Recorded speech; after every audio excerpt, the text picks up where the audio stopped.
Welcome to the Own a Business Today podcast.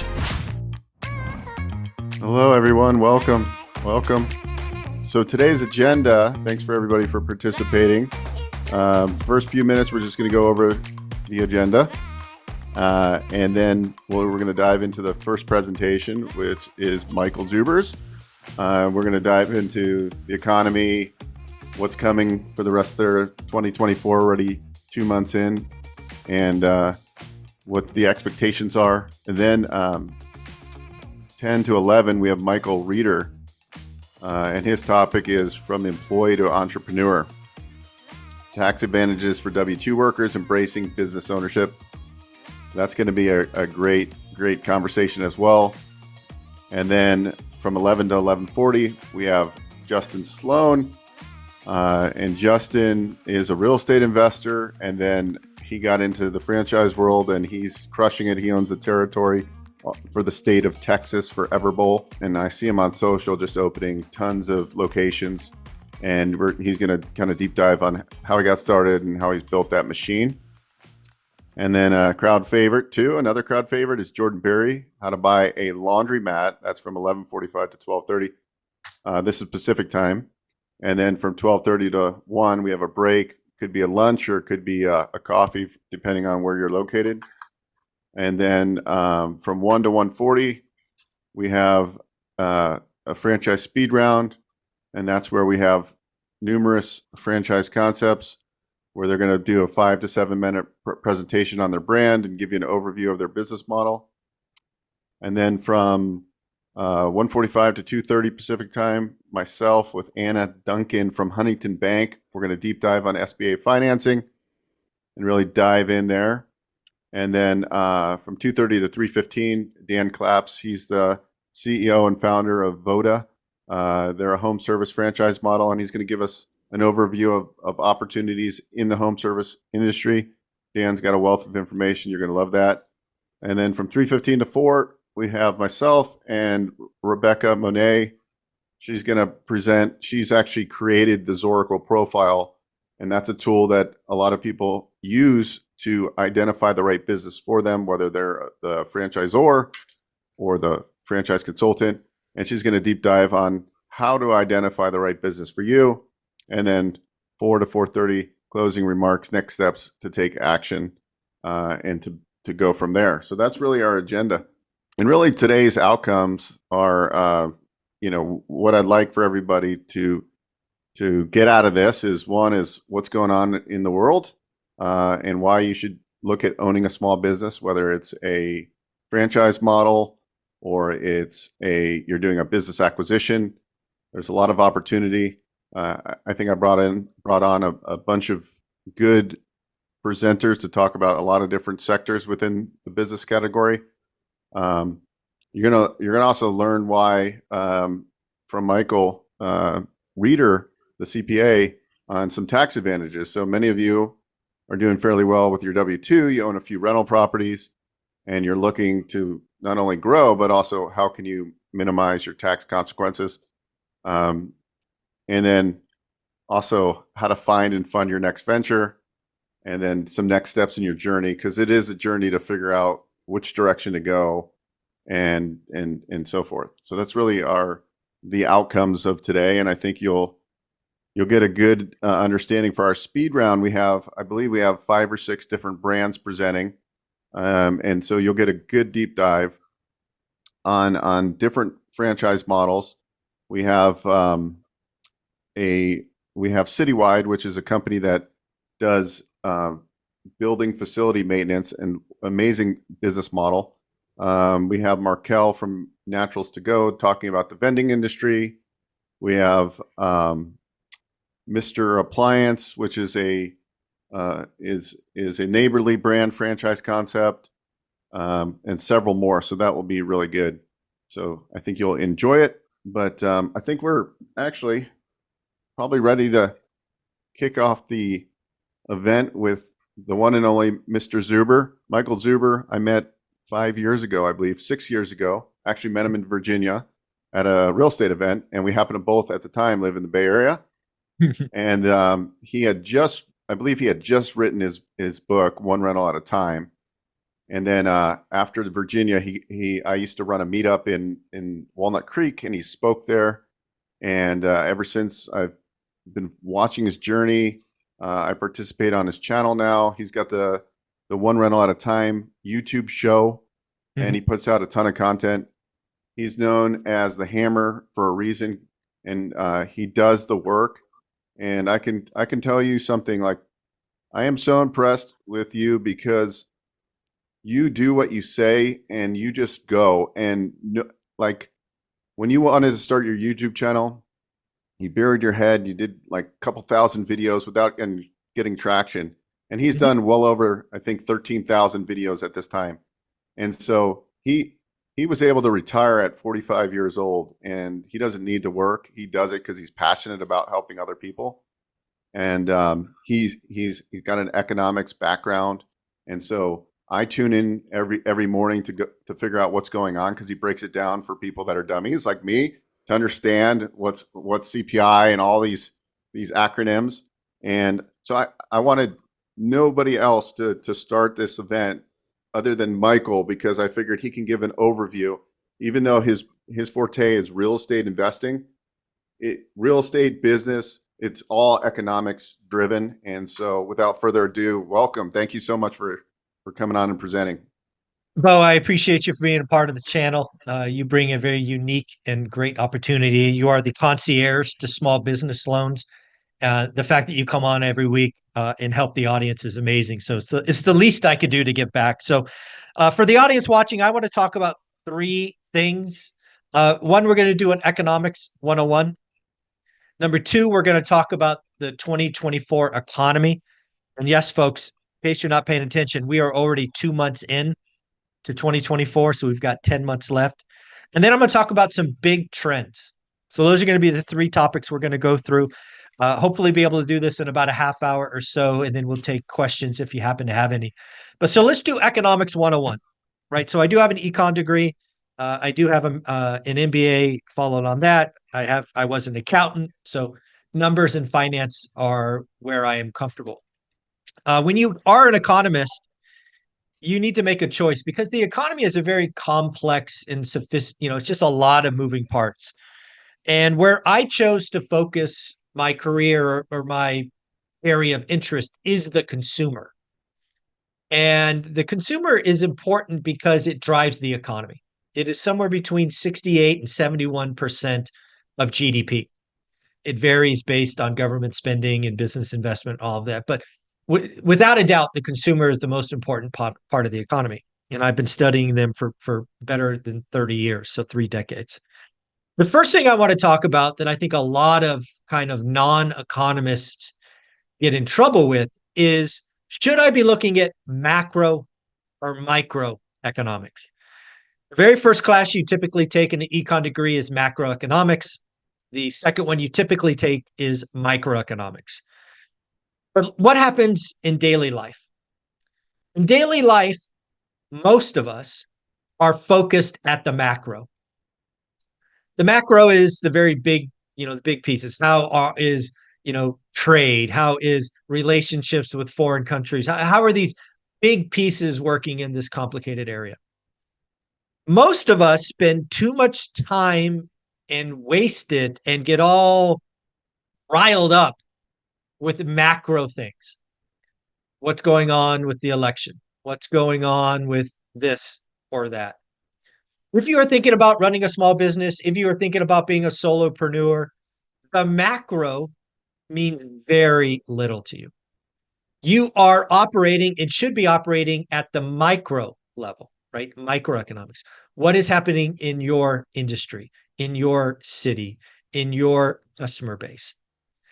I think the first thing I would do is, if I was thinking about business operations, is I would do the best I can to get out of the macro and into the micro.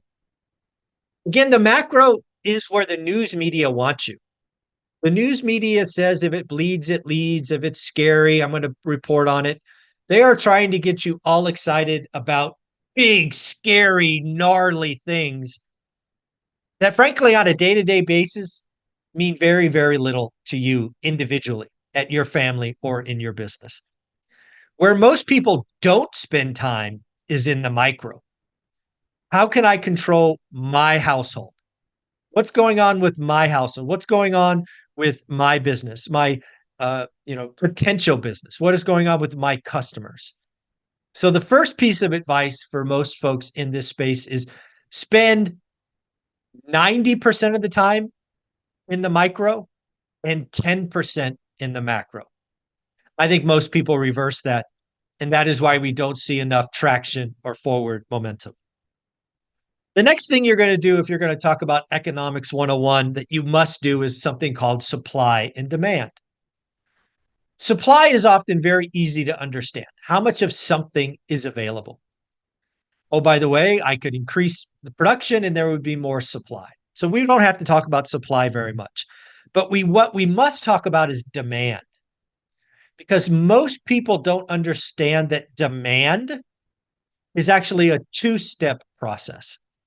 I think the best example of this is think of an exotic car, perhaps a Ferrari. There are lots of people that want a Ferrari, but demand is very little. Now, how can that be? Because want is only step one of the two-step function. You have to have the ability to pay. It's want or desire plus the ability to pay. That is really what demand is. And why is this important is if you're running a business or thinking about a franchise or a solopreneur, is you have to understand that it's the desire, but also the ability. I think a lot of people do not understand that demand is a two-step function. The next thing to understand with Economics 101 leans accounting, but I think it is very important, especially if you're going to be running a small business. There are 3 financial statements. 2 of them are talked about. 1 is ignored. And unfortunately, the one that is ignored is oxygen to your business. So as a small business owner, you cannot ignore it. What are these 3 statements? First, there is the balance sheet. Said in simple terms, if you know what your net worth is, the net worth is essentially your balance sheet. What are your assets minus your liabilities equals your owner's equity or your equity position. What are you worth? What's the business worth? What's the inventory? What's payables? What's receivables? What is, goodwill? What are all these accounting terms? What is the balance sheet? Balance sheet, in my opinion, it's only valuable once a year when you go to your banker, when you have to show, what your net worth is, what your financial well-being is. It's interesting to track monthly just to know that you're doing good work. But it's really, frankly, a number that has a lot of made up things, right? What's your car worth? What's this worth? It's all opinions. I'm not a big fan of my balance sheet. That said, for a decade, I tracked my balance sheet or net worth every month. So I'm a little bit of a hypocrite. I did track it once a month for 10 years. Since financial freedom, I haven't looked at it except when I have to give my financial statement to my bankers. Number 2, your income statement. For most of you, this is your checking or savings account. How much money comes in? How much money goes out? How much income? How much expenses? And oh, by the way, at the bottom of that number is a discretionary income. I believe your income statement is far, far more important than the balance sheet. In fact, I think your income statement is the thing that you should focus on in the beginning, because a lot of us don't have the financial reserves. We are not stacking paper to buy assets. So a lot of us need to focus on what I call discretionary income. How much money could you light on fire and nothing changes for you? That is discretionary income. You have heard Grant Cardone undoubtedly talk about growing discretionary income. He lives on 20% and buys assets with the rest. That's the goal. The whole goal of earning financial freedom in a decade is you have to have the initial seeds to become investments. And that is, without question, discretionary income. Now, as a business owner, the most important statement that almost no one talks about and you have to become intimate with is the cash flow statement. The cash flow statement doesn't worry about revenue, doesn't worry about expenses, doesn't worry about how you're capitalizing or depreciating or any of this other accounting magic. It's how much cash comes in and how much cash goes out. Because if you don't know those numbers, you could technically be a wildly profitable company and bankrupt. If you are sending cash out faster than cash comes in, you can go bankrupt. Focus on the cash. If you are a small business or a solopreneur, you have to focus on the cash flow statement. Most people fail or businesses fail because cash runs out. It's the cash. It's not, hey, look, I'm a profitable business. I'm selling 1,000 widgets and my margin is 39% and blah, blah, blah, blah, blah. No, I have no cash in the bank. I'm bankrupt. So the thing I would do as a small business owner, if I don't have any accounting background, is I would look up the cash flow statement long before I looked up the balance sheet and even before I looked up the income statement. If I was not comfortable with accounting, I would understand the cash flow statement first, the income statement second, and the balance sheet third. And then finally, the last thing in our first section of Economics 101 we'll talk about is consumer behavior. The consumer is important to watch because they have options. What do I mean by that? Well, let's just say, for example, like I think it was 6 months ago, beef became very expensive due to some supply chain issues. Well, consumers have this thing called switching costs. And if beef becomes too expensive, they will switch to chicken. For example, I think it was 2 quarters ago, Costco, in their earnings announcements, flagged that the US consumer is switching from beef to chicken. That tells you something. Beef is, quote unquote, the premium protein. Chicken is trading down. There is a switching cost. It's pretty easy to buy chicken versus beef if beef becomes too expensive. The other thing with the consumer you must be watching is the consumer afraid? The best example of this I have in the recent history was Silicon Valley Bank. If you happen to live in the Silicon Valley like I do, the day that Silicon Valley had a bank run, and let's be clear, they did have a bank run. They saw more than 50% of their deposits leave in an afternoon. It was frightening. What happened? Well, people got scared. They conserved. They didn't spend. They didn't have discretionary, versus other expenses. They were really conserving. So when the consumer gets fearful, you will see their behavior change. And then the last thing about the consumer, at least in the US, is they don't stay afraid for very long. They can be, typically speaking, over historical terms, they're afraid for a quarter or two. Or if you go back to the Great Recession, a year. We do not stay in that state long, but we can do it for 1 to 4 quarters. So that's kind of my Economic 101 primer. We'll switch gears to 2024 economy. The first thing that we need to kind of understand is the Fed, right? Don't fight the Fed. We clearly have the Fed in the most aggressive rate increase in history. We've gone from basically 0 to 5.25 in record time. We have a Fed that is certainly preaching higher for longer. We have the market, the smart money, constantly wrong. If you watch the CME Fed tracker, it seems like a month ago, the odds of a March rate cut were like 80%. Today, they're under 10. Right now, I believe the Fed CME tool is saying the Fed is going to cut in June to the tune of 70%. I don't know, right? We've got inflation being stickier. We get a jobs number on Friday that we'll have to watch to see if it's crumbling or not. But the Fed is definitely in charge. We've got to figure out when they are going to reduce, or there's a chance that the Fed will be on hold all year. there's a chance that there are no rate cuts all year. The other thing that we've just started to hear is the Fed may have to raise rates. Q4 GDP came in at 3.2%, slightly down from 3.3. GDP tracker called GDP Now is currently estimating Q1 GDP at 2.3. Inflation is proven to be stickier. So maybe the Fed has to go up one more time. So the Fed is somebody we definitely have to watch. Typically speaking, they meet about every 6 weeks. The Fed presidents, of which there are 18 of them, typically talk. There's actually, I think, 7 Fed speeches next week, starting on Monday and going through Friday. So again, we've got to pay attention. 2, interest rates.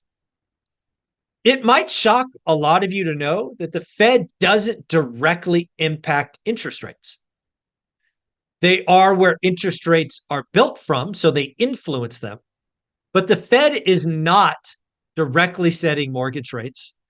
The Fed is not directly setting small business loan rates, not setting HELOCs or any of that. They're just one piece of the machine. One of the important things that became obvious in the last year around interest rates is what's called the margin or the spread. What is that? So you could think of the Fed funds rate at, 5%, but now we have mortgage rates at 7%. That's a spread.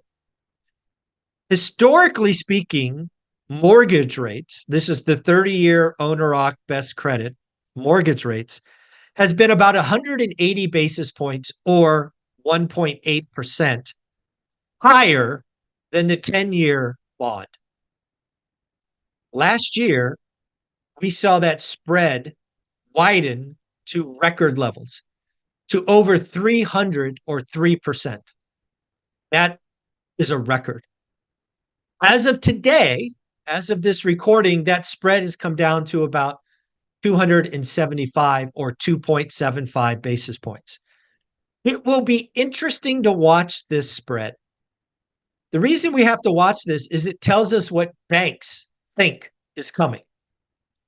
If the spread widens and goes back to 300 basis points, it could be a sign that the banks or lenders think the Fed is going higher because they want to control their risk on loans being refied if rates fall.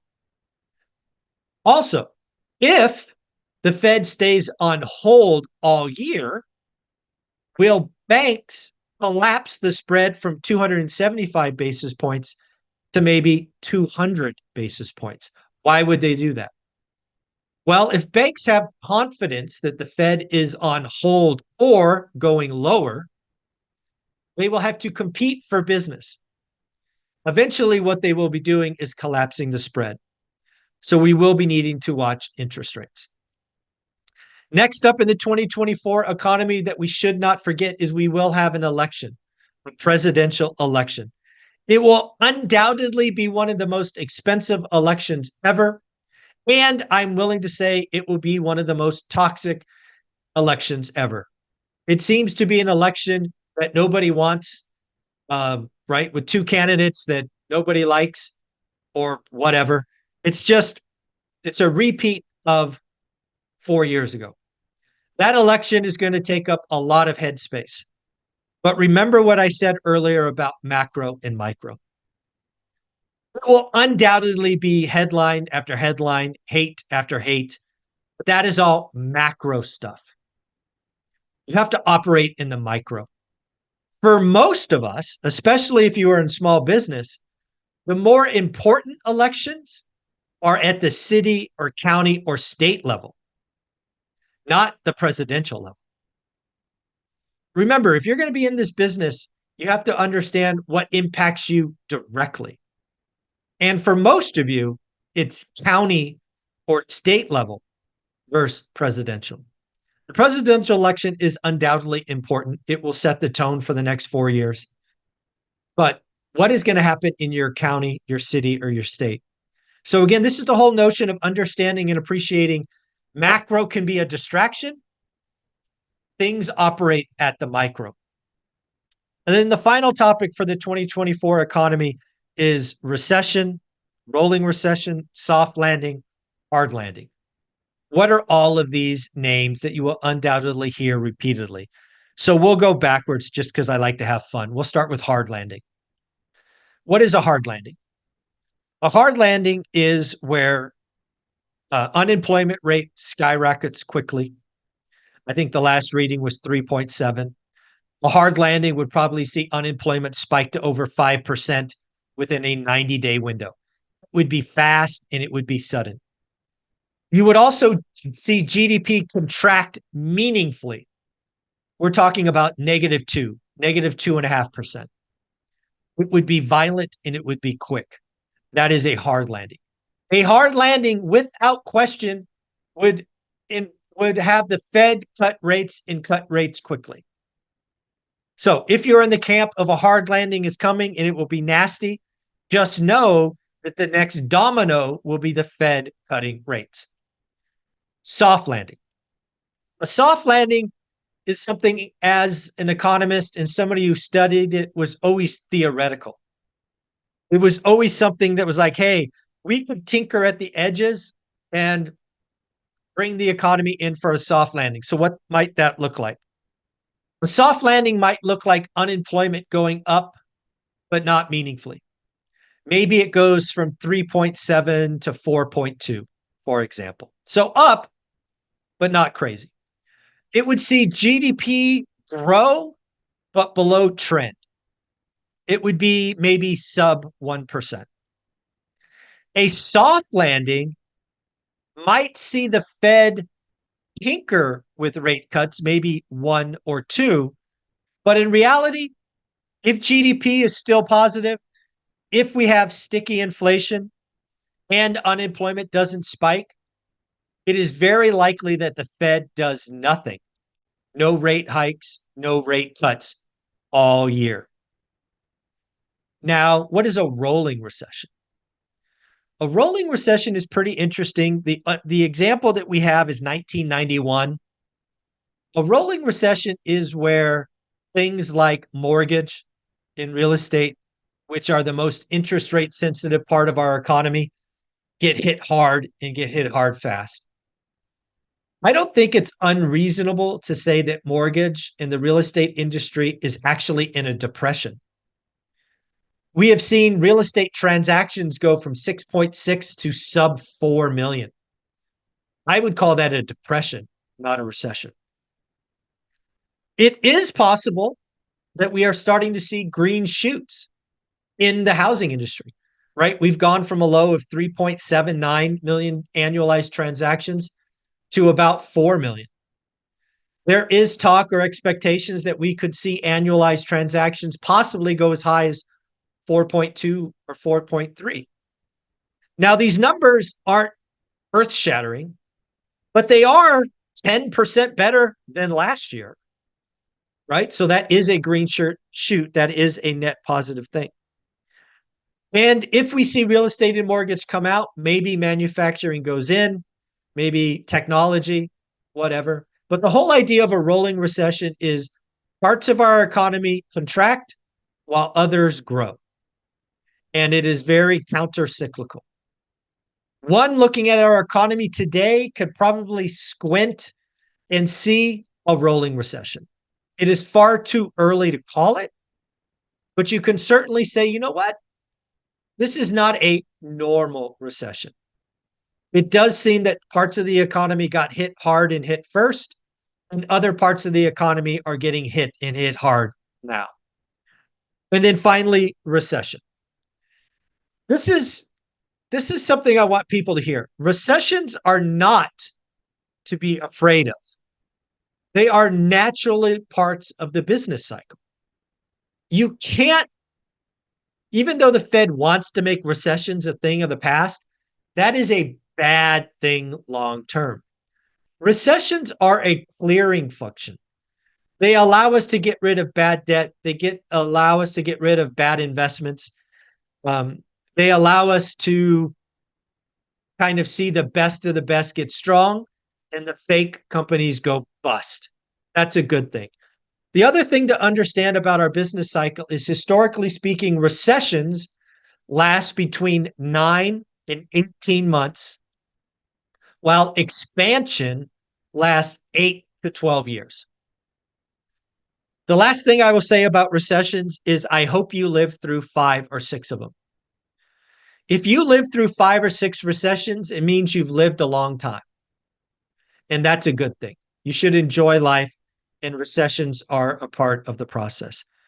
The other thing I will say about recessions is they are where wealth is built. This is where you can really get good deals and really get creative. So the last thing I'll talk about is big trends. Big trends. We are going to see the largest transfer of wealth, and this is especially important for small businesses. Baby boomers are going to transfer an estimated of $90 trillion from themselves to perhaps millennials. Fun fact, most millennial kids want nothing to do with mom and dad's business. Most of these businesses can still thrive, and it is your job, working with the concierge of small business lending, Beau, to figure out how you can get creative and put deals together that allow the baby boomer to cash out, to transfer this living, breathing entity so that you can go forward. Again, this will be the largest transfer of wealth in human history when baby boomers transition out. And oh, by the way, the average baby boomer is 67 years old today. How many of them want to get out of their business in the next 3 to 5 years? I'm going to guess a lot of them. So you are in the right place doing the right things today. Number 2, understand that terms are far better than price. A lot of us, especially in real estate, get fixated on list price. A lot of you in business might get excited by the price of the business. I challenge you, I implore you to work with Beau, the concierge of small business loans, to understand how you could use terms, how you can have the seller take back a second, how they can be a part of this so that you could get in for very little money down, how you can get a blended interest rate, how you could push off payments to the future. Get creative. And then the last thing, kind of setting up the next speaker, is the tax code. A lot of people think the tax code is a penalty-based system. It actually isn't. I know we all want to say bad things about the IRS and this, that, the other thing. The tax code, whether we like it or not, is written to encourage certain behavior and to discourage other behavior. As the tax code is written today, and I challenge you to ask the next speaker, it is challenging you to understand that owning and running small businesses, right? Because small businesses employ people. Small businesses make the economy grow. So the tax code, whether we like it or not, is written to encourage small business ownership and discourage being employees. It's just how it's written. No judgment. It's just a fact. So, Beau, that's what I brought. Economics 101, 2024 economy and big trends. Happy to take some questions. Sure. Somebody had put in the chat, I think you used the abbreviation CME, and they were wondering what that stands for. CME is Chicago Mercantile Exchange. It's basically an entity that collects and has bets on when the Fed is going to cut rates, and the current odds or bets is 70% that they will be cutting in June. So it's Commercial Mercantile Exchange. It's just, Chicago Mercantile Exchange. So it's just an entity that collects the bets, if you will. So for some of the people that are watching this right now that may not know you, a lot of people do that are on, I'm sure, but can you just talk to people about your journey, just to kind of give them a background on what you did to get financial freedom? And then we can maybe correlate it with, if somebody's maybe 45 or 50 years old right now and doesn't have 16, 17 years, why kind of maybe accelerating that with business ownership, but give them the process and how you did it. I think that's would be relevant. Yeah. So kind of a nutshell. I was always an employee. I'm not an entrepreneur.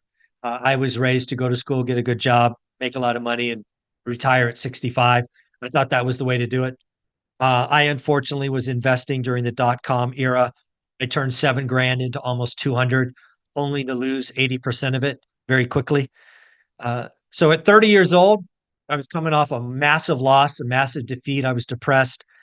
I went into a Borders bookstore on Stevens Creek. I'm in the Silicon Valley, and I found Rich Dad Poor Dad. Rich Dad Poor Dad unlocked a part of my mindset that I didn't know was there, that you could own real estate. Nobody in my life had ever done that. I went on a year journey to kind of understand what that was, rental properties.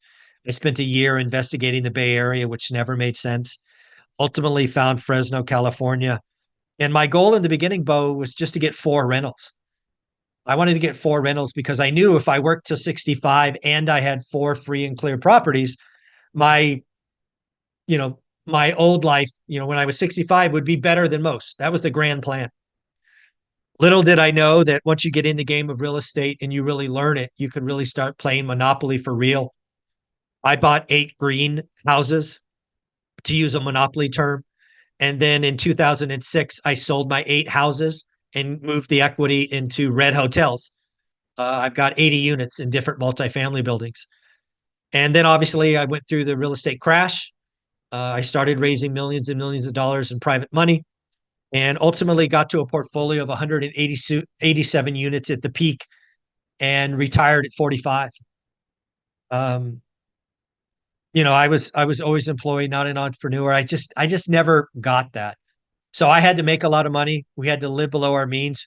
We started living on 50% of our income so that we could stack discretionary income, like I talked about earlier, and kept buying assets.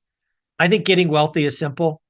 Create discretionary income, become elite at something, and then do it for 10 years. Kind of going to part two of your question.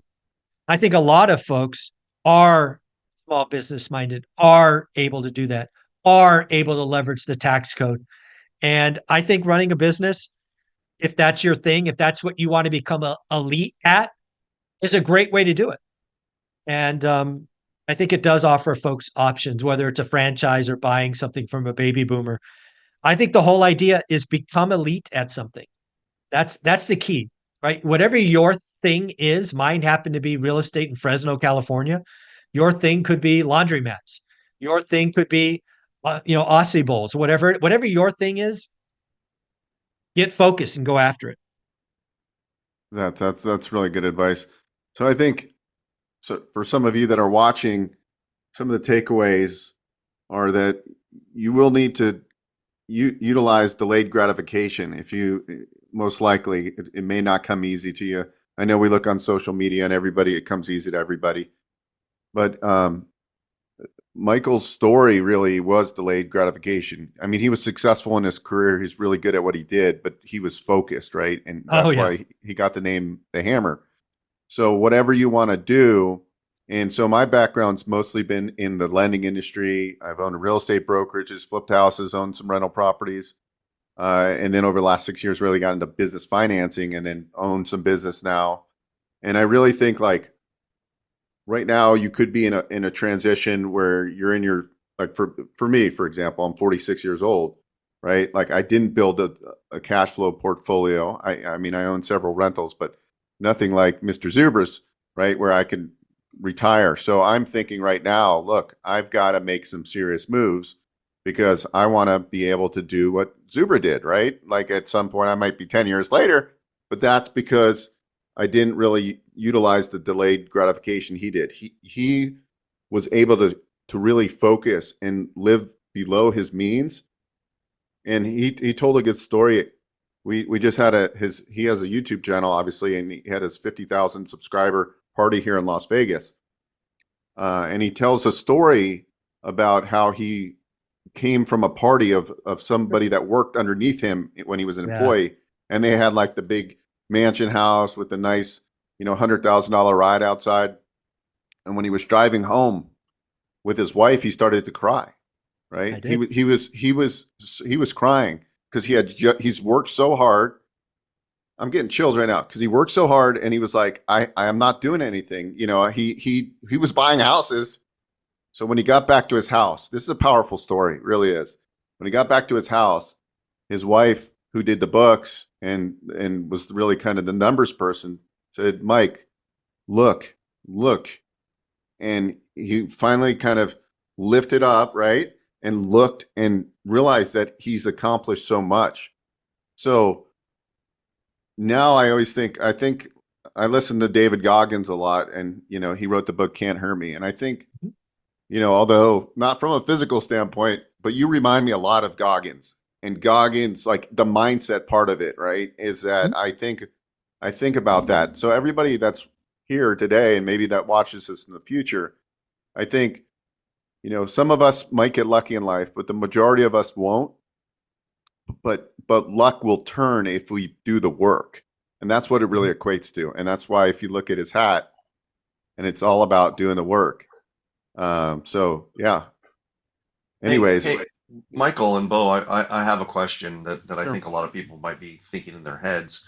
Michael, you said that, you know, you need to become elite at something and do it for 10 years. Mhm. You didn't start out being an elite real estate investor. You started out, it's kind of like in the corporate world, they often talk about we're building the plane as we're flying it.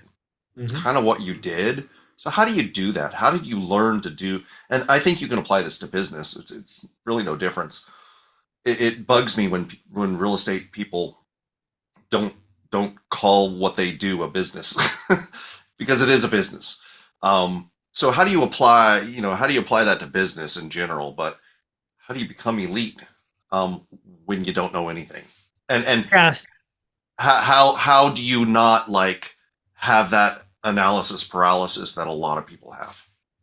Well, I'll tell you exactly what I did, and then we'll relate that to business. So, one of the things you have to do is you have to get focused.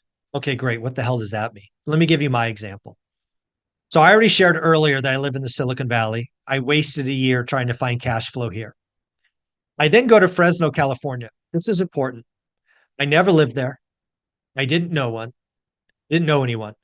I'd only driven through it once when I was a teenager going to Yosemite. So, completely new market to me. I now need to learn Fresno like I know the Bay Area. I had lived in the Bay Area at this point 31 years. I know the Bay Area. I don't know Fresno. So how do you learn it? Well, you have to create something that I ultimately call a buy box. Well, what the heck does that mean? Fresno, California is about 1 million people. What I had to do after talking to 5, 10, 20 people is I had to get focused. So I chose a zip code called 93703. It's called the Mayfair District. Why did I choose that? Well, after talking to 20 people, most people said the Mayfair District is the place to be. I'm like, great. I don't live there. Let's look at the Mayfair. Then going to the Mayfair District, that is too big, right? It's full of houses and condos and duplexes and apartments and mobile homes. I'm like, too much. So I chose single family homes.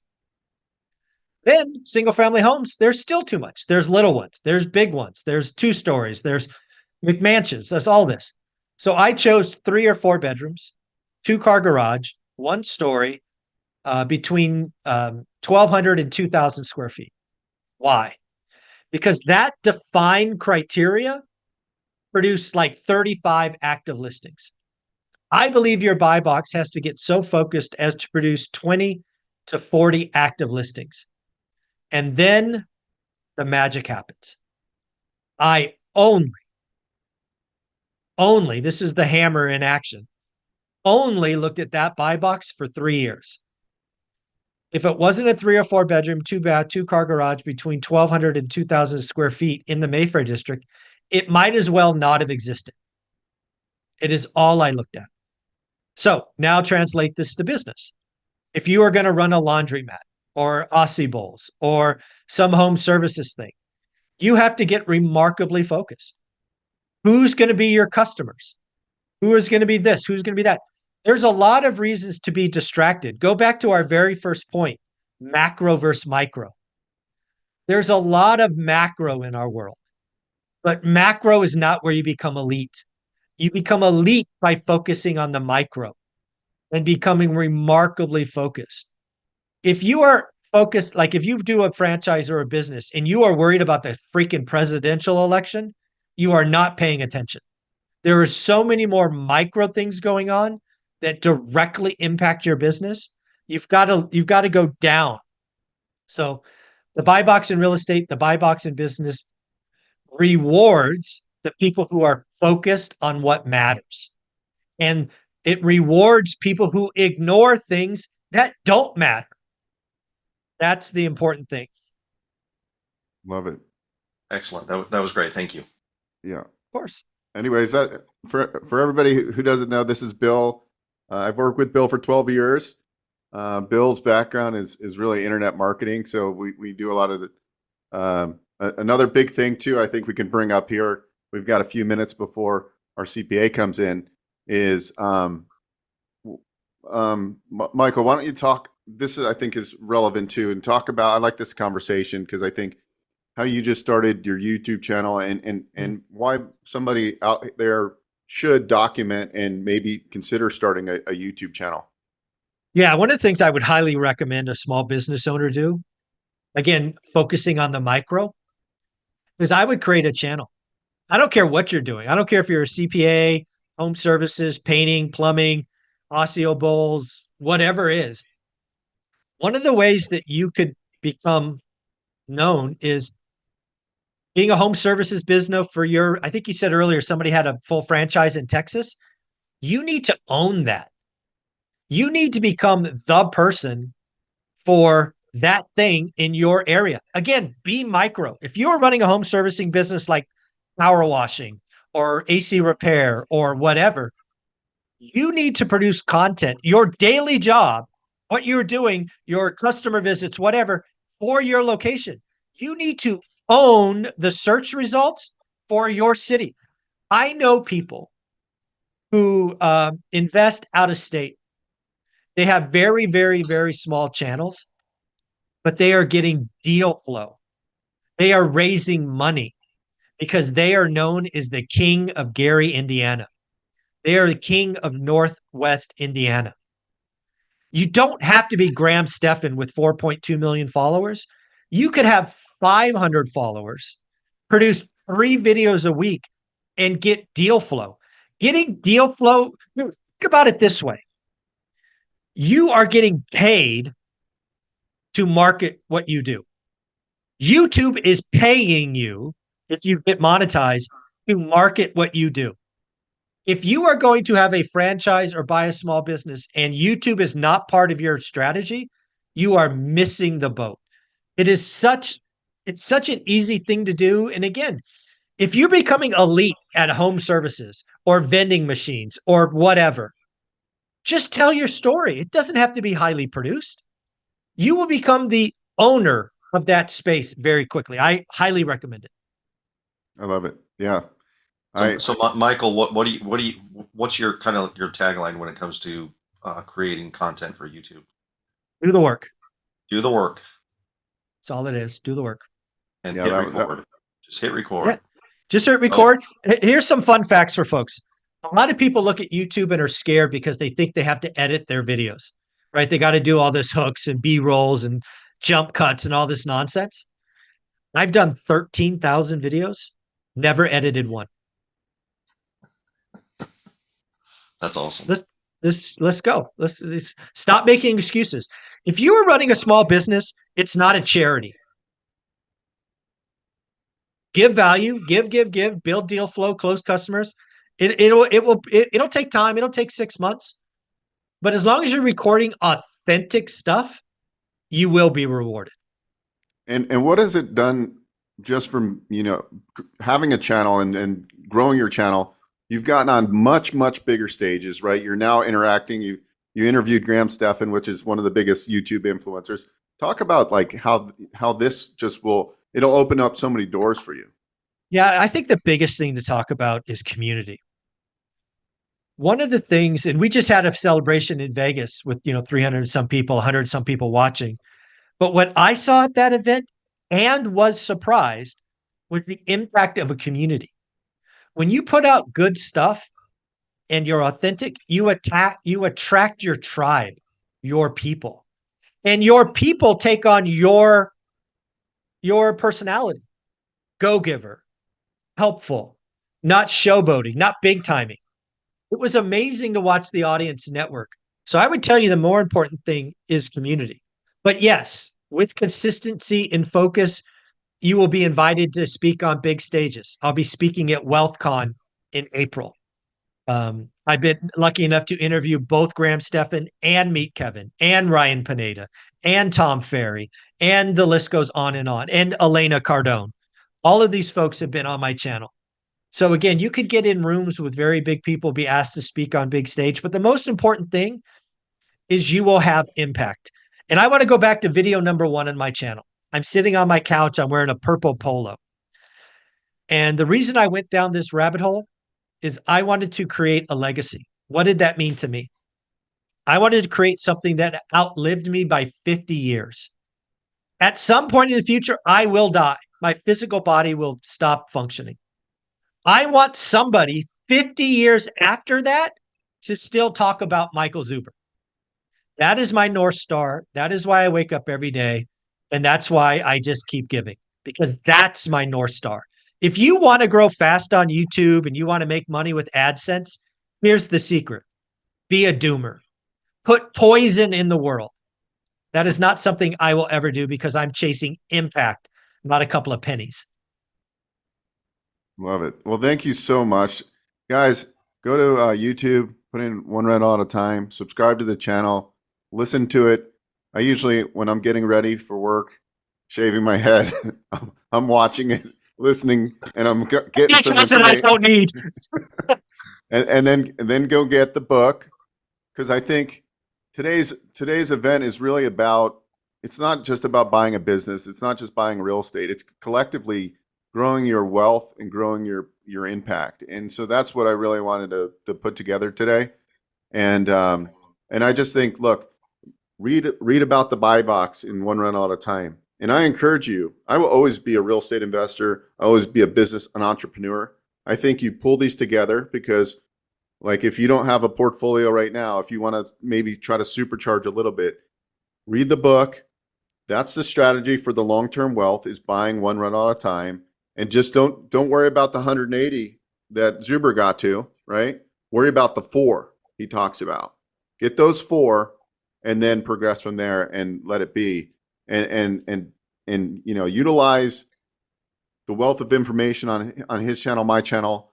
Learn about what financing, how to get in. Maybe you're thinking, well, I don't have much money. There's ways. We talk about creative financing. You're going to listen to a lot of real estate investors and entrepreneurs that are buying businesses with very little out of pocket. So there's opportunity for all of us. And even if you want to keep the job, maybe just from a taxation standpoint, this is the information that we want to share with you to you, so you can learn as we're learning, right? Because we keep on learning, and that's what I really kind of fired me up. Like, talking economics to me isn't that very exciting, but just knowing that in the back of your mind, what it can do for you, and then kind of building your buy box from there and understanding, look, the world's not coming to an end. Mm-hmm. Forget about who's the president and focus on doing the work. And that's what really, in my mind, Zuber does for me and motivates me to do. So I hope you guys got a little of that flavor today. So our next speaker, and guys, feel free to fire questions. I know somebody had asked about entities. These are the questions we want to ask Michael Reeder. He's going to give us some feedback on entity structuring, Section 179 of the tax code, bonus depreciation, all this stuff. So fire away any questions, as I'll prompt him with a bunch of questions as he comes in. Michael Reeder, he's a CPA. He's the managing partner at Reeder CPA Group. He specializes in helping small businesses and entrepreneurs with strategic tax planning, accounting, and business development. This includes guidance on entity setup, funding strategies, tax optimization, and financial projections. Michael is an active member of several esteemed groups. That's how I ended up meeting him. He spoke at the Franchise Brokers Association. So as soon as he joins us, it's going to be another great session of kind of action-packed tax strategy, which is kind of boring, but actually I think when you hear this conversation, it'll excite you a little bit more. Yeah. So just kind of in preparation for the CPA, yeah, a number of people did ask about various tax implications, entities. Those are all kind of the things, and I know this too because I've started my own businesses, and those are the things that derail you and cause you to like not act and cause you to like not do the work and cause you to not focus because you tend to focus on the problems rather than the solutions. And it's really these things are really difficult. Like, should you start an LLC? Should you just do a sole proprietorship? Should you do an S corp? Should you do this, that, the other thing? The best advice I can give you is read a little bit, but then find somebody who's already done it. And mentorship, key advisors at this, at some stage in your life, you will have a list of people you can pull together that just helps you kind of like be your board of directors for your personal life. And some of those advisors would be a CPA, a tax professional, a business entity person, somebody who's maybe already owned several businesses, somebody who's owned real estate, that kind of thing. And just use your network to learn about these things so that you don't have to reinvent the wheel and you don't have to get paralyzed about all the questions you don't know the answers to. Anyway. Love it. Thank you. And look, all right, Michael, welcome. We already Thank you, Beau. we gave your introduction. Next time I do these events, I'm going to do a waiting room. But anyways, I already read your bio, and we'll just do a conversational session for everybody that's watching this in the webinar. So anyways, today's event's the Business Ownership Summit. Many of the people that are out there are it could be W-2 employees, some real estate investors, and really we're just diving in. We've already had some questions on how to select the right business entity. So I really wanted to today is kind of go back to when I met you for the first time, and I'm firing questions and we're talking about just Section 179 and I think if you could start with the framework of my concept is, look, everybody, whether you want to keep the job, the corporate job or not, should own a small business, and kind of open the minds of what some of your clients do, for tax strategy, and if they're buying trucks for their home service business or the write-off possibilities, and open people's mind, because I think a lot of people in the corporate world, because they're taxed at the highest and worst tax barrier, they don't understand the whole other side of entrepreneurship. So I'll kind of let you do a little bit of an intro about you, and then we'll dive in. And I encourage anybody that's watching, as we start kind of opening up and unpacking this, feel free to go into the Q&A and ask your questions. Thank you for joining us. Sounds good, Beau. Yeah, thank you for having me, Beau, and it's great to see everyone here. Is my audio good? You're good, yeah. All right, cool. So my name is Michael Reeder. I'm a CPA. I'm the owner of Reeder CPA Group. I now own the firm that hired me out of college and switched the name to Reeder CPA Group. 37 years old, been doing this for about 13 and a half years. And I've carved out a niche for myself as a CPA in the franchise and business buyer world for approximately the last 9 years. So, rounded up to a decade. And so let's just go into what you were talking, Beau, about depreciation. That's a good topic to riff on for a little bit. So it all comes so in this context, we're talking about, there are a lot of people here in the audience that are W-2 corporate employees, as you mentioned, and so what's important to understand is that the Internal Revenue Code is written for the self-employed taxpayer. The Internal Revenue Code is written for the business owner. It's not written for the W-2 employee, whether it's corporate or not-for-profit or government. Just W-2 employee, there's really not much that you can do from a tax perspective other than max out your qualified accounts like your 401k, IRA, HSA, flex savings plan, et cetera. And so when it comes to business ownership, and let's say you're going to do a startup, right? And it could also be an existing business that's cash flowing, but there's this thing called depreciation of fixed assets. So whether it's a vehicle or a piece of machinery or furniture, a lot of leasehold improvements, a lot of these are assets that are hard assets or fixed assets. And so because of depreciation rules in the Internal Revenue Code, there is the allowance for what's known as accelerated depreciation, and it allows you to write off either the majority or all of the big ticket fixed asset in the year of purchase. And so, for example, if you're starting up a business now and you're starting from scratch, you're going to invest in a franchise, for example, that you're going to ramp up from zero. So you're going to start out, you're going to be in the red because you're starting revenue from zero, but you have startup expenses that you're incurring immediately. And a lot of those expenses commonly are a vehicle is a common one. And if it's a business that has an actual brick and mortar, then you're going to have a build out and furniture and fixtures and machinery, equipment, et cetera.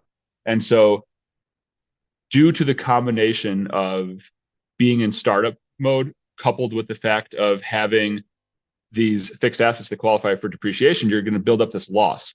Okay. And this loss for tax purposes. And, we're in March. This is, and then if you ramp up your business amazingly over the next 10 months, then God bless you. You still have 10 months of this year to actually have a profit even after depreciation. But let's just assume that it's going to be a loss because it's startup mode, because it's the startup year. And how you're structured. See, there's so much here, and I have to make sure I don't rabbit hole too much, because now it's well, how are you structured? What's your entity structure for your small business? So the key here is to be structured as a flow-through entity, right? So that flow-through entity is an LLC or an S corp primarily, right? So whether you're taxed as a sole proprietor LLC or a partnership LLC or an S corp LLC or just a regular S corp, in any of those or just a regular partnership, in any of those contexts, the profit or loss from the business is going to flow through to and be taxed on or reported on the personal tax return. So I'll bring it in for a landing. Startup business, due to the combination of startup and accelerated depreciation of fixed assets, you have a $100,000 loss, all right, after factoring all those things in. And it's an ordinary loss, right? And so we're going to talk about ordinary versus, we're going to talk about non-passive, aka ordinary, or passive. Then we'll talk about real estate investor versus real estate professional. We'll dive into all that. But in this context, you're going to have that $100,000 loss is going to get reported on your personal tax return, and it's going to net against your $300,000 W-2. So now your AGI is $200,000, but you have enough tax paid in on $300,000. So you're either going to get, you're going to either owe less in tax, or you're going to get a much bigger refund. And you can do that because of this business loss that nets against your corporate W-2 at your day job. So that's awesome. So first of all, guys, I think you can see that this is why you want to talk to a CPA like Michael, because the strategy of what entity type, and really, if you heard what he said, you want it to be a pass-through for tax purposes. So my question is, I just bought a Ford Expedition, brand new. It was like $75,000. I financed 100% of it. It was 100% for my business. And let's just say after all my other write-offs, I still have about $100,000 gain. And can I write off typically? I mean, I know there's different scenarios. What am I able to, because I know it's over 6,500 pounds. How does that $75,000 purchase, if it's 100% for my business, how would that help from a tax strategy? So high level, that would reduce your taxes. There's a chance that you can write it all off. Okay. But now we have to go into the weeds a little bit here, because we're talking about one of the three most commonly audited expense items, right? Which are automobile, travel, and meals. It used to be meals and entertainment, but now it's just meals. So automobile, travel, and meals. Those three expenses, we always want to give the eyeball test each year, because they can be audit flags. So in Beau's example right there, first of all, I like, Beau, how you said you purchased it, but you financed all of it, because that does two things. That one, it gives you because you own it, you don't lease it, you can, it all qualifies for accelerated depreciation, whether it's Section 179 or bonus. And also you preserve your cash position for other working capital purposes because you heavily financed it. And so you would be able to, in that context, so you would be able to write it all off.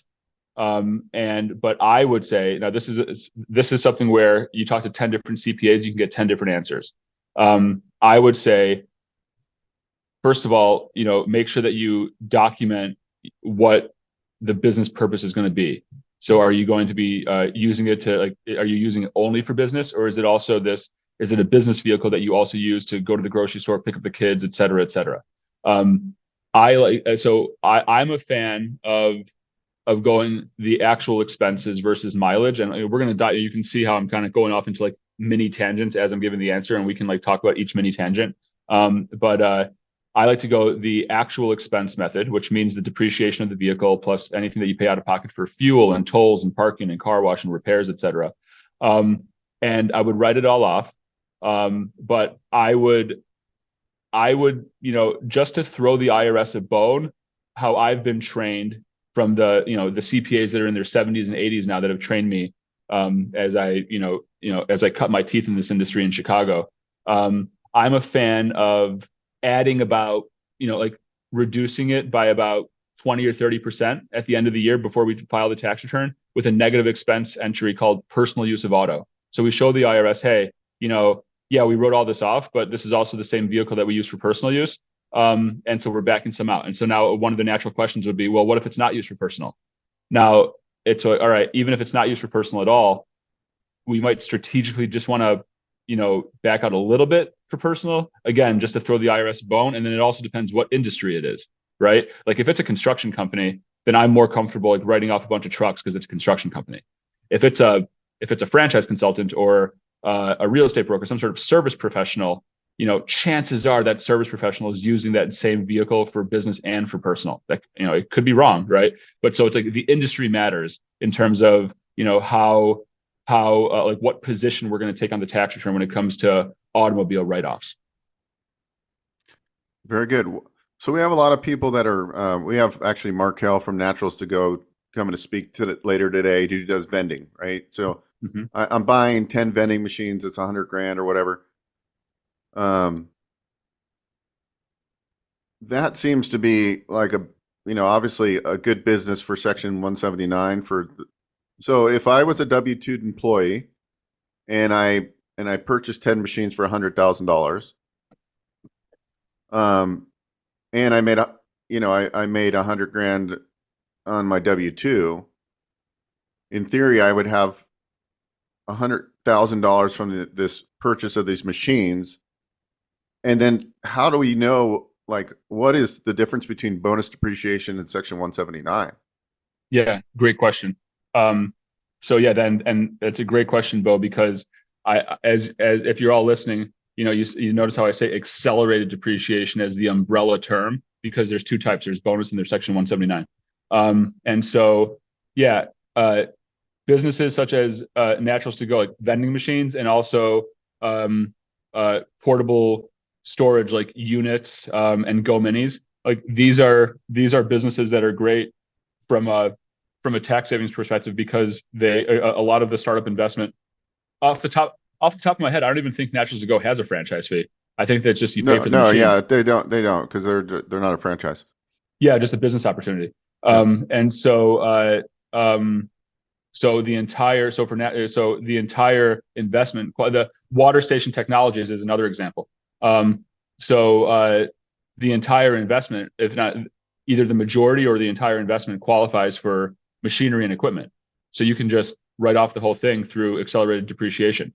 The difference between bonus depreciation and accelerated and Section 179 depreciation is bonus depreciation, even if the entity is already in the red, then bonus depreciation will further drive it into the red. So it'll increase the loss, right? So in that example, if you have a $100,000 W-2 and you have a startup business that has zero revenue and $100,000 of depreciation, then that in bonus depreciation, the entire depreciation will increase the loss. Whereas Section 179, you can deduct Section 179 in the business to the extent of profit. Once you're already at zero or in the red, then the remaining amount of depreciation on Section 179, you still get credit for it, but as a carry forward. And so it'll offset subsequent year income. So in that example right there, it's more beneficial to go bonus depreciation for the vending machines versus Section 179. So kind of unpacking this a little bit, just so I can kind of maybe make an example so people that are watching right now. So if let's just say I made $200,000 on my W-2 and I paid in a portion of what I pay in my W-2 is Social Security, and so how would I just kind of rough numbers? I know we can't really do it, but if I made $200,000 W-2 and I bought $100,000 of these machines, what's the formula, I guess, to make it to kind of make it simple? Yeah, so I'm getting a little notification that my internet is unstable, so just keep me posted, Beau, if I am getting choppy. Yeah, but you're good right now. Okay. You're good. Yeah. So $200,000 W-2, $100,000 of loss from the business because it's all the depreciation from vehicles. So what that means is that on your tax return, right, you're going to have a $200,000 W-2 and a $100,000 loss either on Schedule C or Schedule E via the K-1. So what that means in English is that your adjusted gross income is going to be $100,000, right? But then on your W-2, you withheld federal withholding based on 200,000. So you're gonna, then from the 100,000 of adjusted gross income, let's just assume that you're married joint, you're gonna have a standard deduction of somewhere around 27,000. So now you're at 77,000 taxable income. So your taxable income is 77,000. And then do you have kids? Do you maybe qualify for child tax credits? That chops it down a little bit. So let's just say a couple kids. Now you're at 73,000 of taxable income, but you have and then your tax comes out to, gosh, I don't know, just for the sake of conversation, on 73,000, your tax comes out to somewhere around 20 grand, call it 17.5, right? But on your W-2, in box 2 on the federal withholding box, you see that they're on $200,000 of income. There's 37.5 of withholding on that, right? So you're going to get $20,000 back when you file your taxes, as opposed to breaking even or maybe getting a small refund or a small balance due. So this is why I preach that everybody should own a business. Pretty much everybody should own a business, and it could be more of a passive type of business where it's you're just renting luxury porta pots or whatever, right? Something where you have heavy equipment. It seems to be a good, if you're just trying to do the tax play, would probably be a good place to start. What other strategies are you seeing with your clients that maybe would open up some people's minds? Because I think a lot of people, I'm starting, and I'm not a CPA or tax attorney of any sort, but I try to learn this stuff just so I know from a strategy standpoint the questions I would ask my CPA, right? That's really, you want to, because I think a lot of people, I hear this a lot. I'm in a mastermind group, and there's 900 millionaire guys in this group, and everybody's always looking for a CPA, and right, there's CPAs that get it seems like, and then CPAs that don't. I always feel I always see these posts that hey, I'm looking for a CPA, and that's why I encourage people to attend. That's why I wanted you here, is because I want you guys to open your mind to look, there's ways, and it's written in the tax code to play the game legally, and why not play the game and not, instead of paying 50 grand in for taxes or 100 grand in for taxes, what if you could buy a business that's going to appreciate?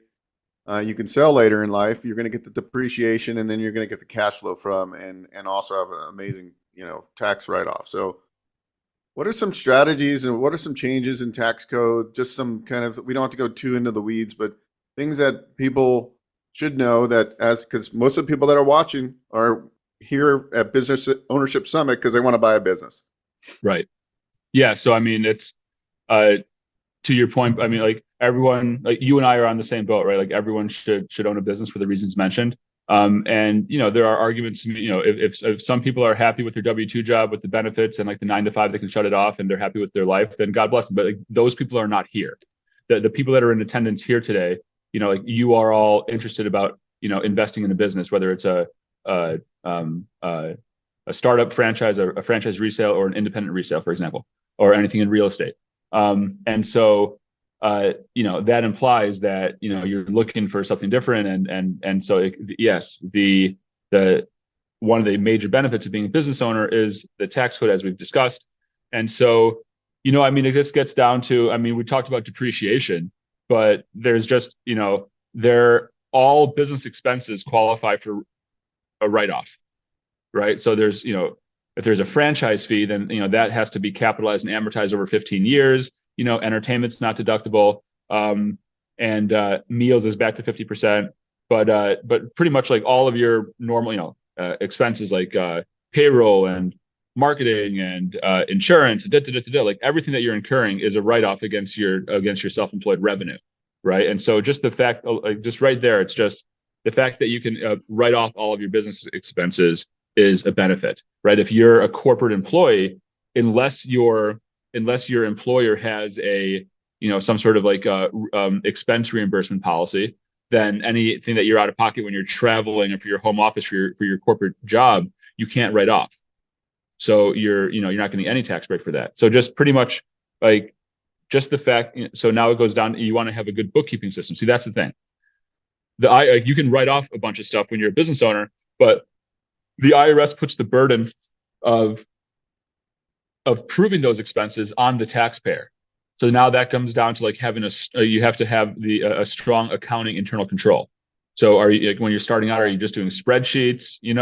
I would advise you to get into a QuickBooks Online structure with your bookkeeping. Just get into a cadence where whether you're DIYing it or your spouse is DIYing it or an internal employee or a third-party bookkeeper or your CPA is doing the books for you on top of tax preparation. There's multiple ways to skin the cat there, but just have a bookkeeping system and just get in the habit from day one of tracking all your expenses, because that is going to be your primary source material from which you can use to claim deductions on your tax return. And then God forbid you were to ever get audited, right? And you can hear, like I was talking earlier, a big part of the strategy is to not get audited in the first place. But if you ever were to get audited, then the IRS is going to want to see your books and records. And if you don't have books and records, then it's going to you might get taken to the woodshed on that audit. And so so just having a good internal system, a good internal control for tracking all of your expenses, right? AKA a good bookkeeping system. That alone gives you the ability to make sure that you're maximizing all of your write-offs, right? And then so it's very basic, it's very elementary, but that's just it's amazing how many small business owners just always fall behind on their bookkeeping. And tax season is this fire drill of getting the last 12 months caught up. And so that and having a relationship with the CPA that is a proactive tax strategist as opposed to just a tax preparer.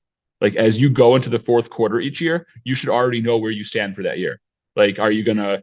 You should already know what your tax liability is. Now, your tax liability is one thing, and then how much you have paid in is another, right? So you should already know where your tax liability is through the end of when you go into the holidays in Q4, and then do you have enough paid in that you're going to be overpaid or break even, or are you actually going to owe money but you're going to true up, on January 15th with an estimate, or on April 15th with either a balance due or an extension payment. A good CPA always is working with you as the client throughout the year in a year-long dialogue planning, so there's no surprises and you're able to do everything optimally during the year in order to keep your taxes low. And so we talked about section 1, we talked about accelerated depreciation. There's so many things that self-employed, there's so much to talk about in the context of self-employed retirement plans. It goes way beyond just a regular 401k, right? And now are you going to have employees? Is this just you? Are you in a business where it's just you and you have labor, but it's all 1099 labor? Or is it you and you have W-2 employees? There's 401k plans. there's the ability to put a Roth inside of your 401k. And that's more beneficial than just a regular Roth because there's no income limitations to it. And you can also do the full 22.5 salary deferral to Roth each year. So, there's different types of 401ks that you can have. There's a type of 401k called a safe harbor non-elective that allows you to pretty much give everyone a little employer contribution, no matter whether they contribute out of their paycheck or not. But then that allows you as the owner to put away more in salary deferral and profit sharing without having to give like a huge chunk to your people. But then again, it's like, if you're making so much money, would you rather give excess profit to the government or your team? I think we all know the answer to that question. There's defined benefit plans like, cash balance plans that you can stack on top of a 401k. There's SEPs. I tend to be more of a fan of a 401k than a SEP. But SEP or 401k, those are defined contribution plans. Defined benefit plans are pension plans like cash balance plans. Like there's just so much that you can put away if you have enough cash flow, right? Like if you're in a situation where you're bringing in all this revenue and you've written off everything, you section 179 the truck, you've done this, you've done that, and you still have a profit. Then by having a self-employed retirement plan or multiple self-employed retirement plans, depending on your cash flow and how much you need for working capital for the next year, you could just put massive amounts into retirement. It's crazy. Versus just the limits that you have at your day job's 401k, where you can just do the 22,500 out of your paycheck, and then and you can also do IRAs too. But still, self-employed retirement plans just alone are a massive part of the strategy. Go ahead, Beau. Yeah, no, I was kind of my feedback so far is look, there is so much you can do. This is why I wanted this conversation is such a big piece that people just don't talk about. And I don't get it. I'm like, look, because every day I'm talking to people either buying business, so they want to talk to me about buying a franchise. And a lot of times they're not even thinking about tax benefits and tax strategy. And it's like, it drives me crazy now. Because I'm like, you want a big problem of it? A big problem, Beau, is because because of the H&R blocks and the Intuit TurboTaxes of the world, tax preparation to a lot of the marketplace is just this commoditized thing. It's just this thing that you just go in January through April, you go to the tax return vending machine, you put in a quarter, it spits out a piece of paper with some numbers, and you have no idea how those numbers were arrived at. And it's like, okay, that's what my H&R block person told me, so that's what I owe. And then boom, it's just like this. Their tax preparation is commoditized, right? But tax planning, strategic tax, is not commoditized at all. And the modern CPA needs to be the latter, right? The modern CPA, like you need to work with a CPA that's a tax strategist, a tax planner, and yeah, it's implied within the service, within the annual working relationship, there is part of the service includes filing taxes, but the real value of the relationship is the dialogue throughout the year. Having a relationship in which there's a monthly fee in which that makes sense for both sides, that's reasonable, that has baked into it the cost of tax preparation plus X amount of tax planning throughout the year, because that creates a framework in which you're just in dialogue with your CPA throughout the year, talking about the strategies and then implementing the strategies, and then everything that's being implemented is being put on the tax return. But so that's I'm with you, Beau. So many people are just not doing this because we're the way that the industry has been commoditized over the last several decades.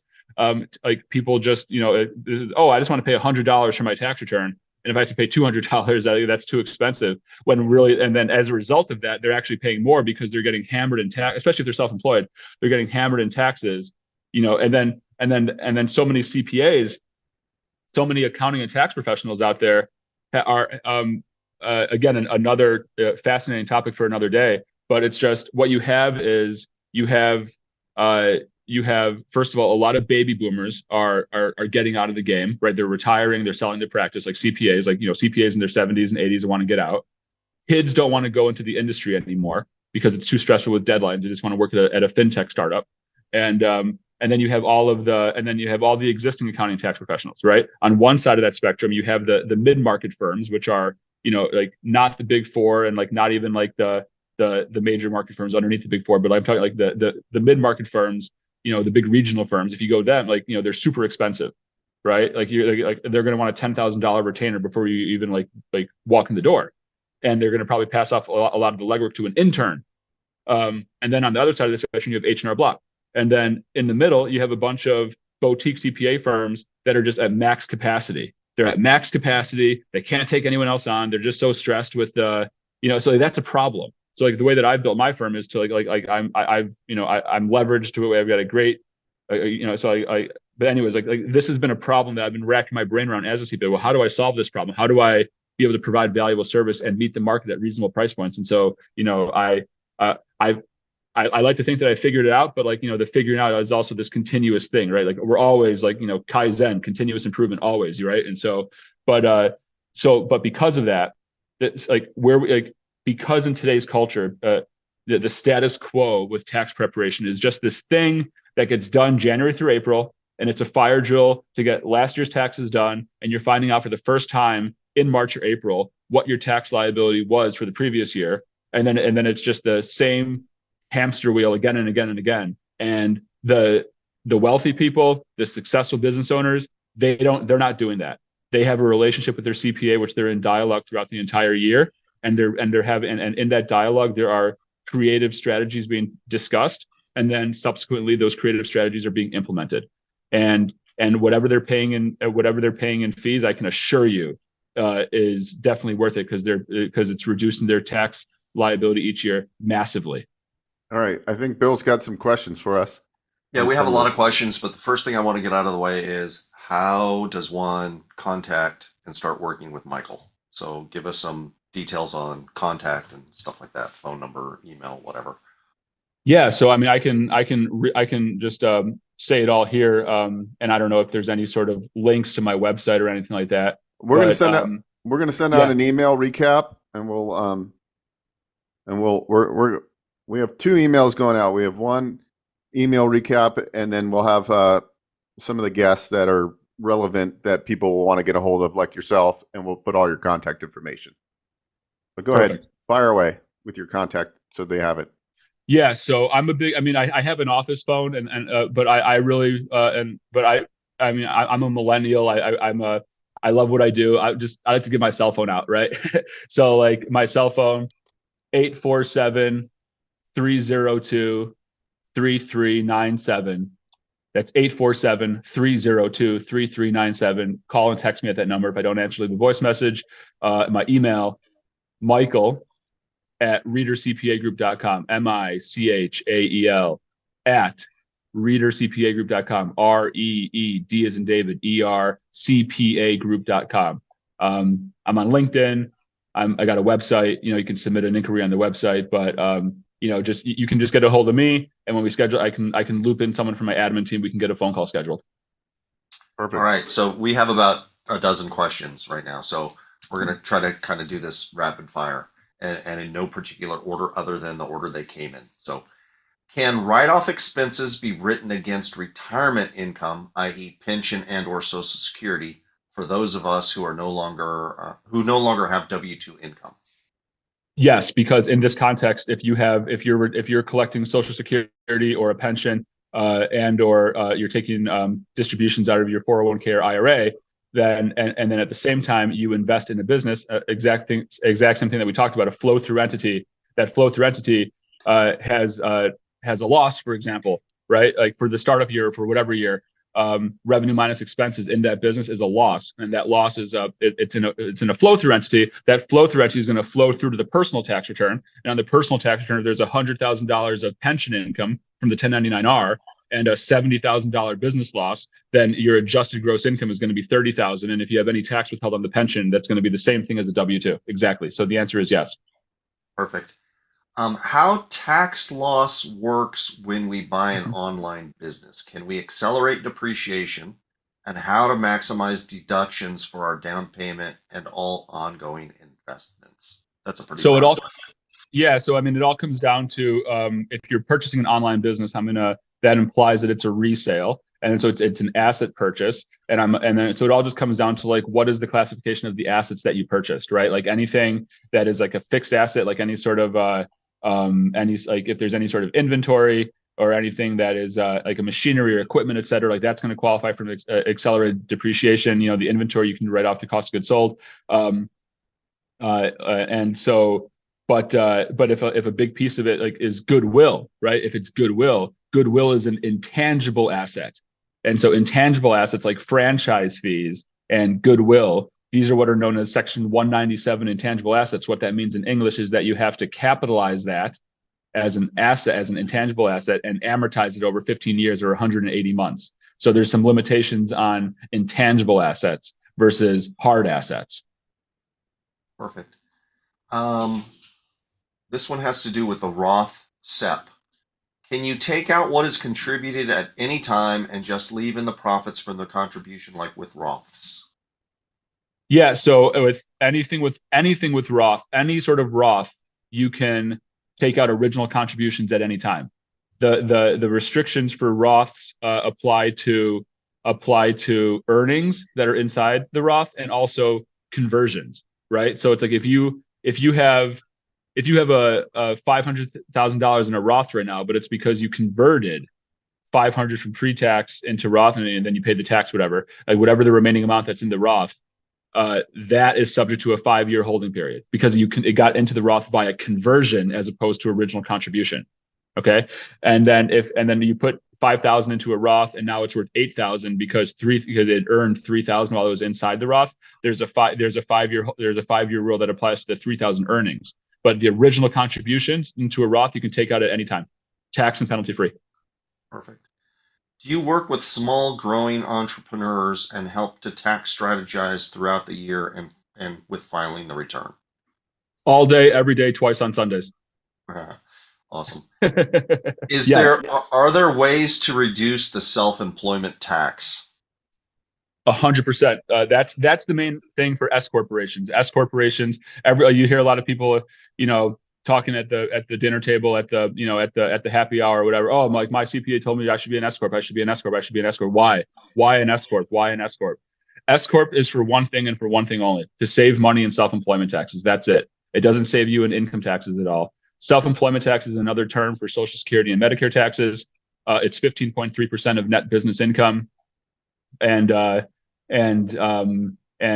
so what you do is if you're a small business owner and you're taxed as I'm not going to rabbit hole. I'm just going to say yes, it is the main strategy to save money in self-employment taxes is to be an S corp, and that only makes sense if you have a profit. If you have a loss, you're not paying any self-employment taxes. You have a loss, and if you have a profit, then you're paying self-employment tax. If you're a partner, if you're structured as a partnership or a sole prop, and you can save money by converting that sole prop or partnership LLC to an S corp, and you can save a lot of money in self-employment taxes each year, and that makes sense to a certain point. And then when you get to a certain point where you're making a bunch of money, then you bring the self-employed retirement plan aspect into it, and then that makes that determines how much salary that you make. And so the self-employment tax savings, it makes sense to a certain point. Then once you're $300,000, $400,000, $500,000 and above, self-employment tax is more like a non-issue at that time because you've way exceeded the Social Security wage base, which is 12.4%, which is the lion's share of the 15.3% self-employment tax. The other 2.9 is Medicare. Awesome. Should I use a CPA that is familiar with the handyman industry, or should a qualified CPA already have an understanding of the industry? The latter. A qualified CPA should already have an understanding of the industry. So I don't hold myself out as like a handyman, for example, right? I don't hold myself out as I am the CPA for handyman, but I have multiple clients that own handyman franchise businesses, for example, and it's still a self-employed activity. And so, yeah, the latter. A qualified CPA should be able to handle it. All right, awesome. Can you talk about the home office expense, how it's changed, kind of what are the pitfalls and what are the things you kind of need to be aware of and yeah. keep records of? Yeah. So if you go on my website in the resource section of the helpful links, we have a home office worksheet. And essentially the main thing with the home office is, there's the regular way of calculating it, and then there's the simplified way, which is just $5 per square foot. And so the main thing, again, not to rabbit hole, because I can talk about home office for 20 minutes. The main thing is to just not be too aggressive with the business use percentage. So the IRS will say that, so the home office, cannot double as a personal room. So if an IRS auditor were coming to your house next week to audit your home office, and they say, "Where's my home office?" Like, okay, like which room is your home office? And you say, "Oh, it's my living room or my finished basement or my kitchen." They'll say, "Nope, doesn't count because that room doubles as a personal use room. It needs to be an actual room in the house that's designated as the home office." And so the square footage of that room divided by the square footage of the entire living space equals a number. And if that that's the business use percentage to apply against, the 100% of the mortgage interest and property taxes and the cost basis of the house and the repairs and the association dues and the utilities and blah blah blah. And if you do that, if you say, "Mike, I measured that square footage," and like this is like the subjectivity, you can talk to 10 different CPAs, get 10 different answers. This is my subjectivity on this one. If you do that and you come back to me and say, "Mike, I measured the square footage of my home office, it doesn't double as a personal room, and it came in at like 21%, I would say, let's cap it at 17.5. Like I like to just like use 17.5 as like my, like, even if it is like legit 21% business use, let's just cap it at 17.5. I just don't want to get too aggressive with the home office business use percentage. Like most likely it should come in somewhere around like, I don't know, between like 5 and 10%, like, more like 5 and 8%. And so it's like, if you're telling me that it's like, 21%, let's cap it at, and it's like my comfort level is I'm not going any higher than 17.5%. Perfect. Next question is, it's regarding Roths again. What if money transitioned from 401k, 403b, rolled to a traditional IRA, and then transferred to an existing Roth that has been held for 5+ years? Has 5-year holding period been met? What about No. Okay. Oh, sorry. Go ahead. What about Roth 401k, 403b rolled into a Roth IRA? Does the 5-year holding period apply? So for the former, no, and for the latter, yes, because in the latter, it's already Roth and Roth, right? But in the former, it's pre-tax to Roth, and even if the Roth that it got rolled into has been around forever, it's that 5-year on that conversion starts from the day of that conversion. Perfect. Last one that I have so far. Tax prep, accounting, bookkeeping services, those all sound like an expense, but just confirm for us that those are actually expenses against your business and you can write those off. Absolutely. Those are all professional service expenses, like lawyer and accounting and bookkeeping and all that stuff. Those are ordinary business expenses that you can write off in full. Yeah. Cool. Man, okay, that's all the questions I have so far. There might be a few more coming in, but Beau, you probably have a few as well. Yeah, I mean, my brain's kind of spinning right now. I mean, as you guys can see, look, there's a lot of variables. Everybody's going to have a little bit different use case. So you're better off just figuring out and getting aligned with the right tax strategist, CPA. Because I just wanted to open your minds to like, look, if you're paying taxes and you want to own a small business, or you don't want to own a small business, now you do because you heard this conversation. Now it's just a matter of finding out, if it's purely tax strategy, why you want to own the business more so than anything else. Then you got to find something that aligns with your wants and needs. And that's kind of today's topic is like, look, like maybe it's more of a passive, like ownership model where you rent something like, where it could be the vending or porta pots that you rent out for event bathrooms and things like that.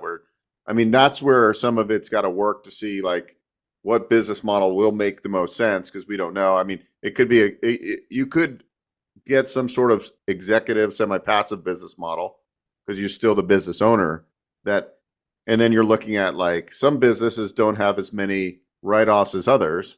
So it just kind of, I want open your mind to like the fact that we got to figure out what business you want to run first off, right? And then what's it going to look like?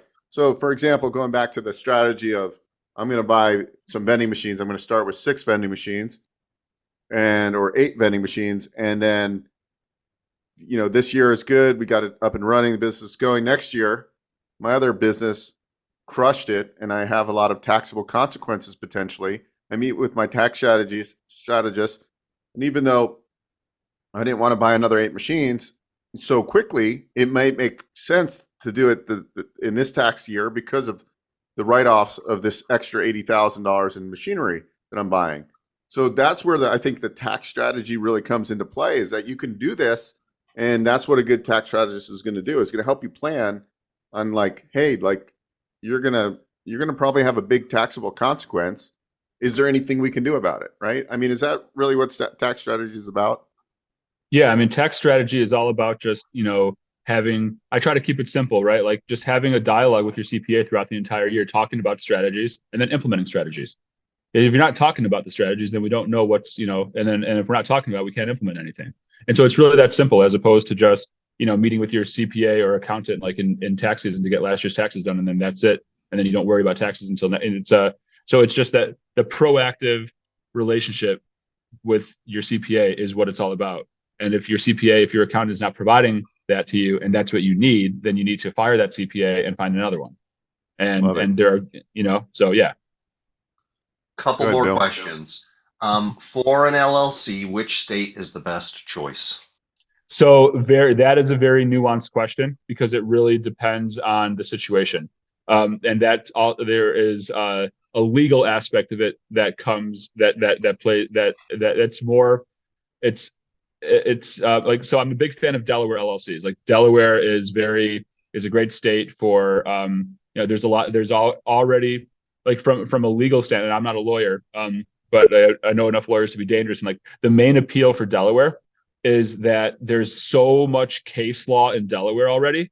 So like if any sort of dispute between owners, it's already like there's already case law in Delaware that determines like how it's going to be settled. Like so, but as you can tell, that's more of like that's more of like a legal than a tax, right? And then when it comes to Delaware, Wyoming, Nevada, Montana, blah blah blah, South Dakota, it's just like it depends like what is your business going to do, right? If you're going to have a physical presence in like multiple states, then you're going to have to, even if you're domiciled in Delaware, you're going to have to register as a foreign entity in the state where you're physically present or the states where you're physically present. And then that's going to mean that you always want to talk to not only the CPA on that, but also the attorney. And of course, I've got a great network of attorneys. And it's because it's not just the tax savings. If you're a California resident and you're setting up a Delaware LLC and you have all this income from your Delaware LLC, you're still gonna have to, you're still gonna have and maybe you get a Delaware and you get a non-resident K1 from like any other state, but you're still a California resident.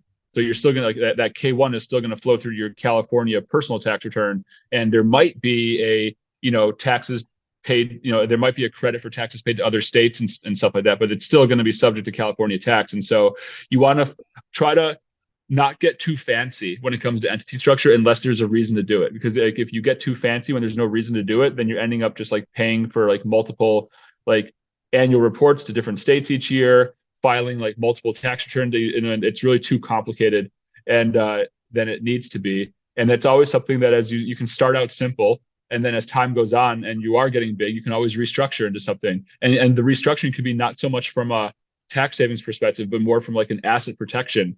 I know that there's a strategy, and again, this is where I need a lawyer to come in to go to rabbit hole into it. But like there's a strategy for asset protection, to have certain things owned by South Dakota trusts. It's like, don't ask me to rabbit hole on that. Like ask the attorney.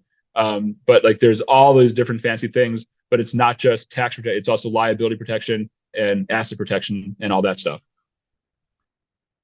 Yeah. Next question is, if I open a franchise, should I have a physical location for office space if I don't have a space in my home that I can dedicate for an office? Great question. So do you need do you need an office space? Like, do you need a commercial office space, or is it a franchise that you can do home-based and you just don't have a home office? I'm assuming that it's the latter, right? It's the latter of those two. And so, my 2 cents, it's just the subjectivity of that is, well, do you just can you not focus at the house because your kids are driving you crazy and you just got to get out of the house? You get too stir crazy in the house, then go get a commercial office space. Or I would do a co-working space in that example. I'd just get a nice month to month, no annual multi-year obligation. I would just get a co-working space if you can't do it at the house. So yeah. If it's a home-based business, you don't need office space. There's not really a tax benefit to going out and spending $800 in an executive suite for Regis, right? Like, because that's not going to help you because you're incurring $800 a month in rent. So Well, Right. and think about this: the co-office space, or whatever the term is, that's a full 100% write-off, right? You It's go a full incur write-off, and it's also month to month. So you right. can like just So do you it, incur you know. you incur expenses as you need them, and it's an immediate tax write-off versus I'm spending $1,000 a month for a commercial building that I may not even use. yeah, Right. And to your point, Beau, you were saying that it's like if you don't need it, then why incur the expense, right? And Right. so Right. and like what I would say is that's just the subjectivity of the individual. It's like if the individual can work from home in that context, there's no reason to get a separate office. But if they can't focus at home and there's too many distractions, then consider getting like a small little co-working space somewhere that's month to month. And there should be some good one depending on where you are in the country. Like I would imagine that you should be able to get something good like between like $200 and $500 a month. One more, and then I think we got to wrap up pretty soon. What are your thoughts about structuring with anonymity? One attorney said it's important. Another says it's a waste of money because you will have to disclose assets if you are sued.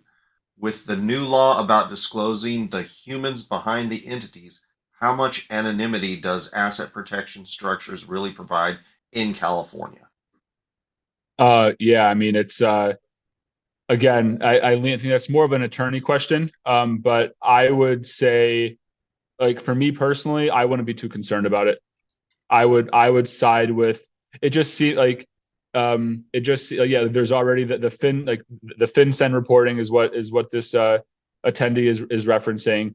You know that already like, but that's just going to be reported to FinCEN. So like FinCEN is going to know like the beneficial owner of the entity. And so but what does that mean? Like what like who is FinCEN sharing that with, right?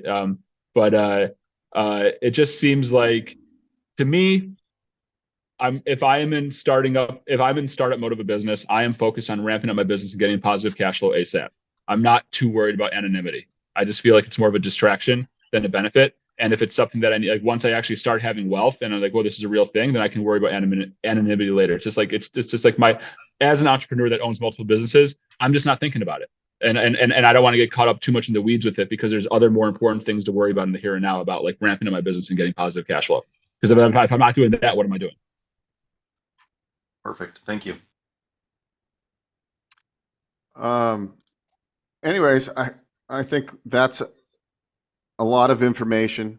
You brought the fire today for sure. Like you are like a wealth of information. You're like a spitfire. This was freaking awesome, guys. I loved it.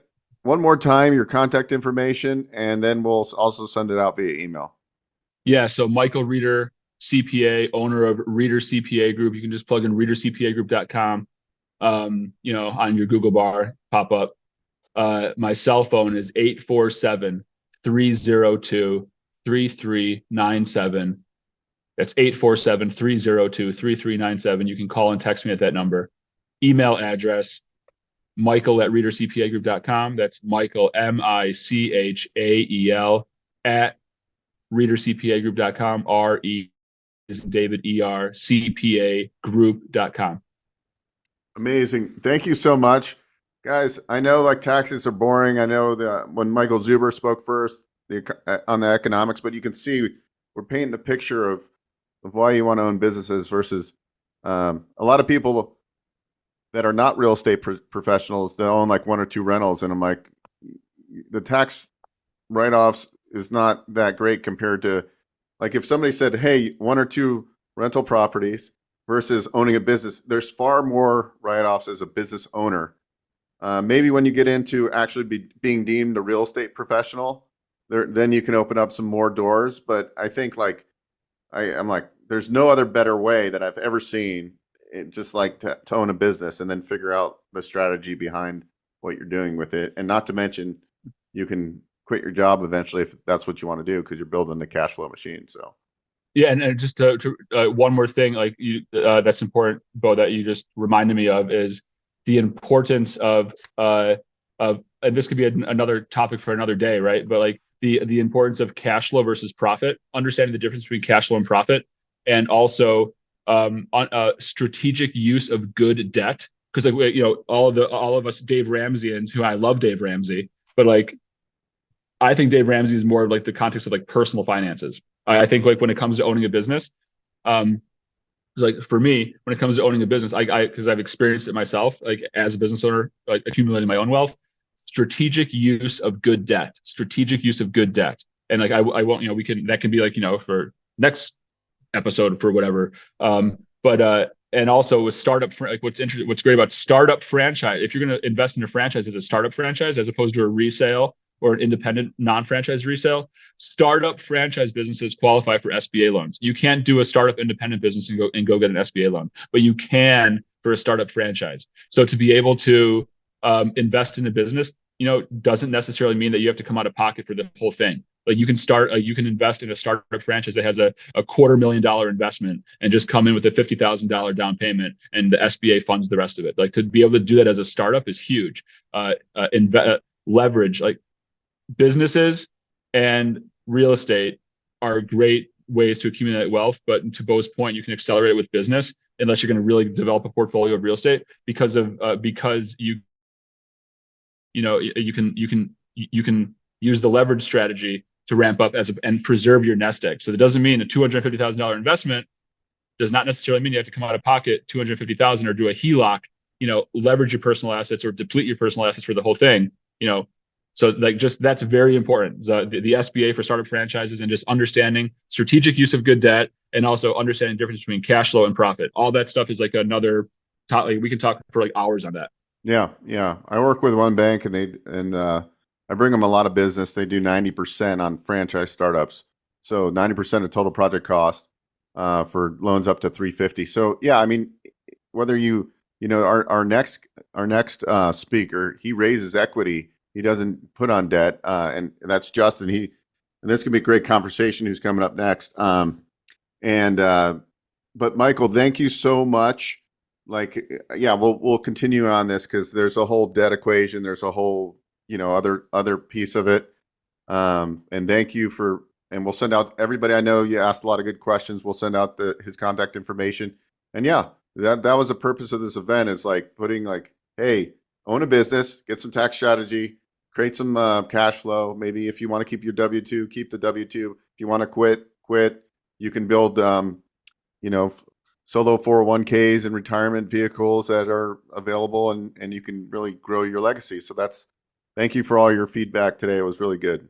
Oh, just one more thing. I'm sorry, before we close. I think that's a really critical point, especially for people who are maybe a little bit later in life, maybe didn't save up for retirement. Self-employment, owning your own business is a perfect way to like super launch, you know, your retirement savings into the stratosphere, because you can really catch up quickly. Very good. Absolutely. You're right. All right. Well, very good. Thank you, Michael. Appreciate you. Yeah. Thanks, Beau, for having me. It was fun. Let's do it again sometime. Take care, everyone. Thank you so much. All right.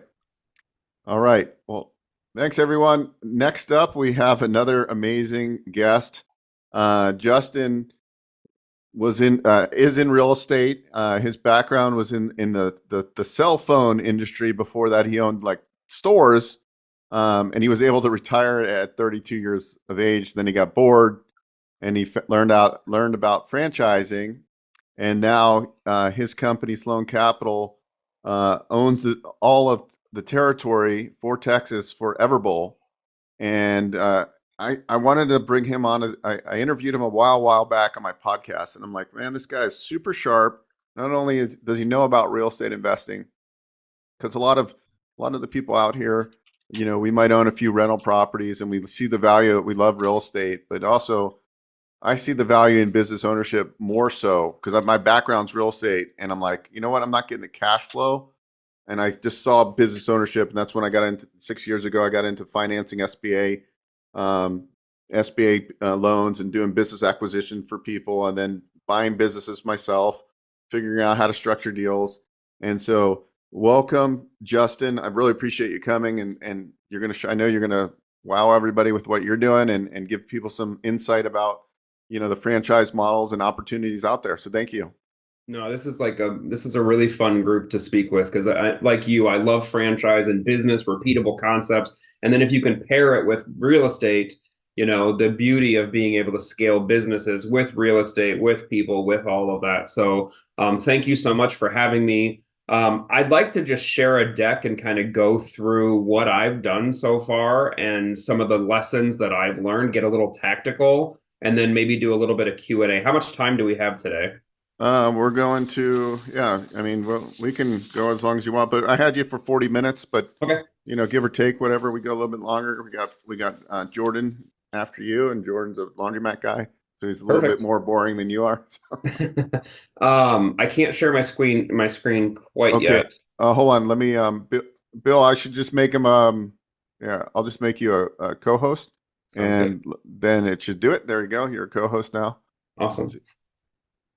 So I've got a triple monitor that whenever I actually share my whole screen, it goes all wide and goofy. So I'm going to show this part. We're just going to kind of walk through it together. But I really want today to be tactical. I want to get into the weeds. I know that there's a lot of people that own business, own real estate. And so I'm going to kind of start really fast, and then we'll kind of slow it down and get into the weeds. But I really, whenever I hop onto Zooms like this or wherever, I really want to take the last 20 years of mistakes that I've made and hopefully share some of those things so that other people don't have to go through that same mistake that I do, and that I did. And essentially that's what business is, right? Is finding the right people and making some of those connections. So my name's Justin Sloan.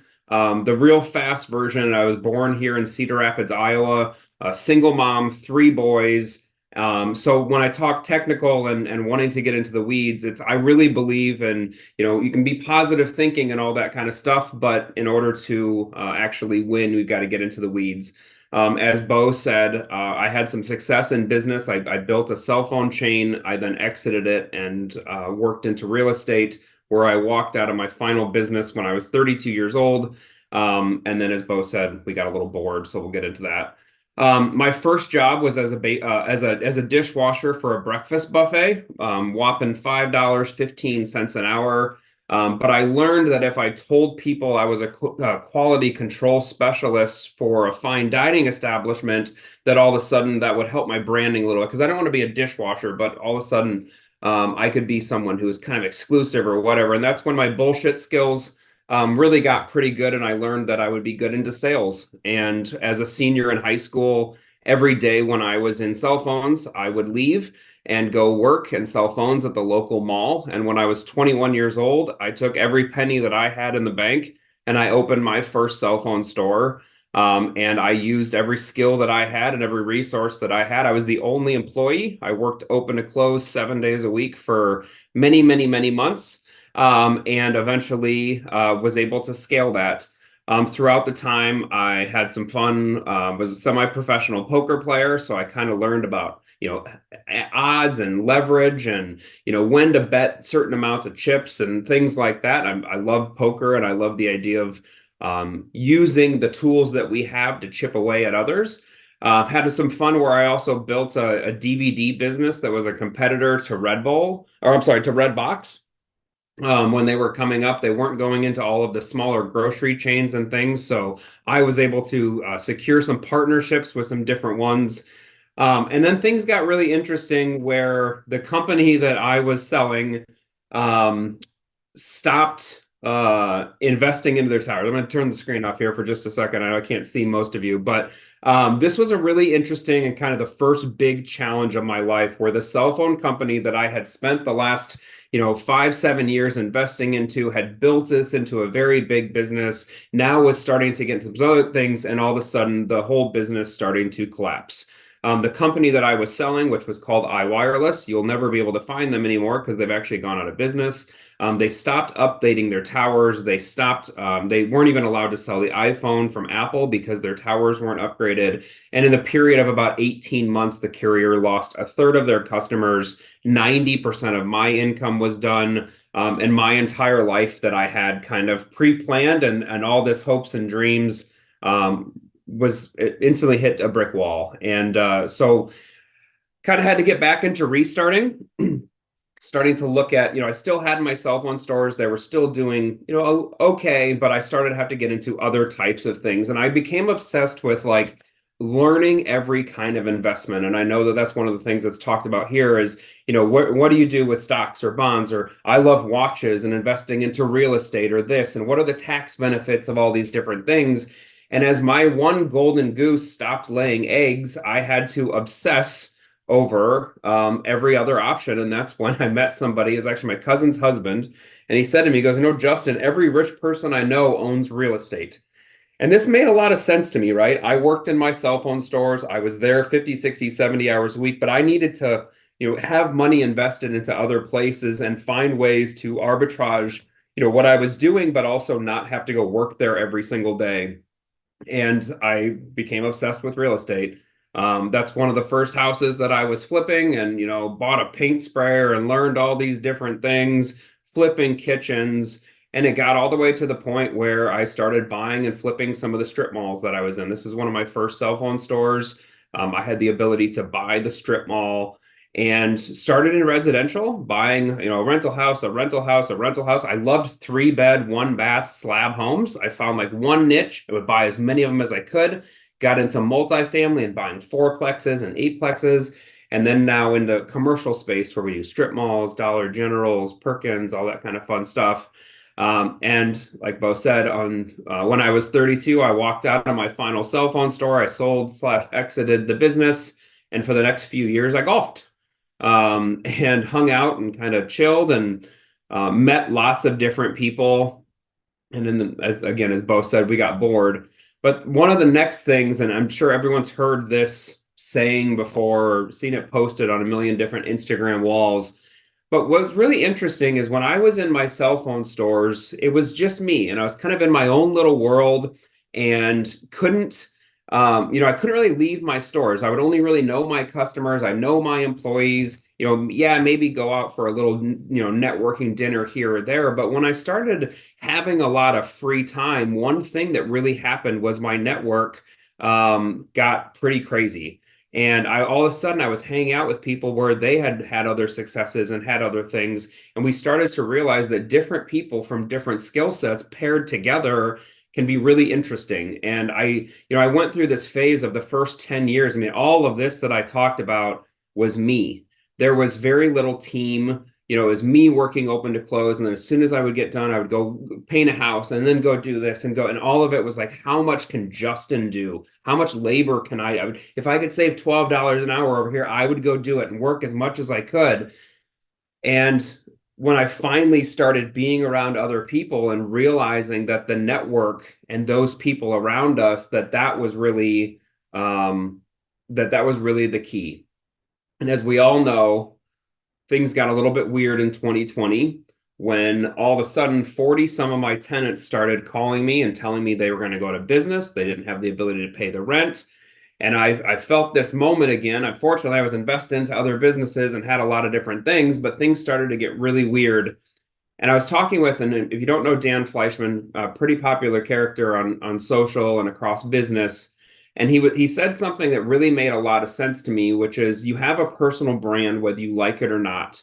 And this is one thing that really changed the trajectory of my career, which is when, again, with Beau, with different people, when I started telling my story. And up until this point, I'd built all the cell phone stores. I'd built this real estate portfolio. I had exited, and I didn't really tell anybody anything. I didn't really talk about it. I just kind of lived my life, and it was me versus the world, right? But as I found other people and got a little louder, I decided to start telling my story and to try and do it in a fun way that was a little bit different. So one thing that I had to do when I got all this weird real estate stuff was going on was I decided that I was going to get my real estate license. But I really didn't actually want to be a realtor. I simply just didn't want to have to navigate with realtors. So I bought the domain callanyoneButMe.com. If you go to that site, it actually searches for other realtors. It doesn't look for me. I started a whole bunch of ads and posting different things. Someone would post that they were the #1 realtor, so I would post that I'm not the #1 realtor. Somebody would post how many years they've been in real estate, so I would post how many weeks I've been in real estate. They'd brag about millions in sales. I'd say, sold $100. This is one of my favorite ones, were dads who showed up to inspections. We don't want to talk about that.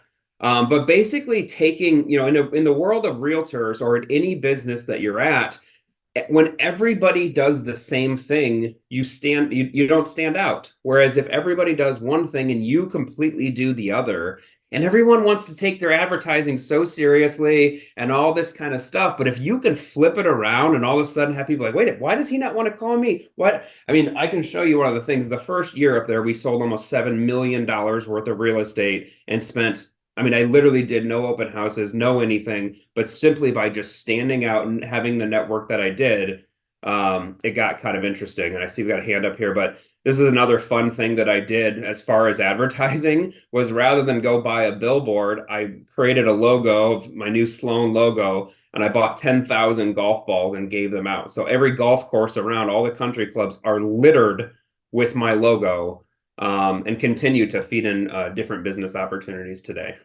So yeah, I mean, one thing that's kind of fun, as you're building a brand, be thinking about long-term advertising opportunities and different things. This is literally right here in my office where I'm at.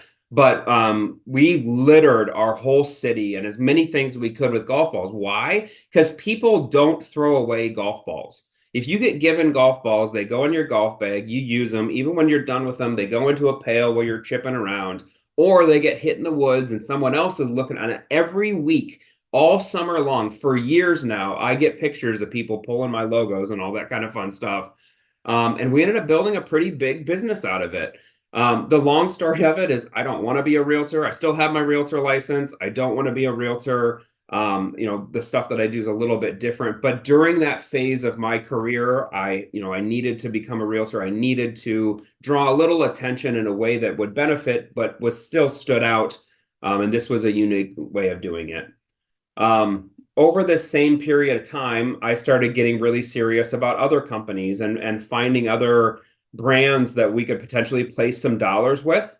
Real estate was starting to get kind of crazy as people were buying stuff for 3 caps and 2.5 caps and, penciling in weird deals and stuff. And so I got a little bit more interested in venture, and that's where I found Everbowl, which is kind of my next phase right now. And, I walked out of my final cell phone store. It's crazy to think now it's been 7 years, and I took 5 years off to just kind of chill or whatever. But for me, hitting a golf ball and hitting a great birdie on number 16, it didn't fill me in the way that I was hoping. But when I found Everbowl, this company of bowls of things that have been around forever, the ability for me to take my skill set of building a business and my knowledge of real estate and pair it all together got really interesting. And then if I added my network on top of that and we fueled the whole thing, okay, this could be kind of interesting. So at this point, Everbowl had 22 locations, started out in San Diego. And if anyone's ever had an acai bowl, we're kind of like Chipotle of fruit. So Everbowl, like I said, bowls of things that have been around forever. We've got locations in like Petco Park, where food trucks. And when I was coming on board, this guy over here, Drew Brees, was just signing on. And Drew brought the rights to 12 or 13 states. I know before you guys were talking about startup franchises and the ability to be part of existing systems. This was the case with me in cell phones, right? Every one of my cell phone stores was the same store over and over and over again. But rather than, I know people that own 6 different restaurant concepts, and every one of those has different challenges. Whereas if you're thinking about doing something, doing it over and over and over again can be a really fast way to help shortcut. And now just in 3 short years, we have 80, I believe 84 or 83 across the country. I think we just opened another one yesterday. We're opening 1 or 2 a week and just really hitting that scale button. Gary Vaynerchuk just came on board. Jason Tatum was just announced in a franchise Times Are. And so now we're really starting to make healthy eating cool with lots of different characters. Everbowl has a mission of helping people unevolve, which is getting back to eating and moving the way that Mother Nature intended. And on top of being repetitive, they actually build all of their own stores in San Diego, and they're opening a new facility in Atlanta so that we can actually build our stores for 30-40% cheaper than our competition. Again, everything that we're going to do, if we're going to do it once, why not do it 100 times, 500 times more? And it's been a lot of fun. So As Beau mentioned, I purchased the rights to the entire state of Texas.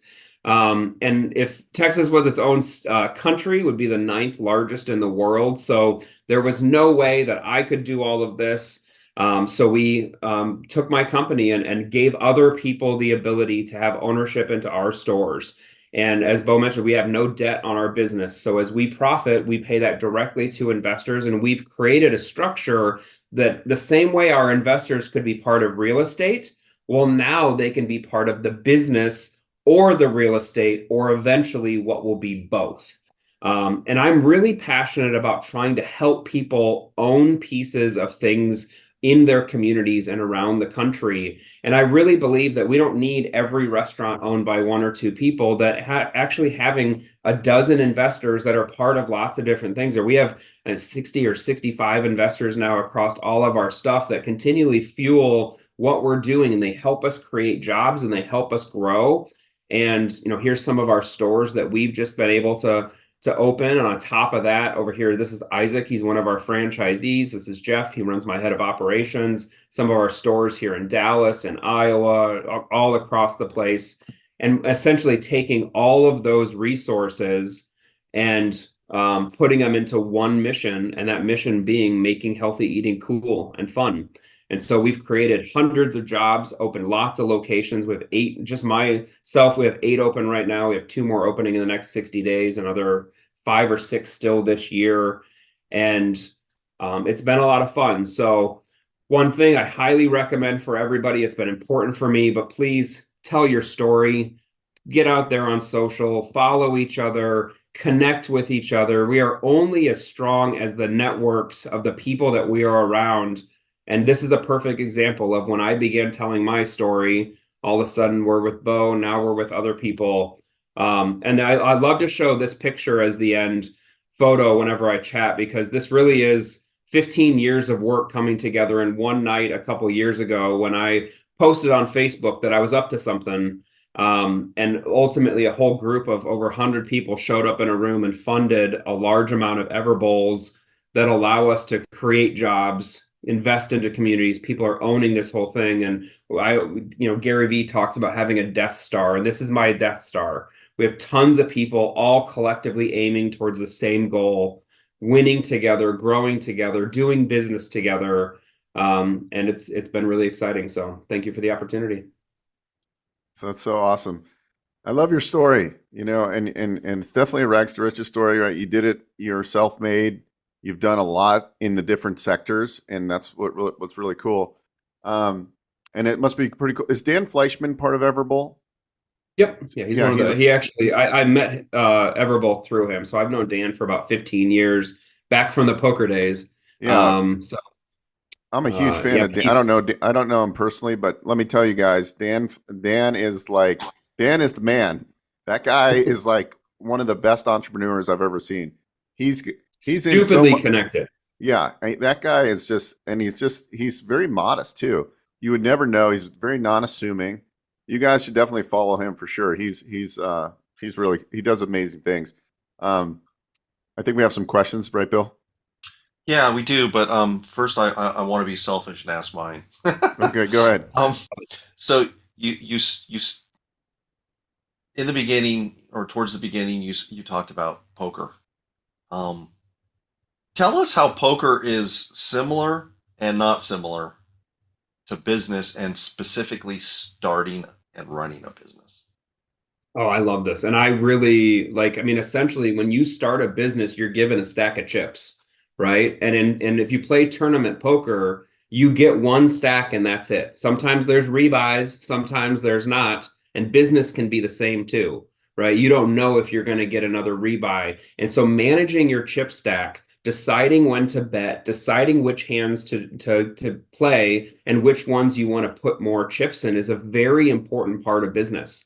How many times do we get a phone call? It's like, I can double your business. I just need 50 grand, right? Well, if we just spray and pray that 50 grand everywhere and gamble, all of a sudden we're out of that tournament, right? We were holding on, waiting for that 3 outs in that tournament, and now it knocked us out. Whereas we go small ball and we test some different things. And when they work, then we bet a little bit more. And when those work, and now we're figuring out different angles. And I really, I've got 1.5 million hands logged through online poker software. And like, you learn different moves and you learn the way people react to different moves and all that kind of stuff. And business is extremely similar. So managing your chip stack, managing your capital, knowing when to invest into different areas, and knowing when to put it all in, and when you're right, and you're right. I mean, Everbowl for me was, I've invested into a dozen different companies, but when I found Everbowl, it was like, wait a minute, I know the real estate piece, I know this piece, I know the operations. If I can combine this whole thing and build my network, that's when we're going all in, right? And I get pitched restaurants all the time, and it's like, okay, well, I can pick apart these different things in it. I would never want to invest too much into those things. Awesome. Yeah, so that leads perfectly into this question. James asked, when you say that you start buying properties, can you elaborate on how you structured the purchase, please? Personally, through investors, finance, what have you? Yeah, so the first few deals that I did was 100% myself. And I really recommend that everyone starts. Like, the one thing you got to keep in mind is when you are asking other people to invest in you, you're taking on a lot of responsibility, and it's not something you should gamble with. And so what I did was I started the first few properties, a rental house, a rental house, a rental house, was all me. And I had to figure it out, and and we made lots of mistakes, and we get a bad tenant in there, and we hired a property manager, but I was doing it with my own money. Now there might be people that want to help you figure it out together, and you can give them a little bit bigger portion or however that is. But I started solo and then continually grew from there. And what happened was that people started asking me, can I be part of this deal? Can I be part of this deal? Well, as I would want to buy a larger property, what I did was I would just make them, like, essentially their money would go right alongside of mine. So maybe instead of buying a $400,000 property just myself, I would buy a $700,000 property, and they would come in as a silent minority partner, but allow me to buy a larger piece. Right. And I was fine with that because essentially I needed my money to work. They needed theirs. And it was a good partnership. And in the agreement just simply had that I had the controlling rights and the voting rights and all that kind of stuff. Now, as you continue to grow, right, now you get into waterfalls and different structures and fund structures and all this kind of stuff. But the reality is that you can't start there. And the people that start there, it does not usually go very well. They're getting a lot of capital calls. They're giving a lot of properties back to the bank right now, because if you don't have your system figured out, why would other people want to invest into that system? And so I really recommend learning the different structures, learning the different flows. And on the first deals, you've got to make it way too good for your investors. On our Everbowls that we're doing, it's like, just full disclosure, I believe that I'm going to add other companies, and we will own lots of brands, and we will own lots of real estate, and we will actually place the brands into the real estate as time goes on.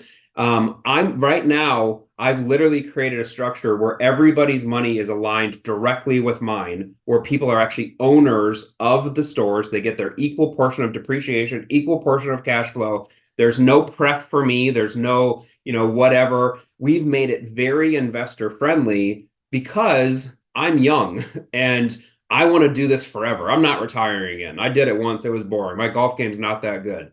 And if we're going to, I'm starting right now by making it more investor friendly, of course, and as we get bigger, then, maybe we'll switch to a different structure, but always make it so your investors win early on.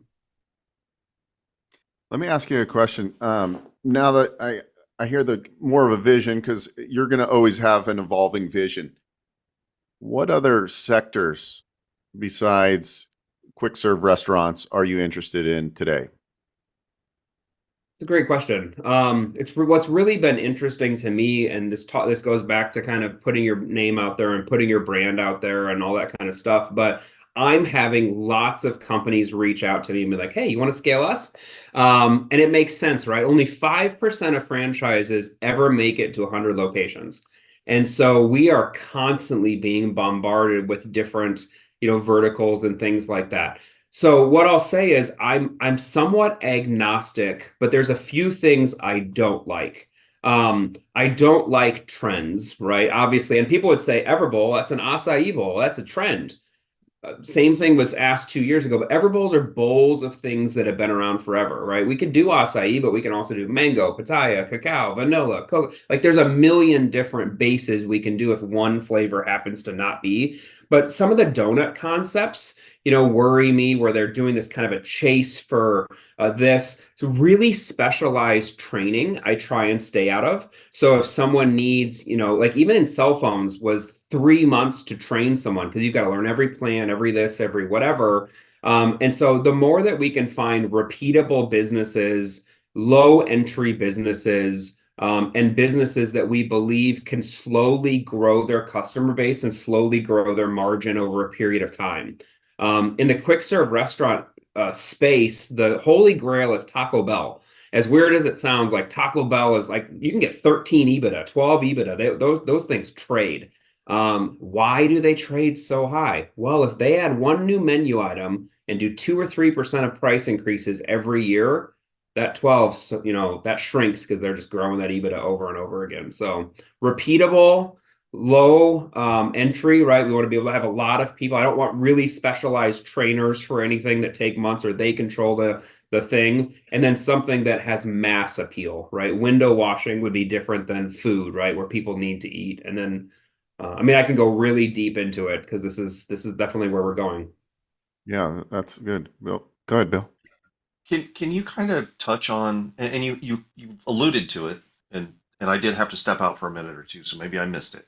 Talk about the stakeholders in this particular business. There's owners, vendors, employees, customers.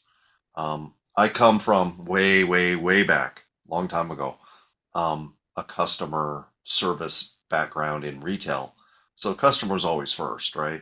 So talk to me about how that all fits into this model and how you kind of enjoy all the different pieces. Yeah, so there's lots of hats, right? And as we keep growing, I always joke like I have to take off my hat and hand it to someone, and they have to take off. Then and we just keep on having to change our routes, right? But we have our investor group that funds our locations. So we open 3 locations at a time, and our investors come in and fund those. And so that's role number 1. But what's really cool about that is those investors are also advocates, right? They're telling people about the brand. They're my insurance agent. They're my banker. They're my friends, my family. They're people that live in these communities. They're people like this that, just love what we're doing and love to support it. So naturally, we're getting a boost, right? I mean, one of our investors just catered their kid's graduation party not too long, right? We're always doing this kind of fun stuff of growing together. But you're right that it comes down to the customer itself. None of this matters if we don't make an ROI for the investors. And the only way we make an ROI is by running a really great restaurant over and over and over again, growing those sales, growing those margins, growing the brand, growing locations, and eventually, hopefully becoming that Chipotle or becoming whatever that next brand is.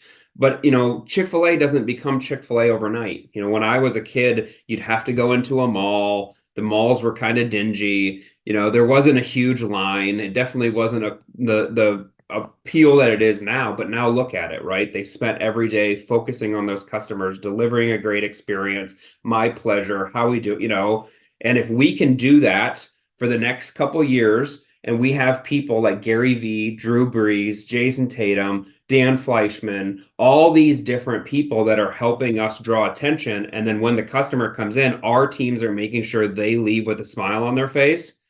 It's really fun to be part of. Very cool. Very good. Yeah, that's beautiful. One thing that was alluded to in a question that was kind of broad, but I'll try to boil it down a little bit more, is, in today, especially, we're going to be talking about, business acquisition, franchise ownership, that kind of thing. And we often talk about, well, where do you find the money? I'm not going to say you were lucky because you worked really hard to earn that nest egg that you had in order to invest in these businesses. But what if you're just starting out? What if you're 20 years old or even 60 years old and you don't have anything? what are some avenues that somebody could go down? And I know we're going to talk about SBA financing a little bit later, but what are some of the different ways that somebody could raise money to start a franchise, and especially to start your franchise, for example? Yeah. Yeah. So, I mean, the beauty of franchises, you mentioned this right as I was coming on, was that there are programs to help known franchises scale, right? And the problem is, if I'm starting Justin's Acai Bowl Shop, it's my first one. I've never opened a restaurant before. I have a lot of things to learn. I need to learn construction. I need to learn supply chain. I need to learn my point of sale system. I need to create an app. I need to learn signage. I mean, there's a whole list, right? But when you buy into a franchise, you're buying into a system, and those systems come with known numbers, known ranges of things. And so you're able to create quite a bit of predictability. And bankers like to lend on predictability, and investors like to invest in predictability. Okay. I was just talking with someone the other day, and they said, listen, investors don't want to help you build the rocket. They want to be your fuel. So the key is you need to figure out how to build a rocket, and then you need to figure out which rocket you want to build and what your fuel will be, and then tie those two together. So my first restaurant that actually opened, my first ever bowl, I funded it myself because I didn't want to just I was going into this new thing. Yes, I knew repeatables. Yes, I knew this, but I'm always going to start myself as much as humanly possible with as few investors, and doing as much and finding investors that know we might still be building the rocket ship, right? It's not taken off yet. There's a little bit more risk. But the reality is, by talking about what I'm doing, by showing people what I'm doing, by inviting everybody out and saying, listen, this is what we're doing. Here's what we're building now. Here's where we're growing. If you'd like to be part of it, let me know. And when I do that enough, all of a sudden there's people that they're hiding in the weeds, right? They're sitting there looking, what's he doing? Oh, it starts off with, he's an idiot. And then it's like, wait a minute, what's he doing? I'm like, oh, I get it. Let's go. And your key is just every day, go build the great business. And however you can get it started, get it started. If you've got a parent that will loan you a little bit, but though I have one ask, and this is like a really big thing for me, is the second you take outside dollars, everything changes, right? This is not like, oh, I can take Buddy's 50 grand and lose it tomorrow and it's not a big deal. This is a very big deal. And you should never take money from anybody unless you know exactly what you're going to do with it, exactly how you're going to get an ROI, exactly where you're going to spend it, and the rocket ship that you're putting that money onto. Because if you're taking people's money to go tinker around with your ship rather than go take off, that's very irresponsible. So lots of ways to start it, but scaling it, I think the number one way to scale stuff is to do it privately. Because we don't have the same burdens as other businesses the way that we're doing it. And that only happens by going through the right processes, right? Like you said, if I could wake up right now and just be like, I need 10 million bucks, that would be great. But that doesn't happen. What happens is over time, someone invests for you, you win for them, they call their friend, now you win for both of them. They call two more, and over time, all of a sudden it's like, hey, now we want to build this. And everyone says, let's go build it. I love it. Very good.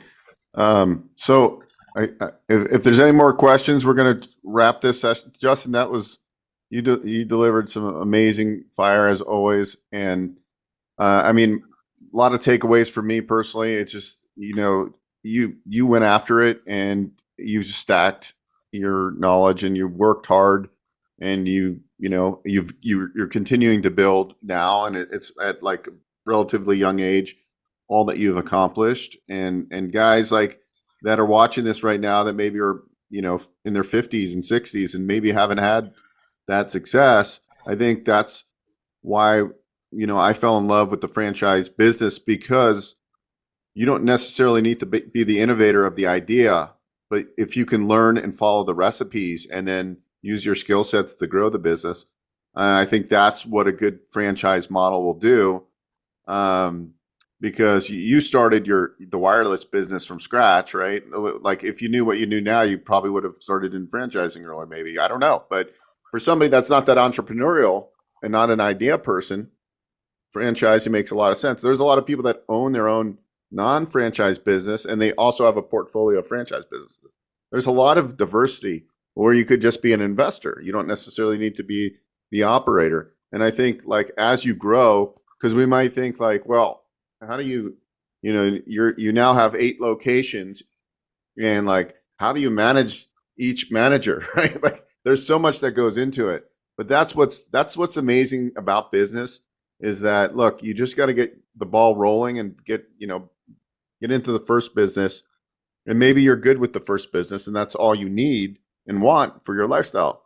Somebody like Justin, he's an empire builder, right? Like that's what he's passionate about. So whether you want to be a Justin or you want to be, one unit or one franchise location, there's a ton of diversity in business and entrepreneurship. And so I think that's what we're trying to bring in to today's event, and just give you what's possible. And then you figure out your route and what business model might make the most sense for you. Any kind of last kind of closing remarks, and then also, how people could follow you? Yeah. So, I mean, if you're thinking about starting a business the first time or whatever, like you said, the franchise world where there's other people just like you that are doing that. So part of my role as the area rep for Texas is that we help other franchisees, right? And they train and they find their real estate and they open their store. But as they have problems, they're the same problems that I'm having, the same problems that 83 of us are having around the country. And you go to other brands and there's 1,000 or 2,000 of them, right? And so you can create that network where all of you are connected. And if you've got a problem, you can reach out. That to me is just a great life, right? I don't go to sleep thinking too much about problems. I think about who are the people in my network that can help with those problems. And franchising really helps speed that up exponentially. As far as reaching out to me, LinkedIn, I started the Instagram thing about 2 years ago. And I've gotten pretty serious about that. Anytime that we can be consistently connected with other people that like to win and do cool stuff and are out there, please follow me. I'll follow back. Sloan Capital everywhere, and look forward to seeing everybody else win and grow. And if I can be of any help, as always, and I say this to Beau, everybody all the time, like I'm open. Reach out, DM me. Let's get on the calendar and let's figure stuff out together. Let's skip some levels, figure stuff out together, and grow faster because we're willing to hop on calls like this. Thank you so much. Thank you for giving up some time on your Saturday. It was an amazing presentation, and thank you again. I appreciate you. All right. Up next, we are going into one more session. Let me look at the calendar here, or the schedule. We got Jordan Berry, and I think he's got a panel today. And Jordan, he's in a mastermind group with me, and he has a YouTube channel called Laundromat Resource. Many of you might follow that channel, and he has a real estate background and got into the laundry business. He's a wealth of information, and I'm excited for him to come up and present. I know he was in here, or somebody was on his channel this session.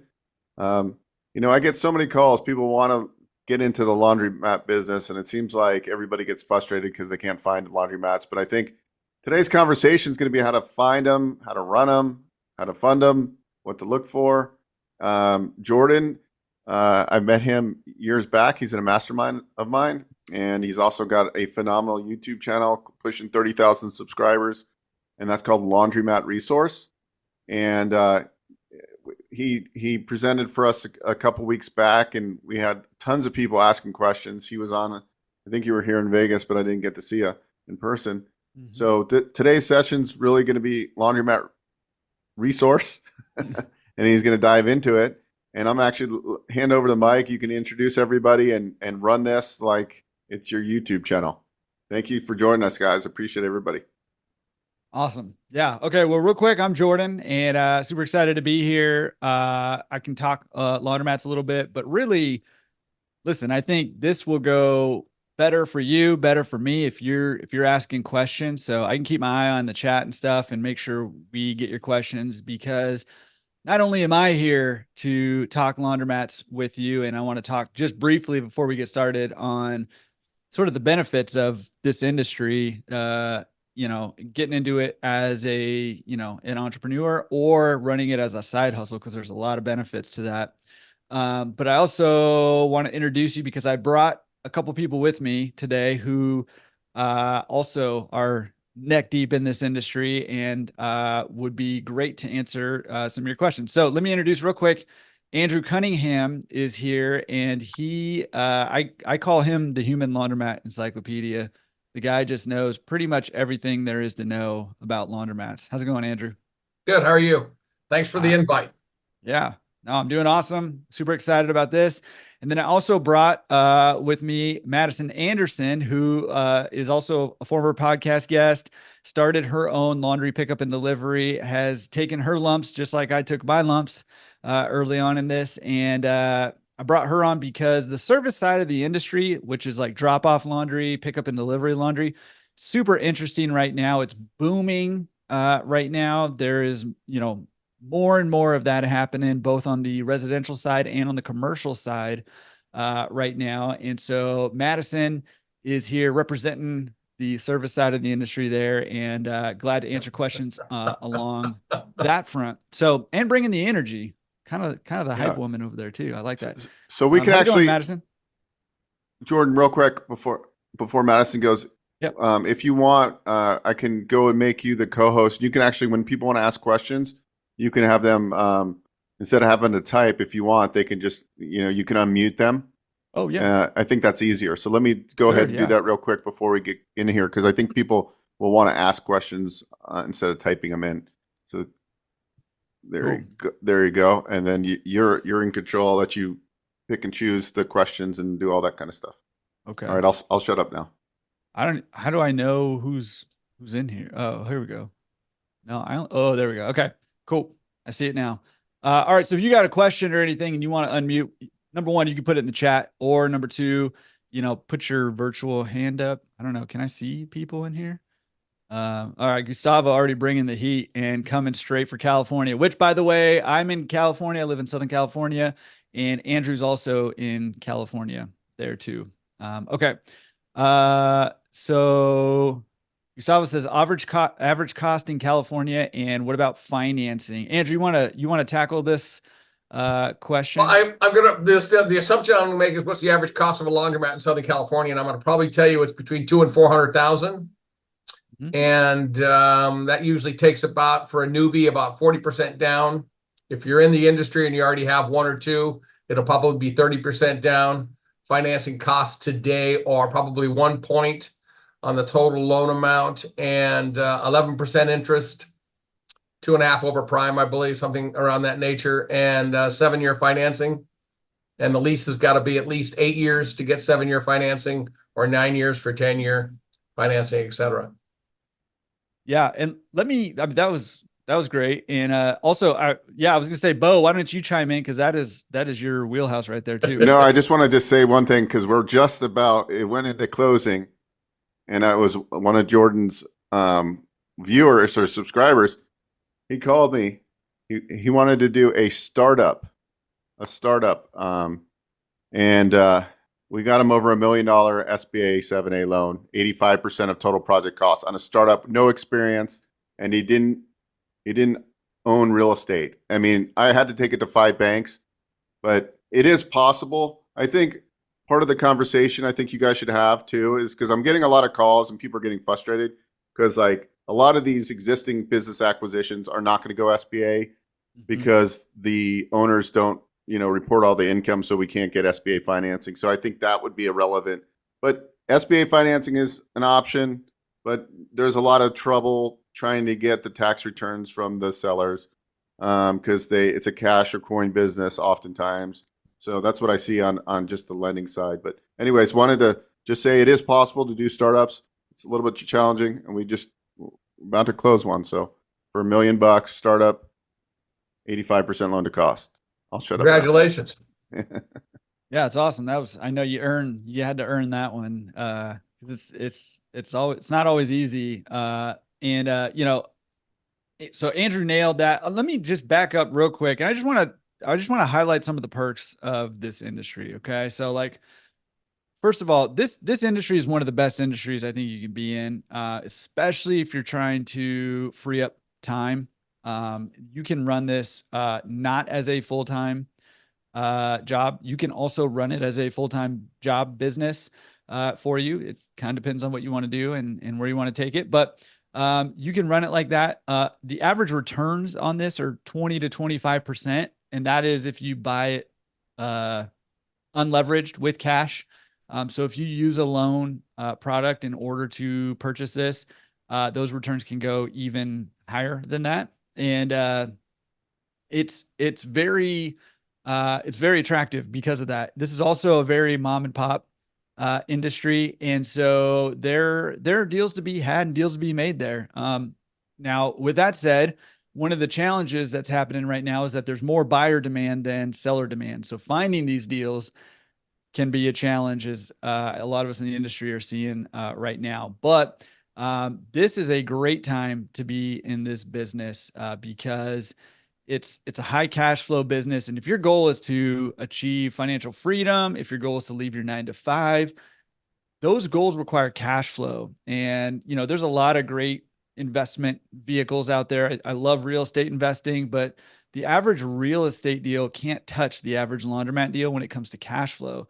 And if your goal is financial freedom, your goal is leaving that 9 to 5, you've got to maximize the cash flow. And something like a laundromat is going to get you to those goals much quicker than real estate. And then you can go into real estate and start building that wealth. So I wanted to mention that. The other thing I'll say about financing for laundromats is there are opportunities for seller financing. And a lot of people are looking for seller financing deals.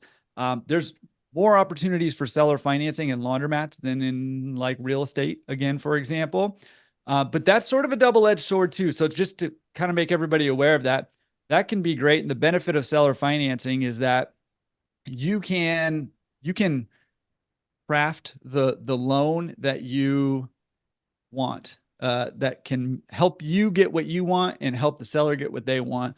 And you can craft it however you want. You get very creative with it.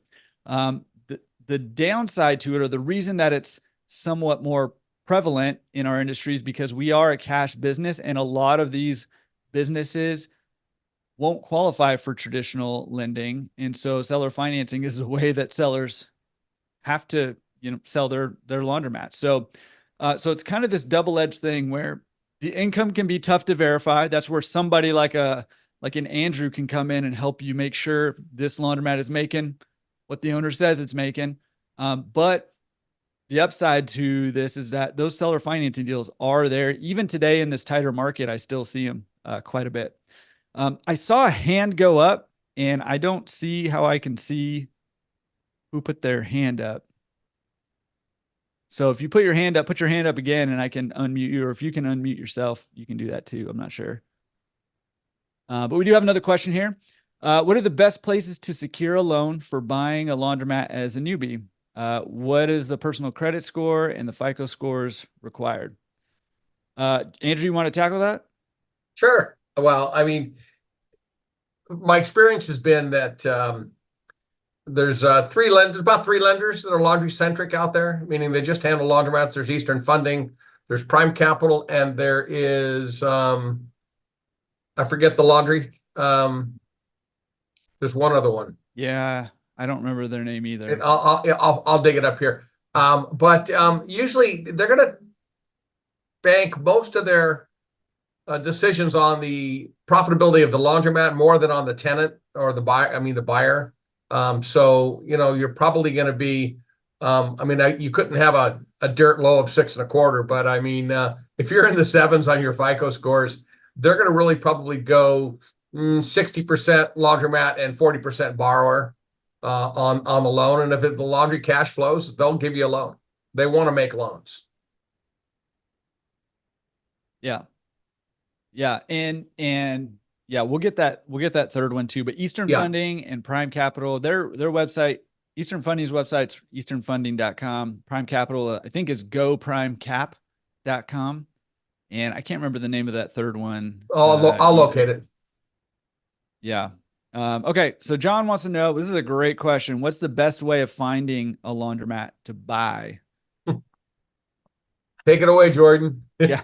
Okay. So I do a lot of consulting all over the country, and here's kind of the three main ways that I'm seeing people find deals. So obviously, you can go online, search laundromat for sale near me, and look to see what shows up on the what I call the biz sites, right? It's like Biz Buy Sell, BizBin, BizQuest, Biz Jungle. I don't know. Biz Safari. I don't know. They're all biz something, right? So you can look at those deals. You can find deals there. Same with like Facebook or Craigslist. You can find deals on there. But I have this philosophy, and the philosophy is this. Anything, when you're looking for like a business or an investment opportunity, anything you can do sitting at home on the couch in your underwear is probably not going to be the best way to find the deal, because anybody can do it, right? So here, besides doing those things, here are the best 3 ways that I found that I have clients that are finding deals right now, that I'm personally finding deals right now also, is number one is the way it works in brokerage. So I'm a broker here in California. If somebody says, hey, Jordan, I want to sell my laundromat here in California, I say, great, let's put together a packet of information about your laundromat, things that buyers are going to need to know. Once I have that, I have a list of people who I know are looking to buy laundromats. So that packet is going to go to that list of buyers first. And only if all of those people on that list pass up that laundromat for whatever reason, do my listings end up on those sites. They almost never end up on those sites. We sell them before that, right? So your goal then is to get on as many broker investor lists as you can. So that's small business brokers, or that's laundromat specific brokers. You want to get on those lists so that you get those laundromats sent to your inbox before they end up online, if at all possible. So one way to do that is to go to those biz whatever sites, see who's listing the laundromats. Yes, check out those deals that are already online. You can find deals there. But just as important, if not more important, is see who's actually listing those laundromats and reach out to them directly, right? Give them a phone call, email them, text message them, stalk their kids at school and threaten them until they get back to you, or whatever you got to do, right? Don't really do that. But you know what I mean? Like you want to build a relationship. I guess stalking their kids at school doesn't help you build a relationship, but you want to build a relationship with the broker, and you want to get on those investor lists so you see deals before the underwear couch people see them, right? So that's one. Number 2 and 3, both, borrowed over from real estate investing. That would be, direct mail campaigns and essentially door knocking, which is going to the laundromats and trying to talk to owners, right? So send letters out, expressing your interest to buy, or go visit laundromats, talk to owners, let them know you're interested in buying, see if they're interested in selling, and, and try to build a relationship with the sellers that way. So if you notice, all 3 of those have to do with building relationships, either with the broker or with the owner / seller directly. Those 3 are working. They require a little bit more effort than just surfing the web in your underwear, but that's how you're going to find deals. Much more likely to find a deal that way than just browsing online. Great question. Cool. There's a question about. Awesome. There's a question about the pickup and delivery service. Can you start a pickup and delivery service without owning a laundromat? And Madison, this is why you're here, right here. Yes, it's my time to take over the world. I love it. But yes, yes. Hey, everybody. Good afternoon or good morning, wherever you guys are. My name is Madison Anderson. I'm over here on the east side, Charlotte, North Carolina. Let me know if you guys are from North Carolina. I would love to know. Love to make some new homies too. But when it comes to owning and operating a laundry service without a laundromat, I did do that. I started my laundry delivery company right after I graduated college, right after I walked across the stage, snatched my degree, and basically threw it in the trash because I did not go to college for laundry. But yes, you can absolutely do laundry services without a laundromat. The way I did it was I was a true owner operator where I did absolutely everything, and I did it solo. So I went to the laundromat that I had been going to when I was doing research on the laundromat industry in general. And I went to the first one I did research on, which was the cheapest laundromat, and it was also card operated. I got all my things together, of course, incorporated myself. I got my POS system, which is extremely important to do. you absolutely need a POS system to not only keep track of your orders, but also to let your be very professional to your customers. Thankfully the POS company that I went with, they built me out a website. I will say it wasn't that good in the beginning, but luckily my boyfriend, he is an engineer and he worked it out for me. So we just took the ordering link from the crappy website and just put it on our brand new website so our customers could send in orders my way, which was great. Another thing that I suggest you guys get for your laundry delivery company or laundry company without a laundromat is laundry bags, reusable laundry bags, branded preferably. With my goal for the laundry delivery company, I ultimately want to own and operate laundromats just like many of you all. So my introduction into that was the laundry delivery company. And I wanted to make a statement because I'm going to carry this laundry delivery company's name with me. So it's important for my customers to know who I am, especially when I do get my facility. So having those branded bags really helps with that. There are other options that people can do. There are a lot of moms out there that just use the washer and dryers in their house to operate laundry delivery companies. There are even people that outsource the laundry processing to other laundromats, and they're just the middleman. It's kind of like, what do they call that? Subcontracting. So there are many different ways to own and operate laundry delivery companies without a laundromat. And I do see another question in here that says, how did the three of you guys get started in this? Why? And what made this business resonate with you? Since I'm still talking, I'm going to continue talking because I love to talk, if you guys can tell. But for me, I got in the laundromat industry, started gaining interest in the pandemic. I don't know why. I wasn't like a 3-year-old, like, when I grow up, I'm going to own and operate laundromats. Yeah, that wasn't me at all.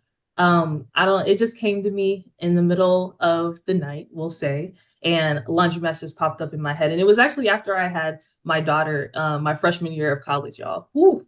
So a lot of things woke up for me in that time. The reason why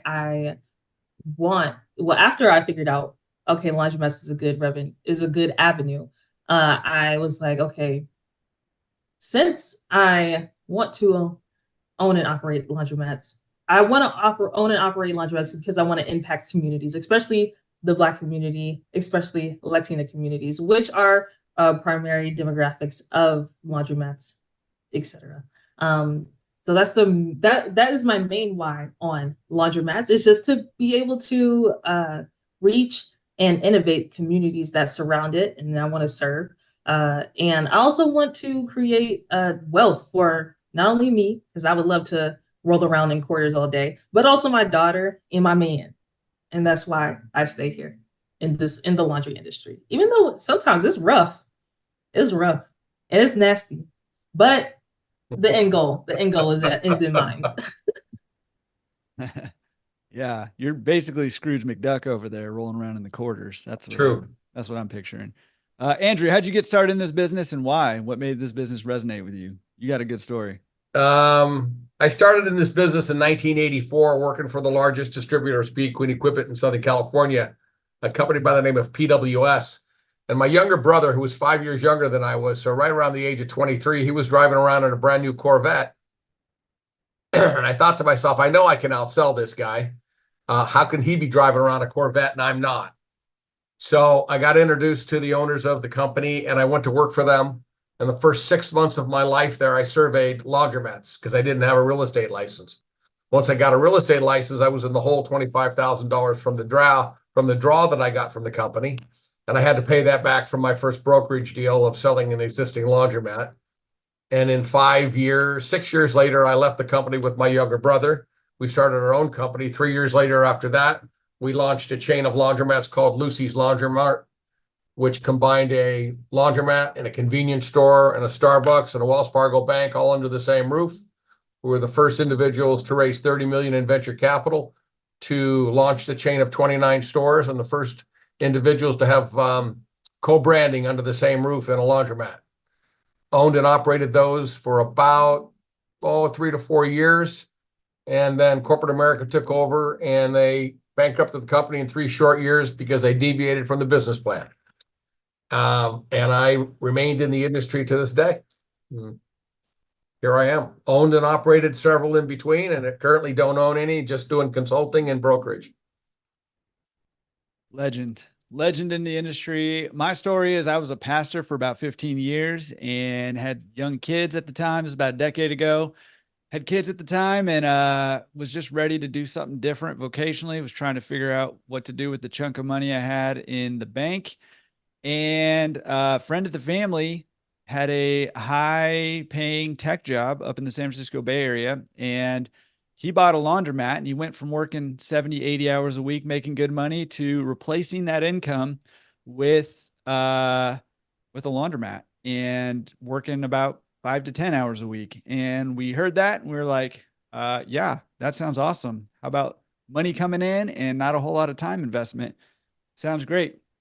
However, there weren't a whole lot of resources out there at the time, and I knew basically nothing about anything and made a whole bunch of mistakes, and very expensive mistakes, lost a whole lot of money, learned a lot of very expensive, hard lessons, and, decided to, try to help other people by sharing those lessons. But the dream behind it was money coming in and not a whole lot of time going out. And for a couple of years there, it was not only no money coming in, but negative money every single month and a whole lot of time investment. So it's the exact opposite of what we're shooting for. But I saw how it worked. I saw the dream. I learned my mistakes.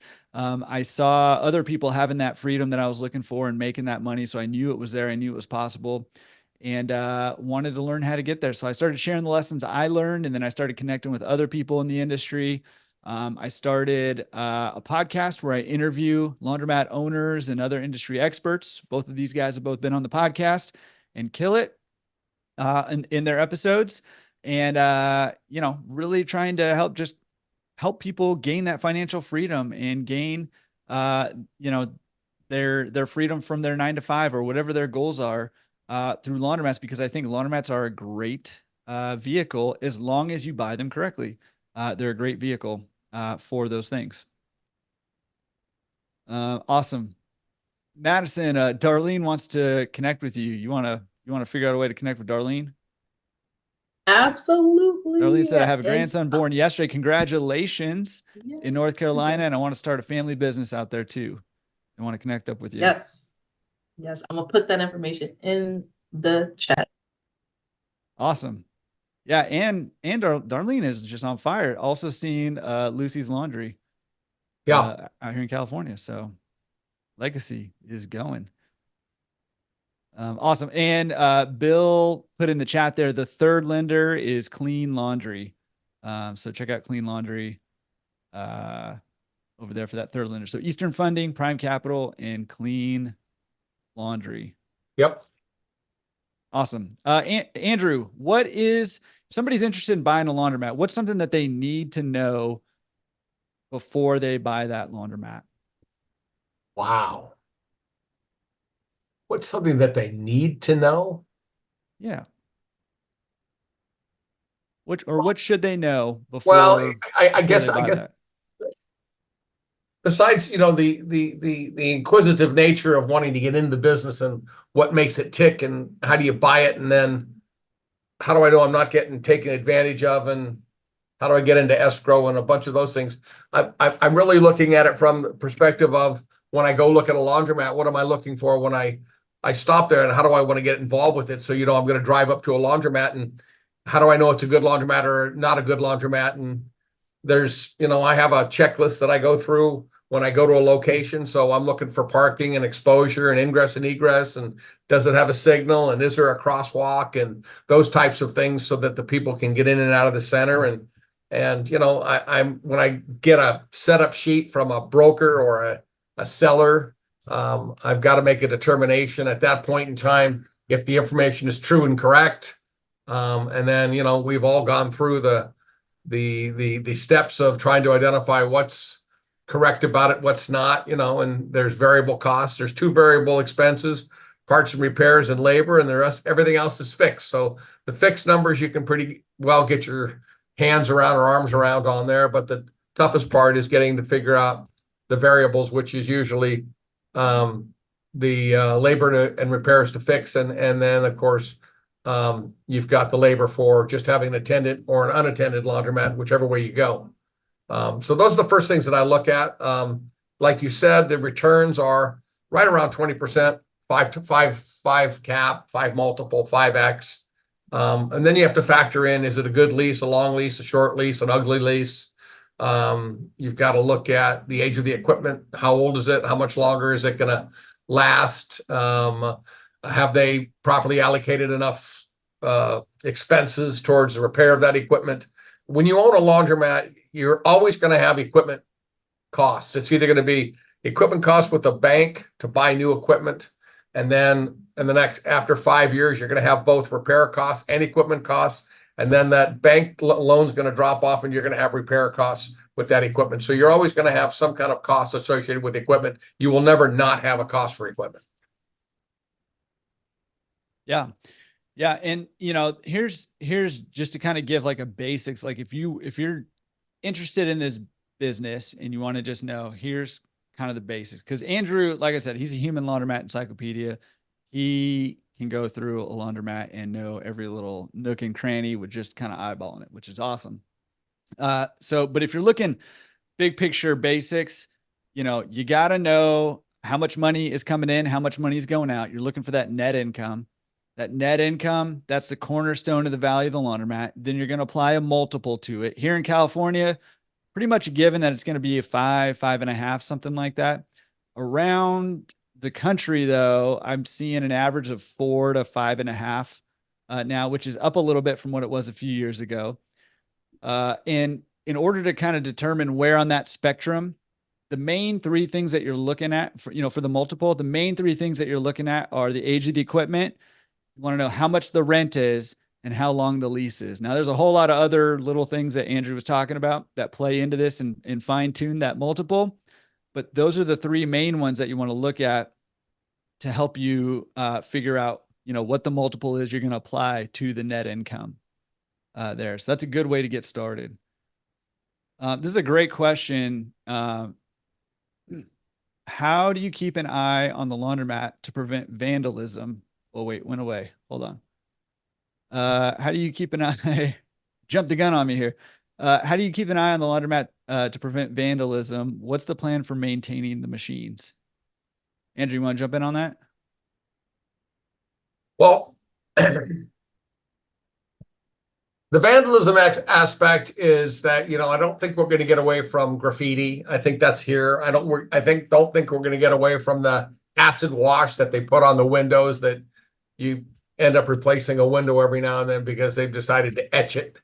So from that perspective, I think that if you keep a well-lit, clean place, and you hire the community people from within the community, I have found over my experience that if you're going to hire 1 or 2 of the of the women in the neighborhood, you're going to start to insulate yourself against the gangbangers coming in and graffitiing because so-and-so's mom works there and she knows your moniker and you're going to get admonished for doing that. So you can start to do it by having a policing situation with people that you hire from the community to help prevent that from happening. It won't end it. You'll still get graffiti in the bathroom. There's nothing you can do with that. Attended laundromats normally don't have the same problems of unattended laundromats. And so that, along with probably a camera system to help you identify it. But for the most part, it's going to be a presence. And I don't like to have video games in there. I think it attracts the wrong people. I try to keep the video games out so that I don't attract those types of people. Remember, it's a female-driven business. And that's who you're really catering to, moms and kids. And I think if it's well lit and it's clean and you've got an attendant in there for the busy hours and it's helping people out, you'll insulate yourself against the graffiti. Madison, what do you think? Yeah, so I currently work at a laundromat. This is kind of like the laundromat internship that I never got in college. Shout out to the pandemic. But I definitely agree. I am I'm the only person that works there, and I work from 8 to 3. I will say we don't have any gangbangers over here, at least in the area that I'm in, so I don't have to worry about that. I ain't stepping on nobody's turf. Ain't nobody coming in here repping they set. But we also have, it's your turf. We know. Right. They That's know why not there's to mess nobody with else coming around. Big M. They know not to mess with Big M. But so they have me there to make sure that nothing crazy goes down. And then we also have two-way cameras. So if need be, the owner could talk to or yell at anybody in the laundromat if they needed to. Yeah, and I'll say I have had unattended laundromat here in Southern California, pretty rough neighborhood. Keeping an eye on it's easier said than done if it's unattended. Then the number one thing you can do to dissuade vandalism or most of your problems, probably 90% of your problems, is to have somebody there all the time. But that doesn't work with every business model. That may not be the business model you want, right? So, setting up things like automatic, locks to unlock the door, unlock the doors, having a camera system in where you can keep an eye on things, but also, like Madison was saying, a two-way where you can communicate with people in your laundromat there is important. And having, Beau, I don't think you have to raise your hand. You're the host here. You can just jump in, but having, a two-way camera system in here and having, the other thing that I learned is that every issue needs to be treated as an important issue, right? So if somebody, somebody's just coming in and kind of just hanging out, they're sleeping on your bench or something like that.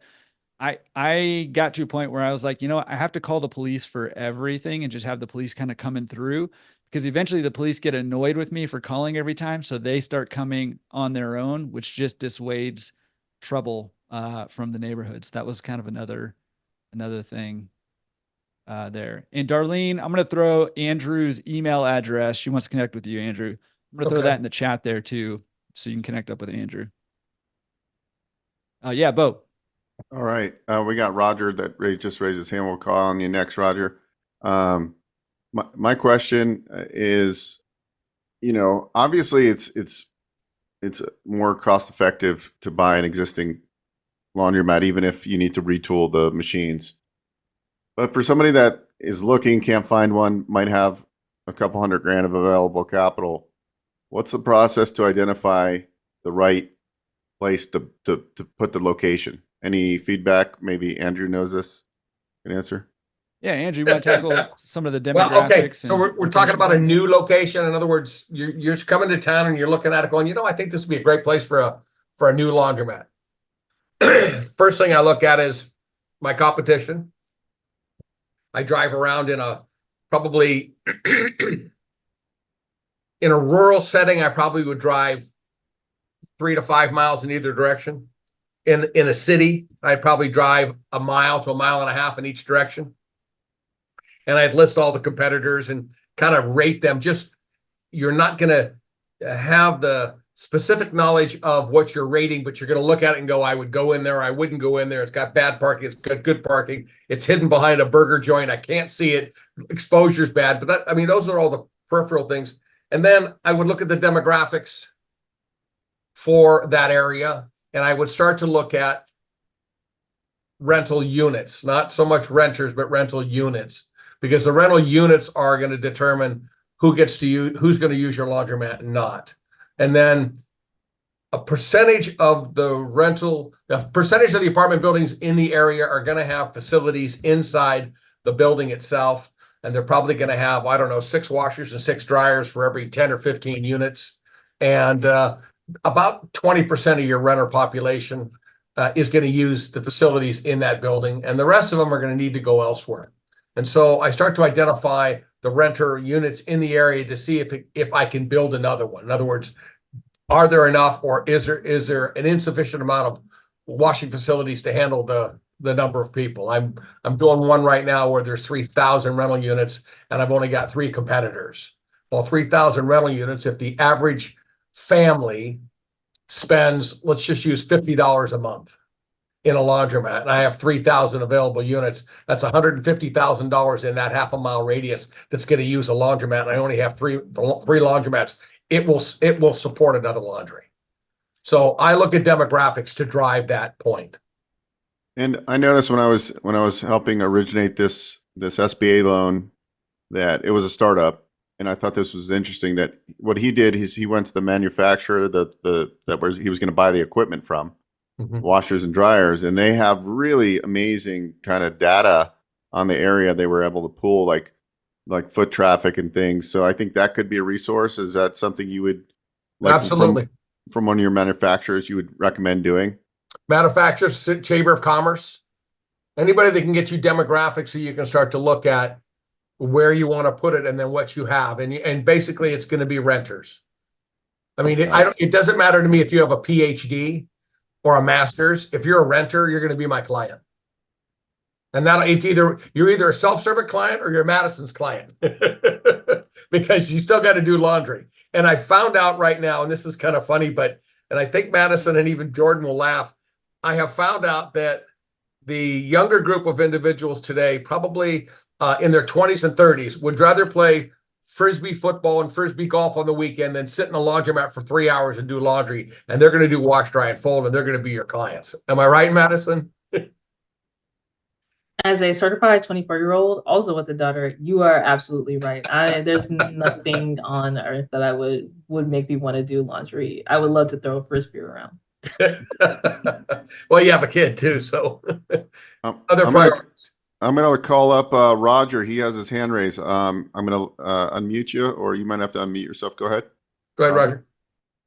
All right. Roger, put that hand back up when you get back. Maybe you stepped away. This is a great question, though. Are there any laundromat franchise opportunities? And if so, are they any good? Why not? Either you guys want to take that? Oh, you're not jumping in there, huh, Madison? I think that the pool is big enough that you're starting to see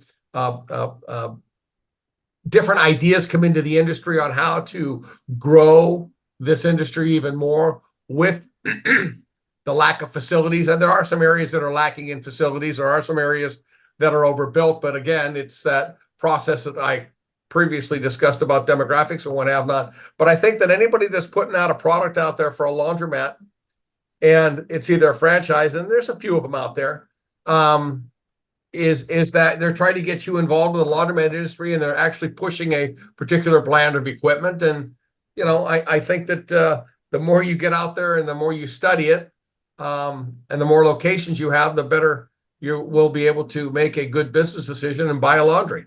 I think they're just part of the growth process. I don't think Ray Kroc worried about it when he was doing burgers in the beginning and worried about the guy down the street. I think he was more interested in, focusing on what he had and what he could do. So I think that's for most laundromat owners. If you could find a franchise that's worthwhile and they've got some good numbers, I wouldn't shy away from it. I'll give you my take on it. So there's a couple out there that are probably the biggest ones is WaveMax and Laundrolab. Those are kind of the two big ones. My view on them, I mean, they're gaining popularity, and typically what it looks like is it's a $50,000 buy-in to buy a territory, and then they're building out laundromats for somewhere between 1.2 and $2 million is a typical build out that they're building. Just to kind of give you, some ballpark numbers on that. My thoughts on that are they can be good. They can be a good way to go. However, you don't benefit from a lot of the things that you benefit from in other franchises like McDonald's. You don't benefit from that brand recognition. Hey, I'm hungry, I'll go to McDonald's. Typically if somebody's going to go do their laundry somewhere other than where they normally go, they're not necessarily going to look for one of these brand names. They're going to look for the closest laundromat with the best reviews, probably. And so you don't benefit from that brand loyalty like you would in other franchises. So that's one kind of aspect of it. And the other thing too is, you do benefit some from the operations and getting the business actually set up. But also this business is pretty simple. And so, you know, booking a couple calls with Andrew, he can get you set up just as well, if not better, than some of these franchises. It's not that complicated to run a laundromat. Now, if you start, you know, into the service side of the business and you're doing pickup and delivery and stuff, number one, there's not really franchises for that. There's some other business models, but not franchises that I know of for that. But that's where the business gets a little more involved and a little more complicated. You're dealing with logistics, more employees, that kind of thing. But this is a pretty simple business. So I'm not saying don't go the franchise route, but I am saying consider other alternatives before going that franchise route, probably. Here's a question, Madison. How do you promote your business, or how do you promote a pickup and delivery or a drop-off laundry service? Okay, I'll give you guys 6. 3 for if you have more money than time, and 3 if you have more time than money. So for the 3 that you have more money than time, I recommend Google, what they call that? Online marketing. So Google ads, Yelp ads, all the ads, buy all the ads. So you can pop up number 1 on the search. Second one, if you have more money than time, is direct mail. That's going to take a good chunk of change. That's not a route that I went, because I made some bad decisions. Don't make the same bad decisions I made. Do the direct mail if you have more money than time. Another one that requires more money than time, it's going to go back to ads, but more so on the video ads, or and SEO. Pay somebody to do SEO as well. That's a great method as well. So for the 3 that you have more time than money, networking events like your Chamber of Commerce, if you have other networking events that are just pop up around your town, Facebook groups, get into those Facebook groups, the mom groups, Airbnb groups, small business groups, all the groups, and post up as the laundry expert in that group or in your town, so that you can get some customers that know, like, and trust you. Drop in some laundry tips in there. What I did, I made posts in Airbnb groups about how they should be looking at how they launder their linens versus how their cleaners are probably doing it, or how they are doing it. So that's one other thing. And then another thing is social media marketing. It's a long game. It's a hard game. It's tedious, but it can be worth it for sure.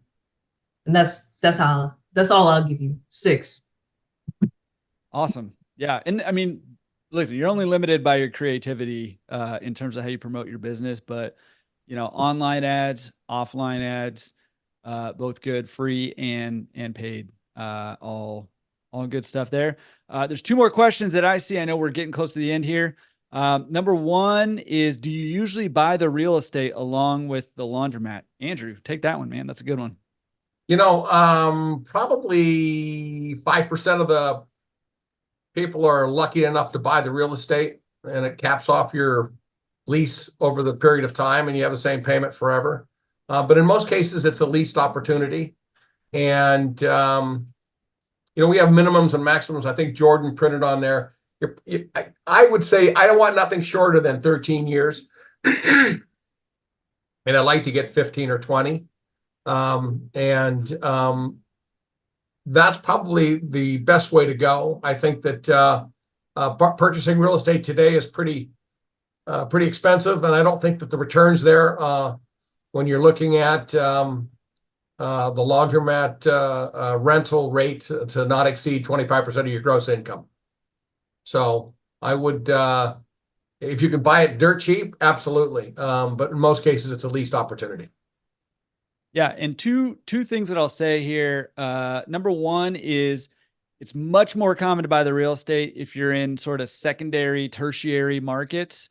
If you're in a big market like in LA, I mean, that's where we're speaking from here. Like if you're in LA, New York, Chicago, some of these markets, buying the real estate is much more difficult to do. There's not available as much, and when it is available, it tends to be very expensive. However, a lot of the smaller markets I see when I do a lot of consulting around the country is a lot of the smaller markets, oftentimes the real estate comes with the laundromat. I'd say maybe, 25, 30, 35% of the time in some of the smaller markets. So the way I view it is, listen, laundromats are a cash flow play. And, whether you own or you rent, it's a cash flow play, right? And so I've heard owners say, I will never buy a laundromat unless I buy the real estate.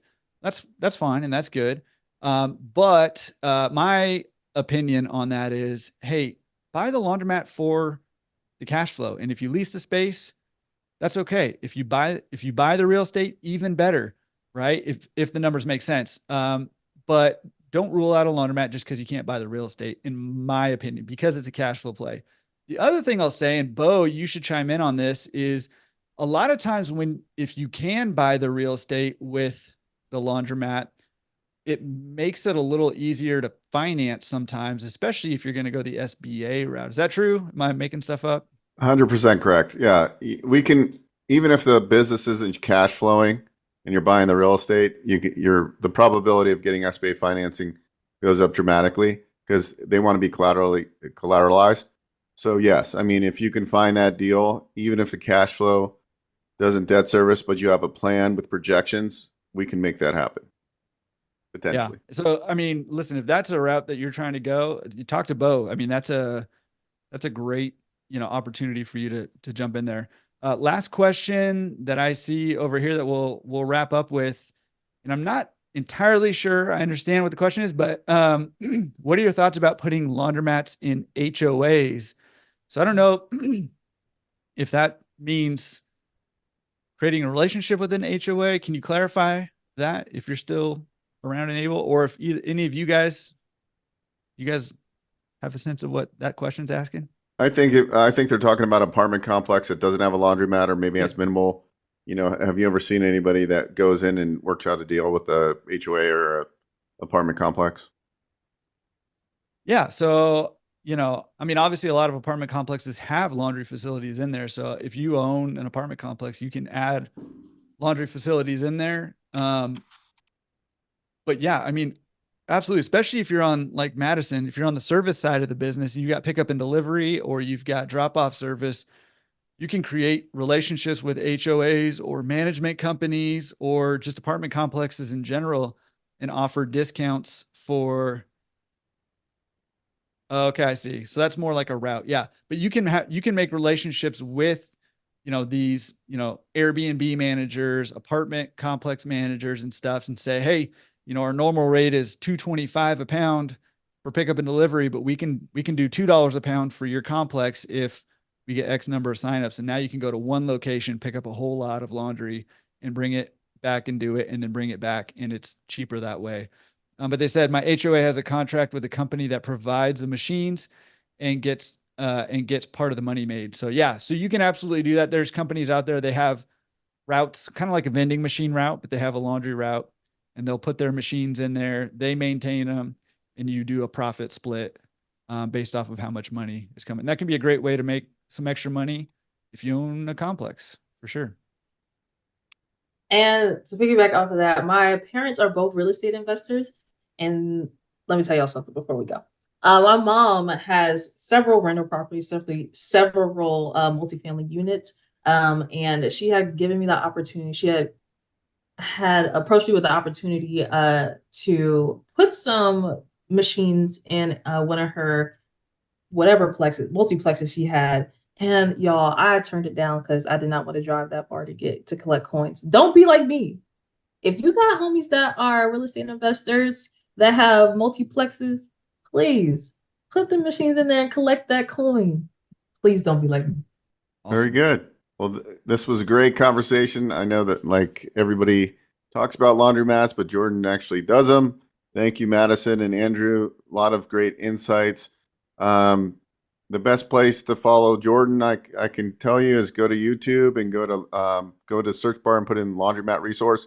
If you want hundreds and hundreds of hours of content all around laundromats, all different conversations. If you want to get your education on, go there, because Jordan's got content coming out almost every day. And then if everybody else wants to share where they can be connected with, or where they can follow you on LinkedIn or wherever you'd like, or an email or whatever you feel comfortable with. Yeah, so I threw Andrew's email address in the chat a little bit ago, and actually all three of us, you can find all three of us at laundromatresource.com over there. If you're interested in talking more with Andrew or I, go to the consulting page over there, laundromatresource.com/coaching. You can book a one-on-one with either one of us. Madison's always creating awesome content over there on the YouTube and our Instagram account. You can connect with her over there too. And appreciate all you guys. Beau, appreciate you having us on and letting us talk laundry. All right. Thank you so much. Appreciate you. Thank you very much. Yeah. Thank you, Andrew. Thank you, Madison. Pleasure meeting you. Now we're going to talk about the fun part of everything, right? The fun part is you want to buy either an existing business, you want to start a business, you want to buy a franchise startup that we were just talking about. In today's discussion, we're going to talk about financing, specific mostly to SBA financing. We'll throw in some other nuggets within financing. So I met Anna through referral. I do a lot of advisory and consulting work as a kind of an SBA loan broker, as well as I help people buy businesses and franchises and all that stuff, because I pull them together. And so Anna and I have several deals together, all sorts of deals, between franchises to business expansion. There's a lot of, I think SBA, why I love SBA so much is there's so many use cases for it, and there's no better business financing out there than SBA to get really the majority of the project funded by the bank. And remember, the SBA doesn't make the loans, they guarantee a portion. So let's just, since we were just talking about franchises before we got you on, let's talk about, because Huntington does a good amount of franchise startups, and sometimes you'll get like new emerging brands that come in that, the bank, they don't have many units, and you guys have a pretty strong presence as you're one of the largest, if not the top two largest SBA lenders. So why don't you just talk people through kind of the process on a franchise startup for financing? Sure. So basically, I go through the process in talking to the client on exactly what kind of franchise they're looking for, what kind of background that they have, if they have equivalent experience. I mean, we also take in consideration that a franchisor is going to go ahead and train them, so that helps a lot. And then what I go through the process of letting them know what our minimum qualification and coming in with at least 20% down, and then emailing them the documents that we need. So basically, with a startup of a business, we'll need 20% down. We'll need a business plan and projections. We'll need to understand, what kind of where the business is going to be located at. If there's any tenant improvements that needs to be added in there, as well as we add working capital and line of credit to all of our deals to make sure that when you start the business, you have enough to get the business started. And then we collect all the personal information, like 3 years personal tax returns, a personal financial statement, as well as a resume, and some other little items to identify you, like driver's license, utility bill. From a franchise standpoint, obviously a franchise that has a lot of more units, right? It's more established, is easier for Huntington versus a new franchise startup. There used to be a directory of approved, with SBA, it was approved franchise directory.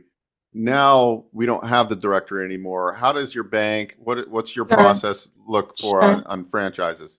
So there's a rumors that the directory may come back from SBA, but we are actually sticking to that directory right now. So we, if the franchise is not on that directory, unfortunately, there's nothing I can do. So the directory is going to be that piece of the puzzle that we make sure that it's on the directory before we can move forward. Got it. Very good. So your bank pretty much on a franchise startup, they want to see 20% of total project costs come in. Some banks will go a little bit higher, but most banks on startups will be around 80% for franchise startups. What I think is unique too is when you talk about how you can potentially, I mean, most of the time you're adding in a additional inside the loan, you're building in working capital, but talk about the line of credit because I think that's a unique product.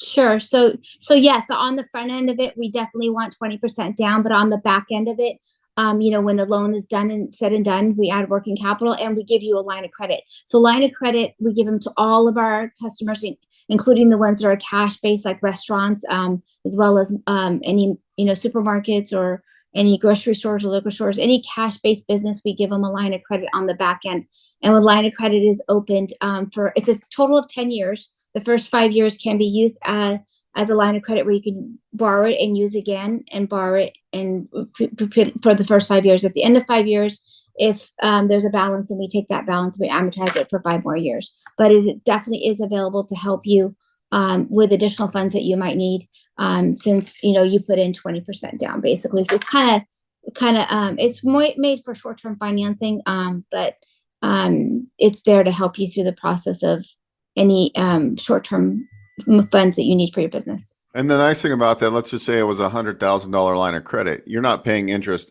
until you disperse that money. So if you're buying into a franchise model, right, or some sort of business model, and you're going to be adding equipment, but not yet, maybe 5 or 6 months later, this is where the line of credit really comes into play. Not all banks offer that. That's why I wanted to point it out on this. Sure. Absolutely. So yeah, you can definitely leverage that and buy anything that you're needing to buy for your business at that point in time. Okay, now let's kind of talk about, and guys, if you have questions, you're definitely more than welcome to pop them in the Q&A. Let's talk about business acquisition. And so we have several business acquisition deals we're working on. And so a lot of times, what the underwriter does is basically when you're buying an existing business, we're looking for 3 years of their previous the business. You're asking for the business for their tax returns on the business you're buying, and then the underwriters typically spread. Well, this is what you do too, pre-underwrite, and we spread the tax returns, and we're looking for cash flow. We're not going to use just the most recent tax return. We're going to take a two-year average. And we're going to make that's the cash flow number we're going to use, and we look at debt service coverage ratio, right? So the cash flow has to support the debt. A lot of times, what we're finding, like the one we were just looking at, is that the cash flow might be a little tight, and so we're doing seller financing. Can you talk about how we size and spread the financials, just high level, and then how sometimes we'll give suggestions for the buyers on how they can actually make the deal work, and tricks of the trade, seller on carryback, full standby, etc. Sure. So we take the net profit that the business is showing on their last tax year that was filed, and also the year-to-date numbers, and actually, they're in a business valuation. We'll definitely take that all in consideration on the average. But the net profit is what we'll take. We'll add back depreciation. We'll add back interest. We'll also add back the compensation of officer if they. It really depends on the buyer. If the salary that they're taking is over and above and beyond what the buyer may need for living, their living expenses, then we'll add most of the salary back.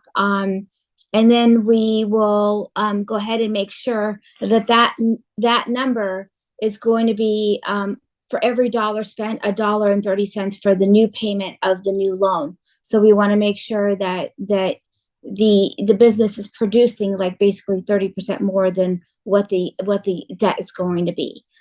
So that's going to be important to understand that. Now, if, for instance, that's not there, then we would recommend a seller note, and in that instance, the seller would be on full standby for 2 years until you take over the business and bring up the cash flow enough to be able to make the payment on the seller note. And then, do you want me to go over like the equity injection as well on that piece of it? Yes, please. Okay, great. So on a business acquisition, what the normal amount that we require for an injection is 10% down.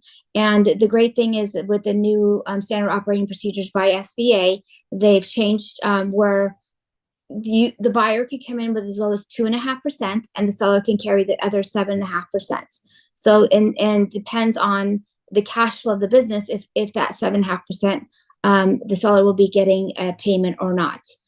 So that's a great way of making sure that the buyer can keep as much money as possible as needed in his pocket for working capital, and we give them working capital as well. But and then the seller can carry the 7.5%. And then another piece of it is if a buyer has the same NASDAQ code or the same business, and they're buying the same exact business for the business acquisition, we'll finance 100%. So the 10% is not required.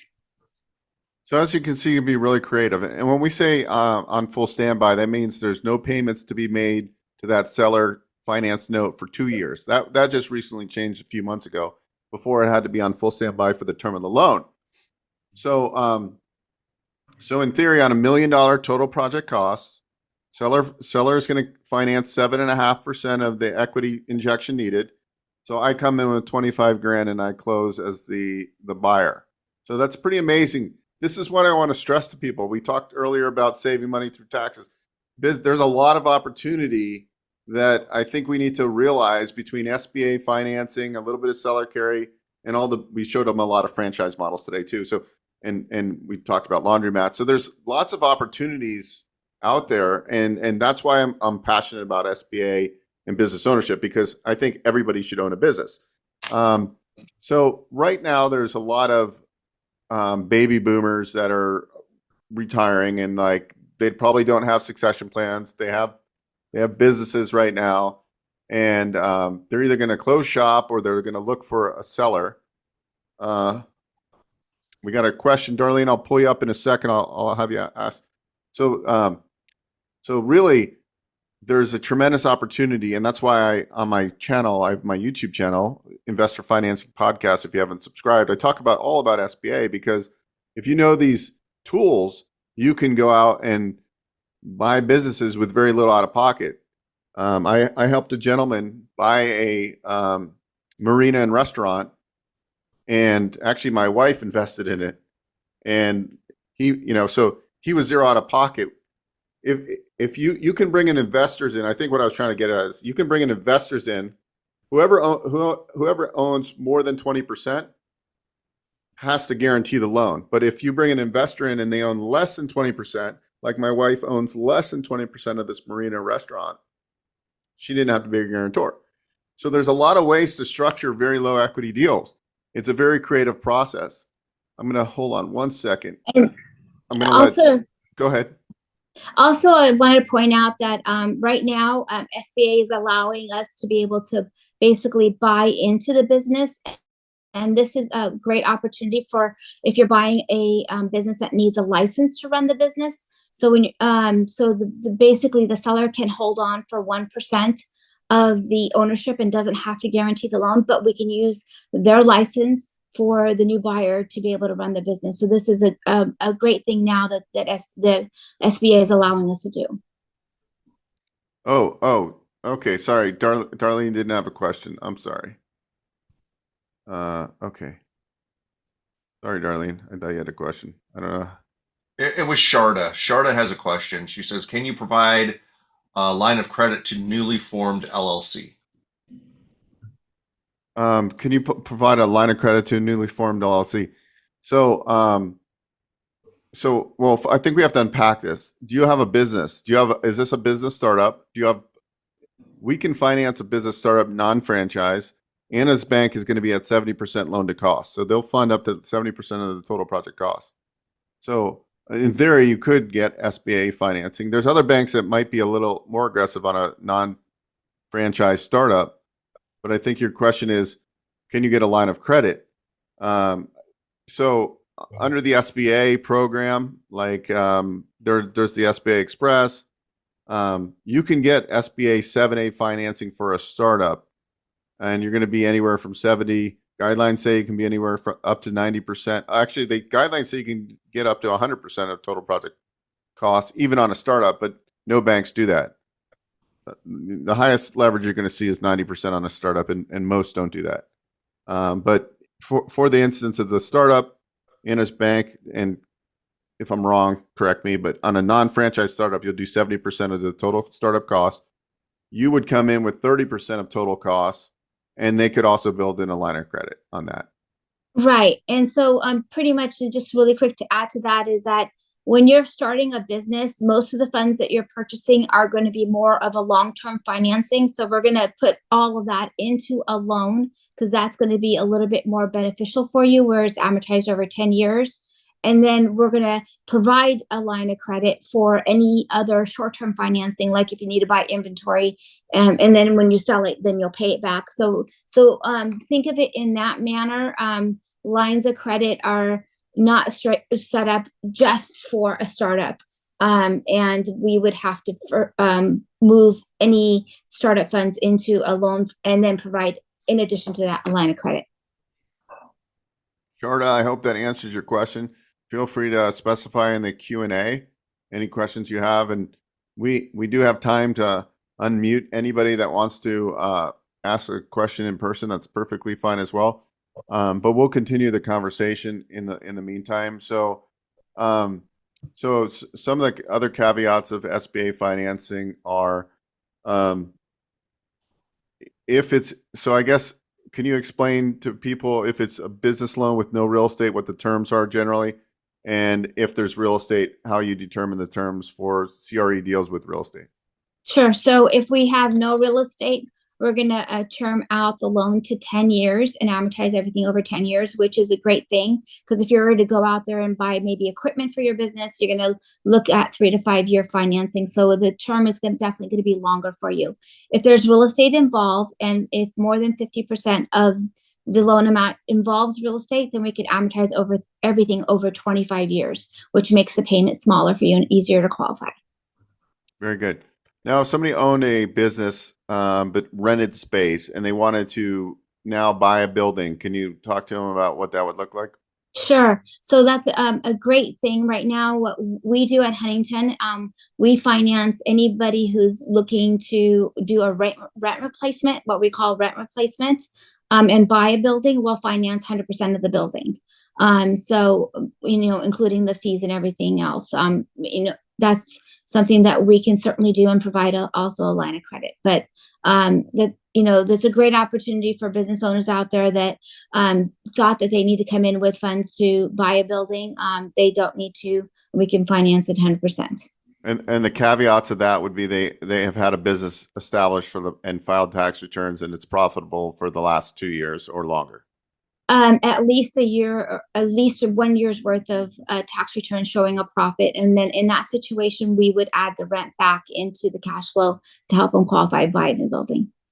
See, guys, there's so much you can do with SBA, right? Like if you have existing business, you can buy a building. Now, keep in mind, you have to occupy at least 51% of the space. Huntington doesn't do, or do they? I don't know, because I haven't done one with you, construction. We do ground up construction, okay. Yes. So if you're doing if you owned let's just say you owned a CPA practice and you wanted to do rent replacement but couldn't find a building, and you wanted to build a building, if it's new construction, they have to occupy more of the square footage than if they buy an existing building. They have to occupy 60% of the building for new construction.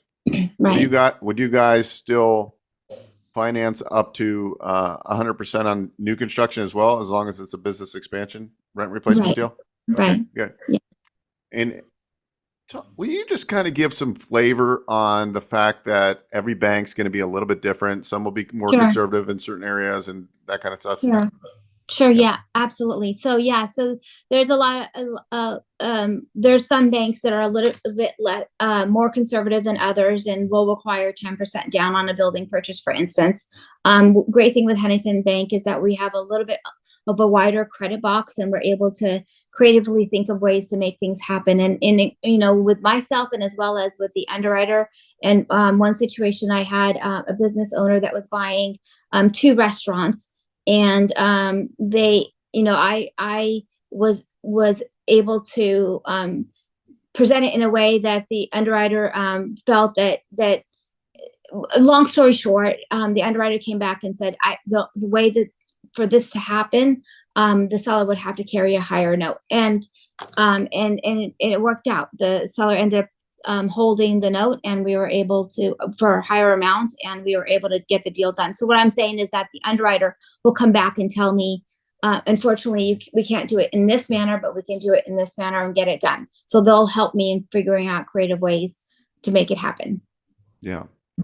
And then another thing you're seeing right now, like if you're looking for an existing business, I know we kind of touched on it, but will you touch on partner buyouts and how that's changed, or partial buyouts? Do we just Sure. How those rules have changed over the last year? So yeah, so we for the longest time we're not able to do a partial buyout or a partner buyout. I mean, where some of the existing owners will stay on as 20% owner or more. Now we can. So if somebody wants to partially buy into the business, they can certainly do so. Anybody who stays on as an owner of the business from the previous ownership, anybody who's 20% owner or more will have to guarantee the loan, but somebody can definitely buy into a business if they want to.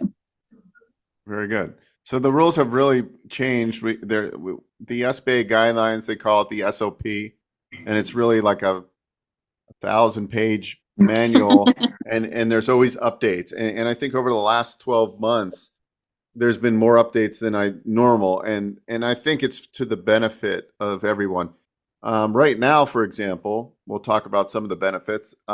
There's when you take out a loan for SBA, 7A loans and 504s, the fees are different. But there's on the 7A we're talking about, which is used just for business acquisition.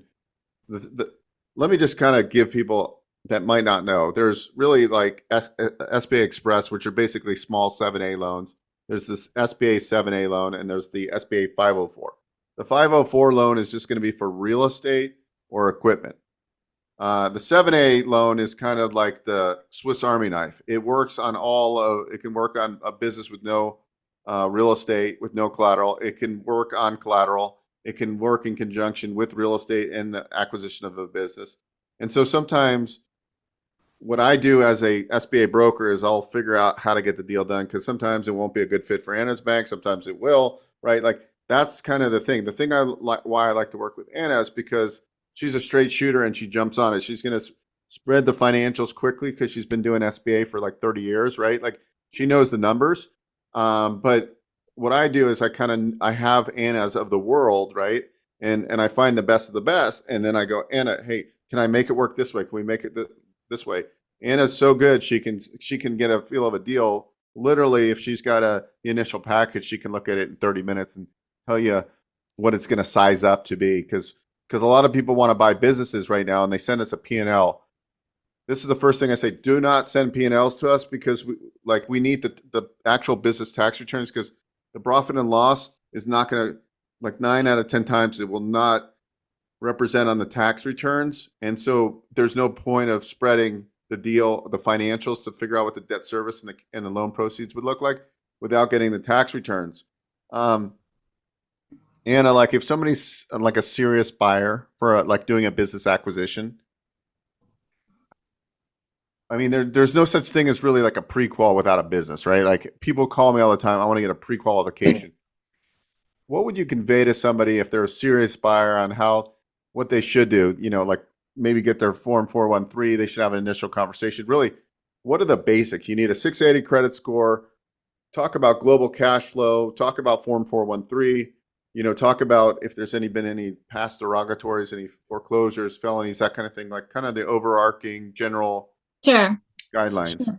So you definitely want to make sure your credit score is at least 680. If there's any, we want to see that any bankruptcies or anything that you have on your credit report is at least 7 years or older. If they're if there is any recent bankruptcies that are 7 years or older, we also need an explanation of what happened so that we can understand what happened. And then also if there's any criminal background, we'll need to understand why. We want to see on a felony, we want to see, make sure that it's more than 7 years old and it's not anything financial that occurred on a felony. And then if there's any misdemeanors or recent ones that occurred, we just need an explanation of it. But when somebody's starting out to try to buy a business, the one thing that they want to do is definitely think about, okay, what price line do I want to buy the business at? I want to make sure I have at least 10% down. And then, in addition to that, we give you working capital line of credit to all of our deals. In addition to that, we want to make sure we're not completely wiping you out and you have another 10% as of liquid assets post the closing of the loan. So that's important. You want to make sure you have your resume ready, and the resume has all the detailed information of that you can run a business or equivalent experience in running a business. Again, franchise, we're okay with the franchisor training you, but again, we want to make sure that you understand you've managed people before, you've managed a department before, you managed payroll before. We want to make sure that's all in place. So you want to make sure you have your financials together, your background, your credit, and then your resume together. And then you can go shopping for the business that you want. And then also the business that you want with us, we want to make sure it's within an hour or 2 hours where you're currently living at. If you're looking at a business in another state, unless it's an e-commerce business, it's going to be very difficult to sell on it. I do have somebody that just recently bought a business, and they were in California, but they showed us that they're moving to Texas, and they showed us that, the apartment that they're moving to, and we were okay with that. But we want to make sure that you're going to be nearby the business to be able to run the business and be there to support it. Yeah.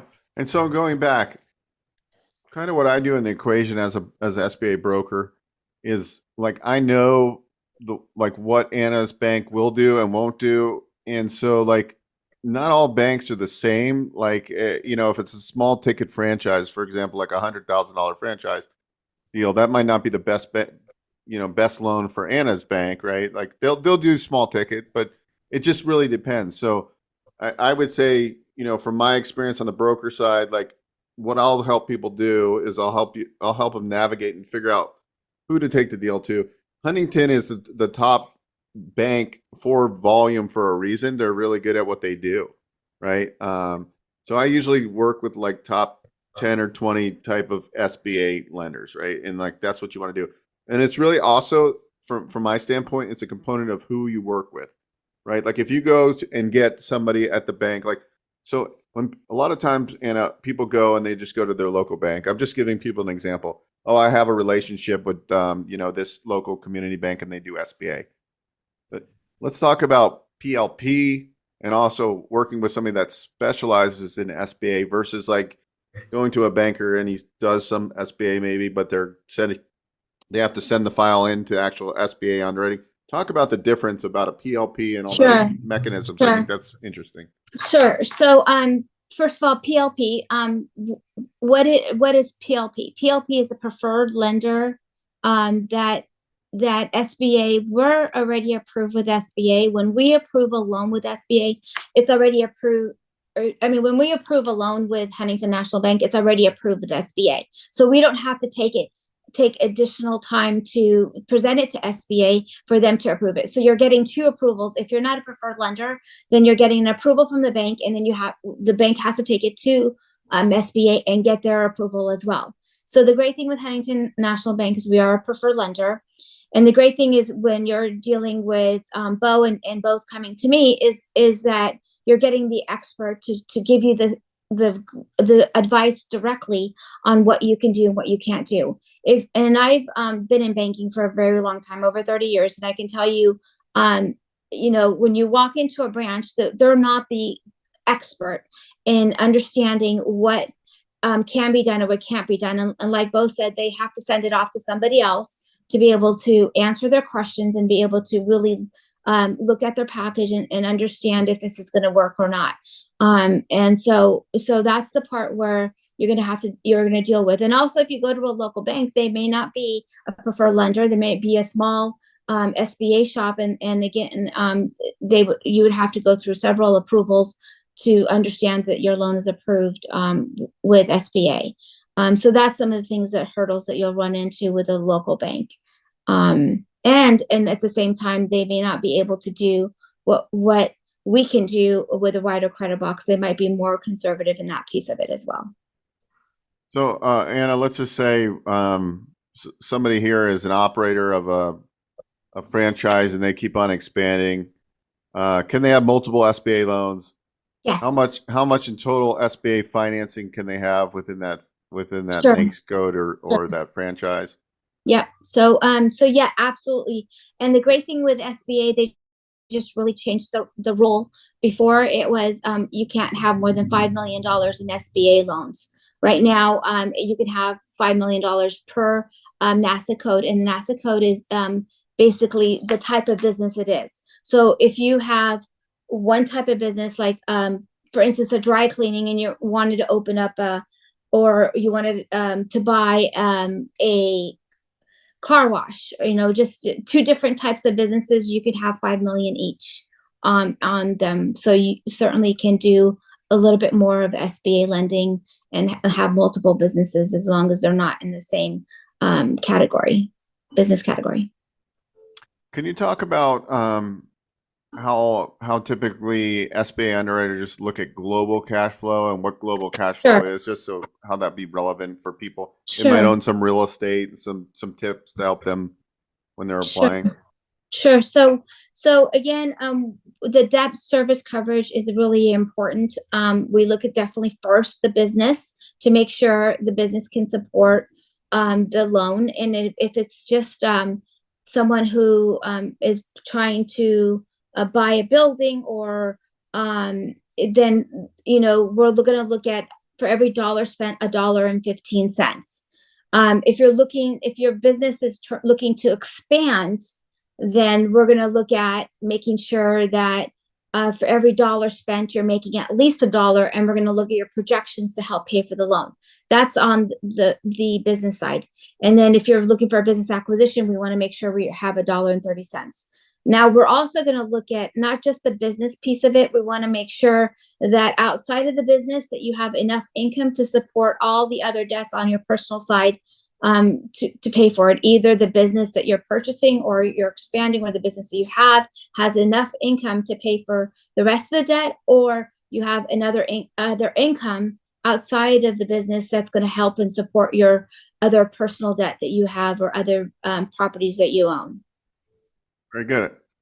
We have some questions here. Bill,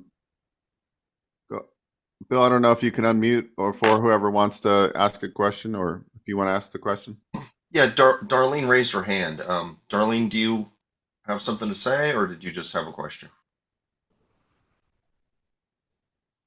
Okay, I'll ask a few of the questions, and then I'll keep an eye on Darlene's question. First question came from Andy, and it says, can you finance through SBA the purchase of a pool cleaning and maintenance business? Do you need additional collateral besides the business assets? Okay, thank you. So yes, you can certainly finance a pool business and maintenance business. Another SBA rule that just came out: anything under $500,000, SBA will not require us to take additional collateral. Now, it's going to really depend on the strength of the deal, but most likely under $500,000, we will not take additional collateral. Now, anything over $500,000, it's not.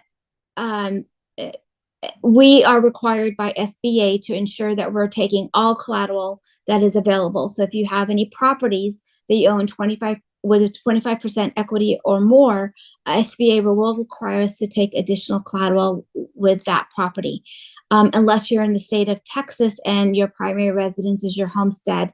Besides that, we will SBA requires us to, no matter, which lender you go to, we will be required to do so. But if you don't have equity available and you don't have it, we are not required to take any collateral in that situation. And we can certainly finance a pool maintenance business. And it's going to be really on the strength of the deal if it's over 500,000 and the cash flow. But yes, absolutely, we can do it without collateral if there's no equity available. Awesome. I'm gonna allow Darlene to talk here. So Darlene, ask your question, please. She might have, her hand might just be up and she didn't, because I think her hand's been up since Jordan's session, unless she re-raised it. Oh, I thought she re-raised it. Okay. Well, I will ask the next question. The next question is, if we buy rental properties, can we use SBA loans to refinance or purchase rental properties? So SBA loans is, just as it stands, Small Business Administration. So we're helping small business owners in buying their business or helping them grow their business or so forth. So unfortunately, buying rental properties is more of an investment, so it does not qualify for an SBA loan. Okay, great. I think you've kind of already answered this question, but can you get an SBA loan for syndication? Syndication. So I can answer this. I think you can correct me if I'm wrong. So basically, anybody that owns over 20% has to be a guarantor. There needs to be a guarantor.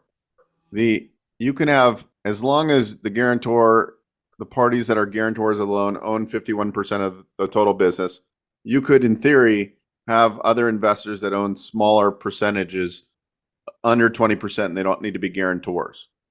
However, if you have like 4 people that own whatever, close to 19%, and then one person owns, sometimes the underwriters don't like that. So it's really like positioning the deal. Now, you can go in. I'm just going to take an example. I am buying a hotel, which I'm going to operate. I have hospitality experience. I'm just using $1 million. I can, in theory, buy and get 90% financing for that $1 million on that hotel. So I can get $900,000 loan from, it's an established business and the cash flow is there. So I don't have the $100,000. There could be a small investor group that puts that $100,000 down and they own, let's call it 19%. That's perfectly fine. But you can't really go, and a syndication is when real estate investors use syndications oftentimes where they pool money together.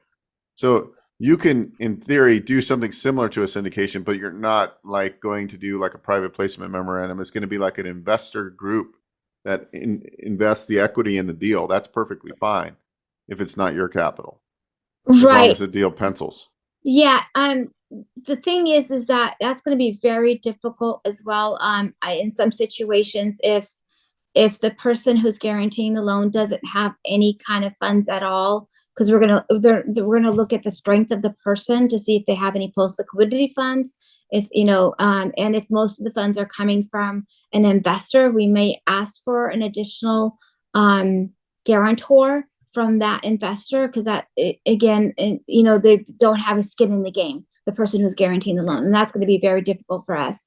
But then another thing that they can do with the new changes to SBA, we actually don't have to source the funds. We can, as long as the funds has been sitting in the account within 30 days, we just ask for the bank statement for the last 30 days. So if a situation occurs in that manner before a personal financial statement is filled out, you can have maybe the investor move the funds over to that person's account, and then and basically it'll be in their account, and we don't have to source the funds where it's coming from.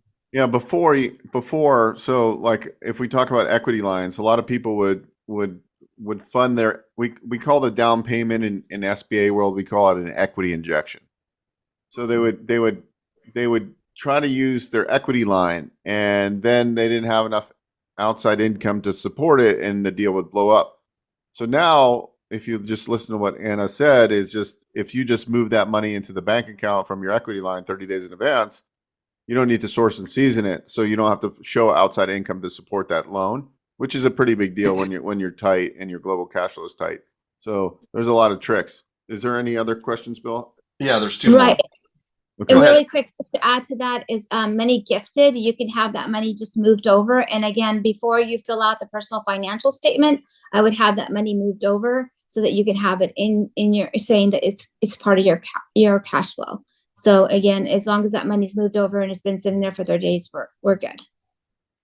All right. Can you do deals over $5 million? No. Yes. Yes, in a 504 loan, but not in a 7A loan. Well, you can do a pari passu. So you can do a $5 million. You can do a $5 million SBA 7A with up to $2.5 million conventional piece. It's called pari passu. Not all banks do it, but yes, it could be possible. Okay, and last one. Can the borrower use home equity loan for down payment?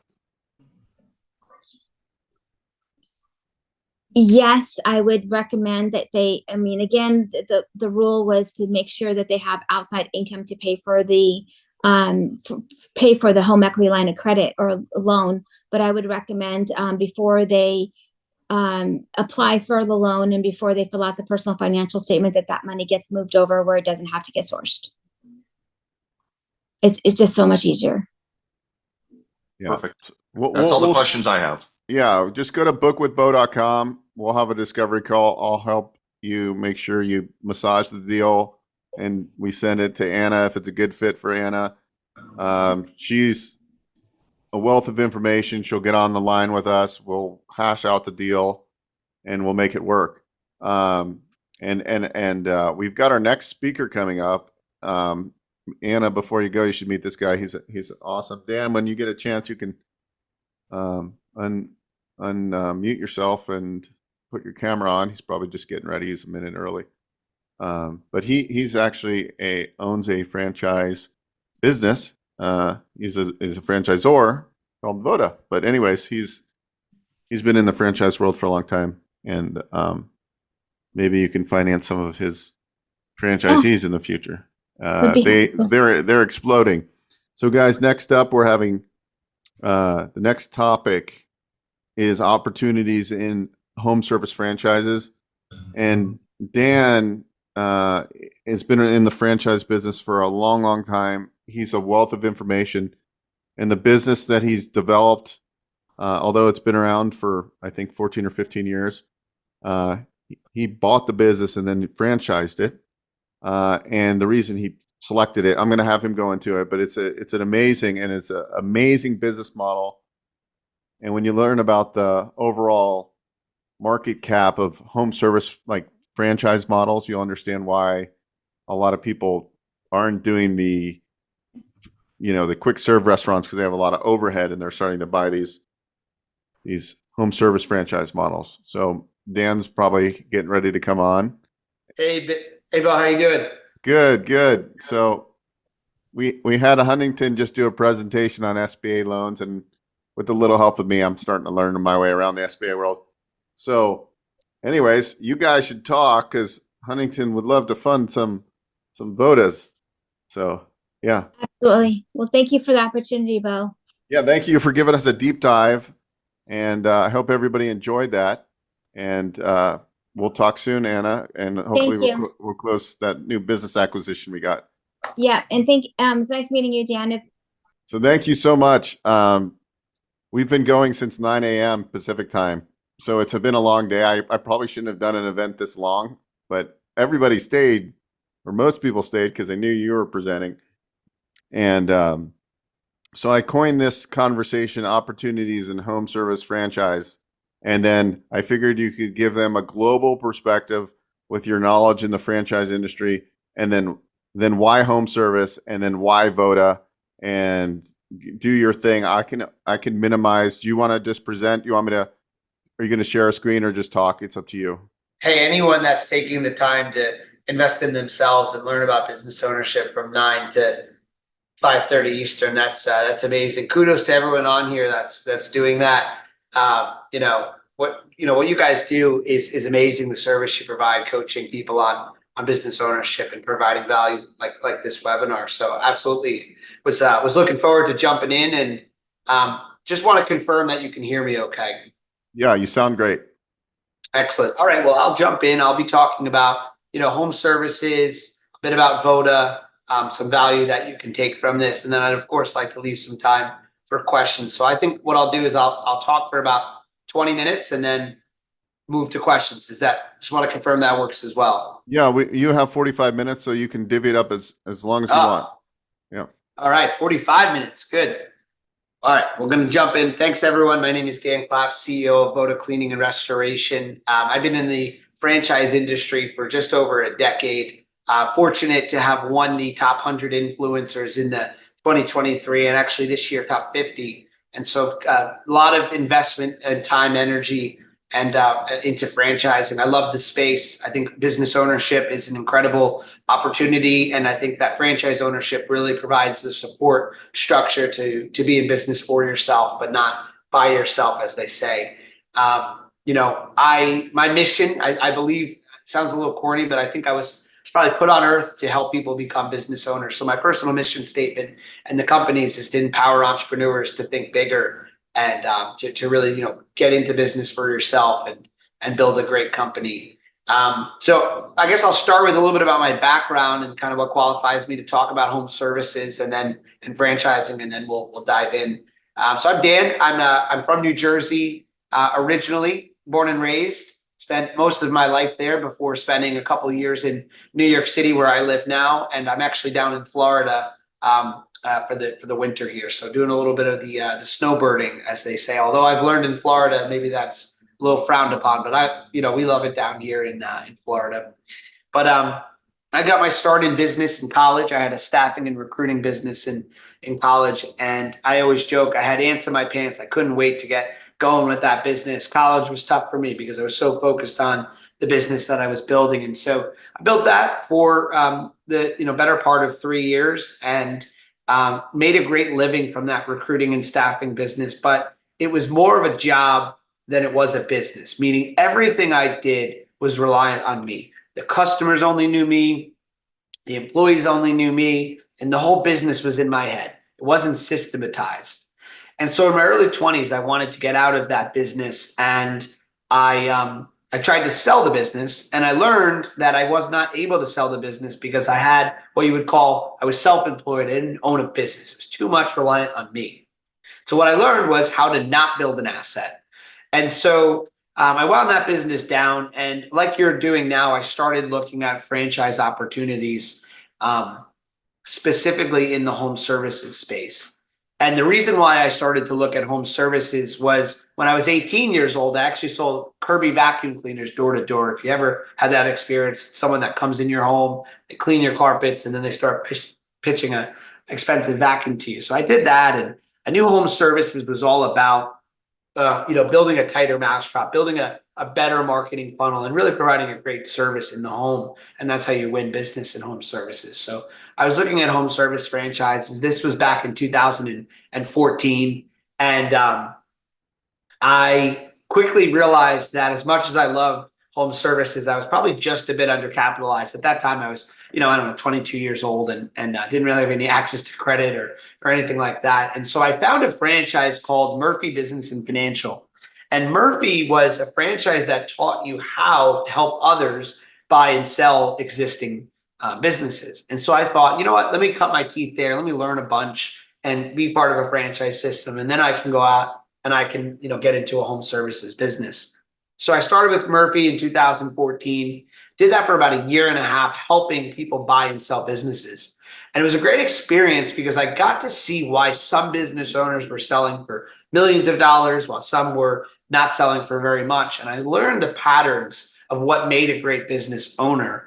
And I learned how to really run or really how to understand profit and loss statements. So it was a great experience in my formative, years in my early 20s. And about a year and a half in, though, I looked in the mirror one day and I realized that I was doing the same thing, kind of the same mistake that I had made when I was in my business in college, which was the whole business, again, was dependent on me, right? I had to answer the phone. And if I didn't list the business, I remember being on vacation thinking, hey, every day I'm away, I'm not making money. And that is not a business. As Robert Kiyosaki says in the book, Rich Dad, Poor Dad, which I highly recommend reading if you're pursuing business ownership, there's these 4 quadrants, okay? There's a quadrant of employee, self-employed, business owner, and investor. I was in that self-employed quadrant. I really wanted to become a business owner. And so in 2016, I ended up branching off and co-founding a lead generation company in the franchise space. And I always like to tie this into my story because that Murphy business was great, the franchise, but they didn't do a ton to help you generate leads. And I always felt like a franchisor should do that. So anyway, to wrap this story up, I ended up starting a lead generation company. We built that company for 7 years with about 100 employees and contractors at the tail end. And I was able to finally live my dream of building a business that ran without me, where I was completely off the org chart. The business was running. I was working on strategy and culture and vision. And that business was then acquired by private equity in May of 2022. And that's what's led me to running Voda, which we'll talk about. But anyway, currently Voda is the company that I'm the CEO of. We acquired the business in February of 2023. Started franchising in April of 2023. And as of today, we're at 72 locations around the country, territories around the country, operating in 14 states. So very fortunate to usher and lead this explosive growth that we're having at Voda for the past year. But why home services? So in my opinion, home services, especially now, is one of the best investments you can make. You can invest in a business for $150,000 to $250,000 and build a business that does millions in revenue in a lot of item 19s. You know, instead of tying up capital into a brick and mortar where you have to personally guarantee a lease for typically 10 years and you have to get all kinds of large equipment and furnitures and fixtures, you can get into a business that's a couple trucks, a couple employees, and you can scale that with a significantly lower investment while still having just as much upside on revenue and profitability without exposing yourself to all those things like a personal guarantee on a lease and equipment. And so to me, what you would call cash on cash return in home services is just unbelievable. So let's talk about home services for a bit.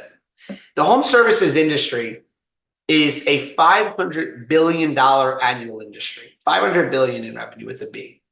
And it's expected by the year 2025 to be a $625 billion industry, massive leap.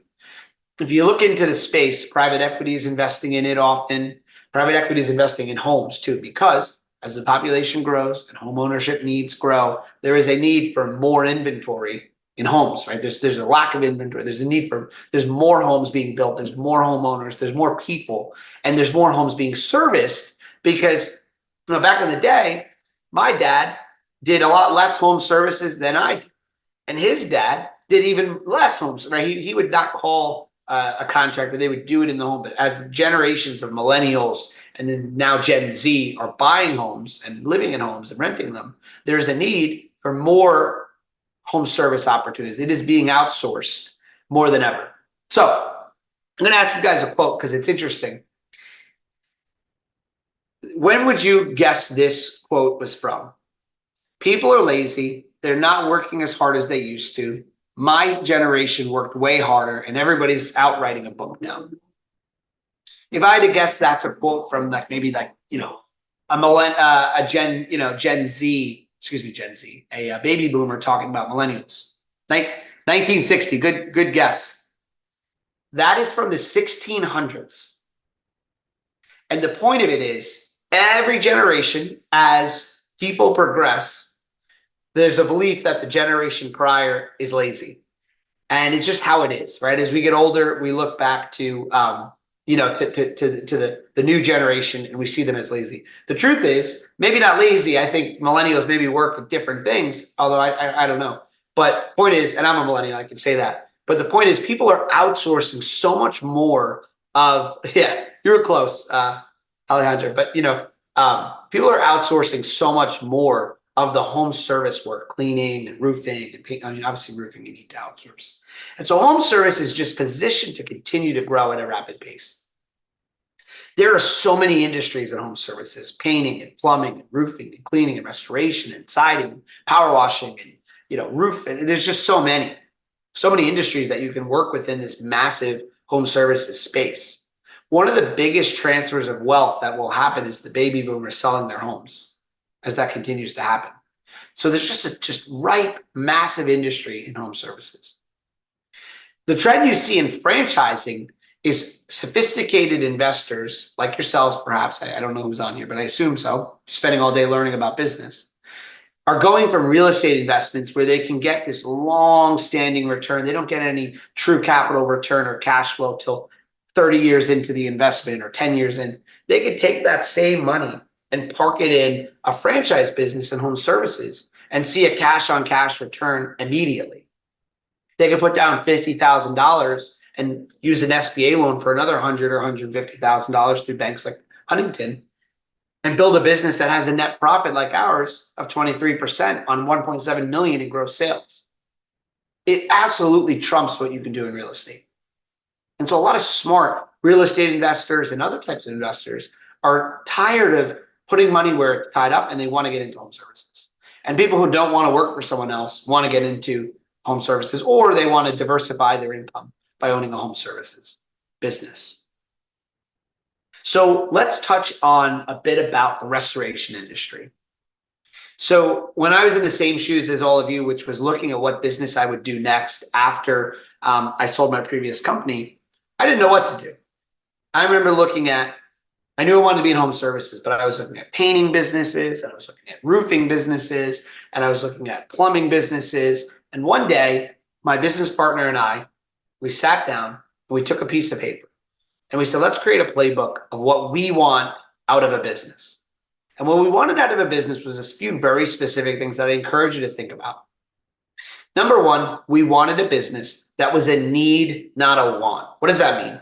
We wanted something where the service was something people had to solve when they had the issue. They needed it. They didn't want it, right? When something's a need, not a want, a recession or a war or a pandemic or anything does not affect the fact that that has to be solved when the problem is there. So we wanted a business that was a need, not a want.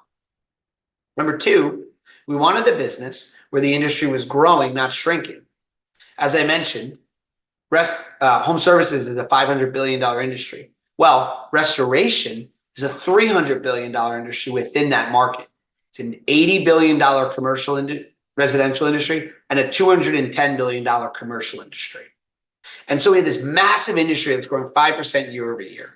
Water mitigation in itself, which is the act of drying homes, which we'll talk about a bit in a second, is a $17 billion industry, growing 6% year over year. And carpet cleaning is a $6 billion industry, growing 6% year over year. So very, very large market space. Number three, we wanted a business that was an industry where the labor pool was non-skilled labor. Meaning you could hire someone with a good attitude, who's good with their hands, to teach them how to do restoration, extracting water out of a home, drying a home. And so we wanted something like, for example, plumbing, check the need, not a want, growing industry box, but you need a special license. We didn't want that. We wanted a larger labor pool by being able to hire what I call non-skilled labor. Additionally, we wanted an industry where the average ticket was high. So in restoration, to dry a home, the average ticket is $3,000, and there's 14,000 water damage cases a day across America. Now, that's not just hurricanes and weather events. It's toilets overflowing, pipes breaking, bathtubs getting left running while someone's going on vacation. The connection between your washing machine or dishwasher and the water system disconnects. There are 14,000 water damage cases a day in America with an average ticket of $3,000. This is a very high margin ticket. And then finally, we wanted an industry where there was a lot of fragmentation. So as I mentioned, this is a very large industry. Our biggest competitor is Big Bad ServPro. We've all seen them on maybe in our home or on the Super Bowl. ServPro is a big company. They do $3 billion in revenue a year in a $300 billion industry. So they're actually a small little percent of a very large market that's highly fragmented. Our competition is the mom and pop who's unsophisticated and unorganized and unable to perform at the level of service that we are, but they've gotten by being their hometown hero. Voda is able to come into a market and dominate because we come in with such a higher level of professional service. You cannot compete with the national chain like ours with all the different levers that we're able to pull, which I'll talk about in a moment. So let's touch on, I've talked about restoration. Let's talk about Voda now. So we've talked about home services and we've talked about restoration. Let's talk about Voda. So our company is Voda Cleaning and Restoration. We believe in bringing a new level of clean to homes across America and a new level of franchise. As I've mentioned, the stats on restoration, it's an extremely high growth industry. There's 14,000 water damage cases a day in America. So here are the reasons to believe in Voda Cleaning and Restoration. One, this is a simple, scalable business. If you buy Voda, we can have you up and operational in 30 to 90 days, and you only need 2 to 3 employees to launch as you scale. Our investment is extremely strong from an ROI perspective. Our investment's about $150,000 to $200,000, and our item 19 shows $1.7 million in gross sales with a 23% net profit margin. What's unique about Voda, the true Voda advantage, we're franchising's first and only cleaning and restoration opportunity. We do both cleaning and restoration. The carpet and floor cleaning allows us to produce consistent and predictable revenue immediately for our business owners, which drives brand awareness and leads for higher revenue insurance paid restoration, which, by the way, the other thing we love about restoration is the third party pays the bill, insurance. And so we're combining this great business of restoration with cleaning, because as much as I love restoration for all those positives we've talked about, the one negative is that if there isn't a water, mold, or fire event, we can't convince you to have one, right? If there, and other than me sticking a hose in the middle of the night through the window of, Bill Davies' house here, I can't convince them to do it. That would be illegal too, right? We need something where we can convince people. So we have the emergency need service of restoration combined with the cleaning business, which gets us out there building revenue and building relationships in both B2B and B2C components. So we're servicing homeowners and commercial properties, and extremely differentiated branding. And really, in my opinion, what really separates us apart from everyone else from a franchise opportunity is the done for you marketing. We do all of your lead generation, paid, marketing, direct mail, Instagram, Facebook ads, pay-per-click, SEO, everything related to making the phone with people who are ready, willing, and able to utilize your services. We do. And then we have a national call center that answers the phones. I love the Voda story. I'm just the guy that gets to lead the company. I'm fortunate when we acquired the business from Dragon and his wife, Arlene. But this business is a true American dream story. Started in 2009 when Dragon had moved here from Serbia, built the business up with his bare hands, him and his wife, Arlene.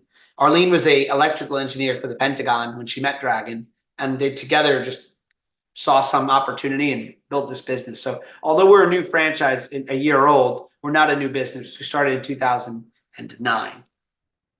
And, at Voda, really, we've created an environment that completely stands out, as you can see with our brand here. Voda means water in Serbian, which is a cool little touch. It's not why the company's named what it is, but I love the name because it pays homage to Dragon's Serbian roots. Yes, Aristotle said it, Eric. I see your thing here. I might have mixed up the year, though, but yes. I thought of that on the fly, and so if I was wrong on the year, let me know. And I'll make sure I answer these questions I hear too in 2 minutes. But anyway, this is our Voda trucks, as you can see.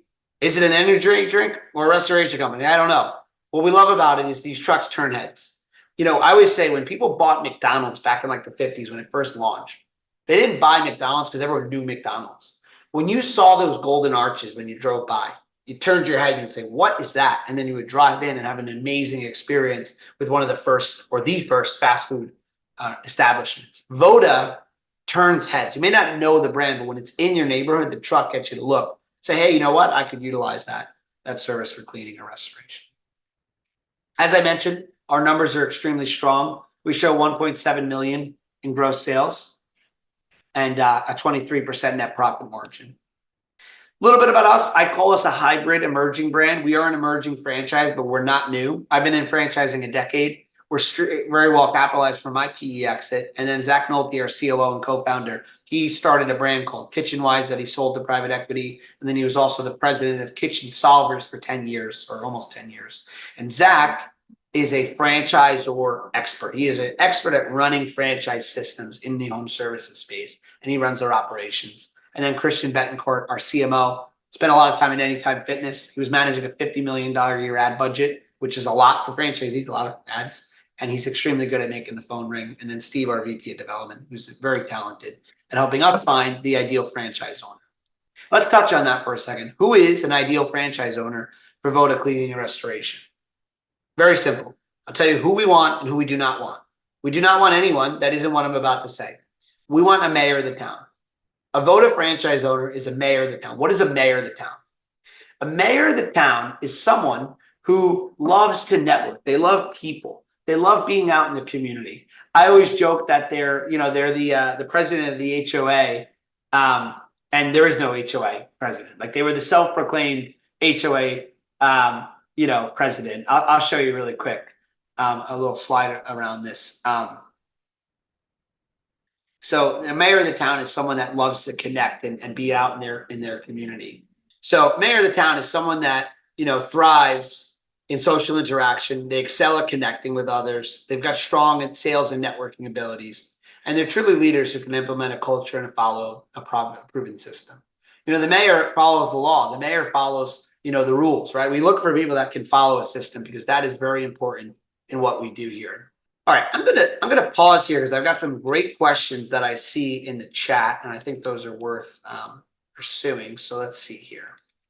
First question. Thanks, Dan. Can I start a Voda franchise with employees supporting and me overseeing it? Yeah, great question. So we absolutely do support what you would call semi-absentee or manage. I like the term manage the manager. I'm going to give you the most candid answer that I can give you. People will come to me and say, Dan, is Voda semi-absentee? And my answer is, are you a semi-absentee owner? And what I mean by that is, although we've built all the systems for this business to be run with managers running it, it really does come down to your ability as a franchise owner to manage the business in a semi-absentee capacity. So I'm gonna touch on that for a second. The first thing I want to mention is there's 5 things you should think about when you buy a franchise. Number 1 is, how are you going to get leads in a predictable and automated way? And how is the franchisor going to support you? My background is in lead generation. Our CMO's skill set is lead generation. We like to say we're a lead generation company that happens to sell cleaning and restoration. And so you need a way to get leads in a predictable way. We have that down. And then we have a call center answering the phones and scheduling the jobs. The second thing you want to think about is, how are you going to get employees to run the business and service those customers I just talked about? We have a program called Talent Scout, where we're actually able to find our franchise owners a general manager with restoration experience. Then you want to think about, what's the unique selling proposition? How does this, there's already restoration in your market. How does this business stand out in the market to the consumer? What's the unique selling proposition? The numbers, obviously, you want a business. Nobody wakes up thinking, I want to own a cleaning and restoration business, nor did I. It's about the numbers. The numbers are, great financial return. And then obviously, what's the day in the life and how does that match you? And so I say that because all our business can have a GM and salesperson out there doing the operations and sales, and then technicians. But you're going to have to be someone that's comfortable managing a GM, managing a salesperson. And then I still think nights, if you're working, for example, if you're working at a job, you got to be able to have the flexibility to get out there and network in the community. And that's true, by the way, with every home service brand. Don't let anyone make it sound like it's an ATM machine. It's a franchise. It's a business, right? If a franchisor didn't need anything from you, they would open corporate stores. The reality is, we need the mayor of the town, because we need someone that can build culture and lead people and connect with others. No matter what we do on the marketing front, there's 2 things that nobody wants to do. Nobody in your community wants to give business to some company that's out in Wisconsin in their ivory tower. They want to give business to their local owner. That's you. And nobody wants to work for a big corporate. They want to work for you. And so you have to be able to build a culture. As long as you can build a culture and a team, then yes, you can absolutely have the business run with employees and you overseeing it. I think that answers that question. How is money made in home services with the cost of labor, medical, workers' compensation, payroll, FICA? You're in California. I don't know either. Move. No, I'm just kidding. California is tough. We're actually not registered in California at this time. So it's hard for me to, I don't really have a tremendous amount of experience in California. I do know it's a restoration mecca, though. It's I think it's the 2nd largest state for restoration. So maybe there's a franchise with the team here that can help you if you want to get in restoration, but we're not registered there at that time. Since Boda is 1 year old, would it be a problem obtaining an SBA loan? Great question. No, we are on the SBA pre-approval, registry or whatever it's called. So we were able to get on that registry prior to it, I think, being a little bit, less available now. So, we have plenty of people using SBA loans, including Huntington Bank and others to get funding. Does Boda do any biological cleanup? I think the question's around like crime scene cleanup. Is that accurate? If you want to just put in the chat here. So we do crime scene cleanup. So yes, it's an option. You don't have to do it, but you can do. And we do support crime scene cleanup and biological cleanup.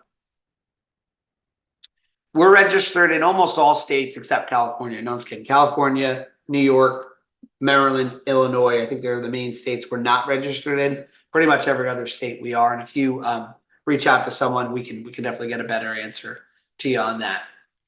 Let's keep putting questions in here. This is great. Yeah, that's good. Yeah. So you covered a lot, I think, on kind of the overview.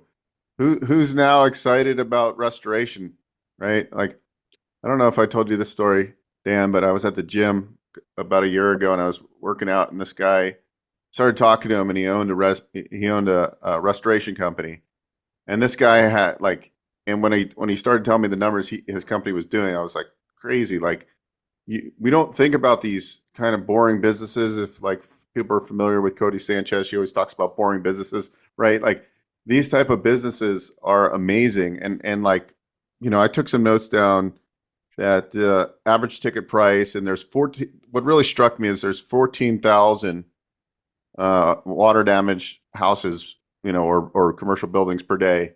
Are you guys servicing mostly residential, or is it a combination of residential and commercial? Yeah, what I love about our business is that we work in both residential and commercial. There's such an incredible opportunity in commercial. So we work with both a home that has a water, mold, or fire loss, as well as commercial. So as a new candidate's coming in, would you talk about the award process? I think people need to know that you guys don't necessarily take everybody off the street. They have to be awarded a franchise. Would you just talk about your many of these people probably haven't been through a franchise discovery process. I think just in general, if you can generalize it, and then also talk about your process. Yeah, absolutely. Well, the first thing I'll share with you, a good franchisor really should have a dialed in. Can you guys see this? Mm-hmm. So a good franchisor, and I'd be happy to put, what I will do is I'll actually put this in the chat here so that you guys have it. A good franchisor should be very, very dialed in when it comes to, presenting their franchise opportunity to you in a systematized way. I'm a big believer in the idea that how you do anything is how you do everything, right? And so if the franchisor is not organized, or maybe I can't attach files here, actually. Let's see. I'm going to send out a recap email. Okay. We had well over 200 and something people RSVP, but you know that on a Saturday, you're only going to get about 35% of them that attend.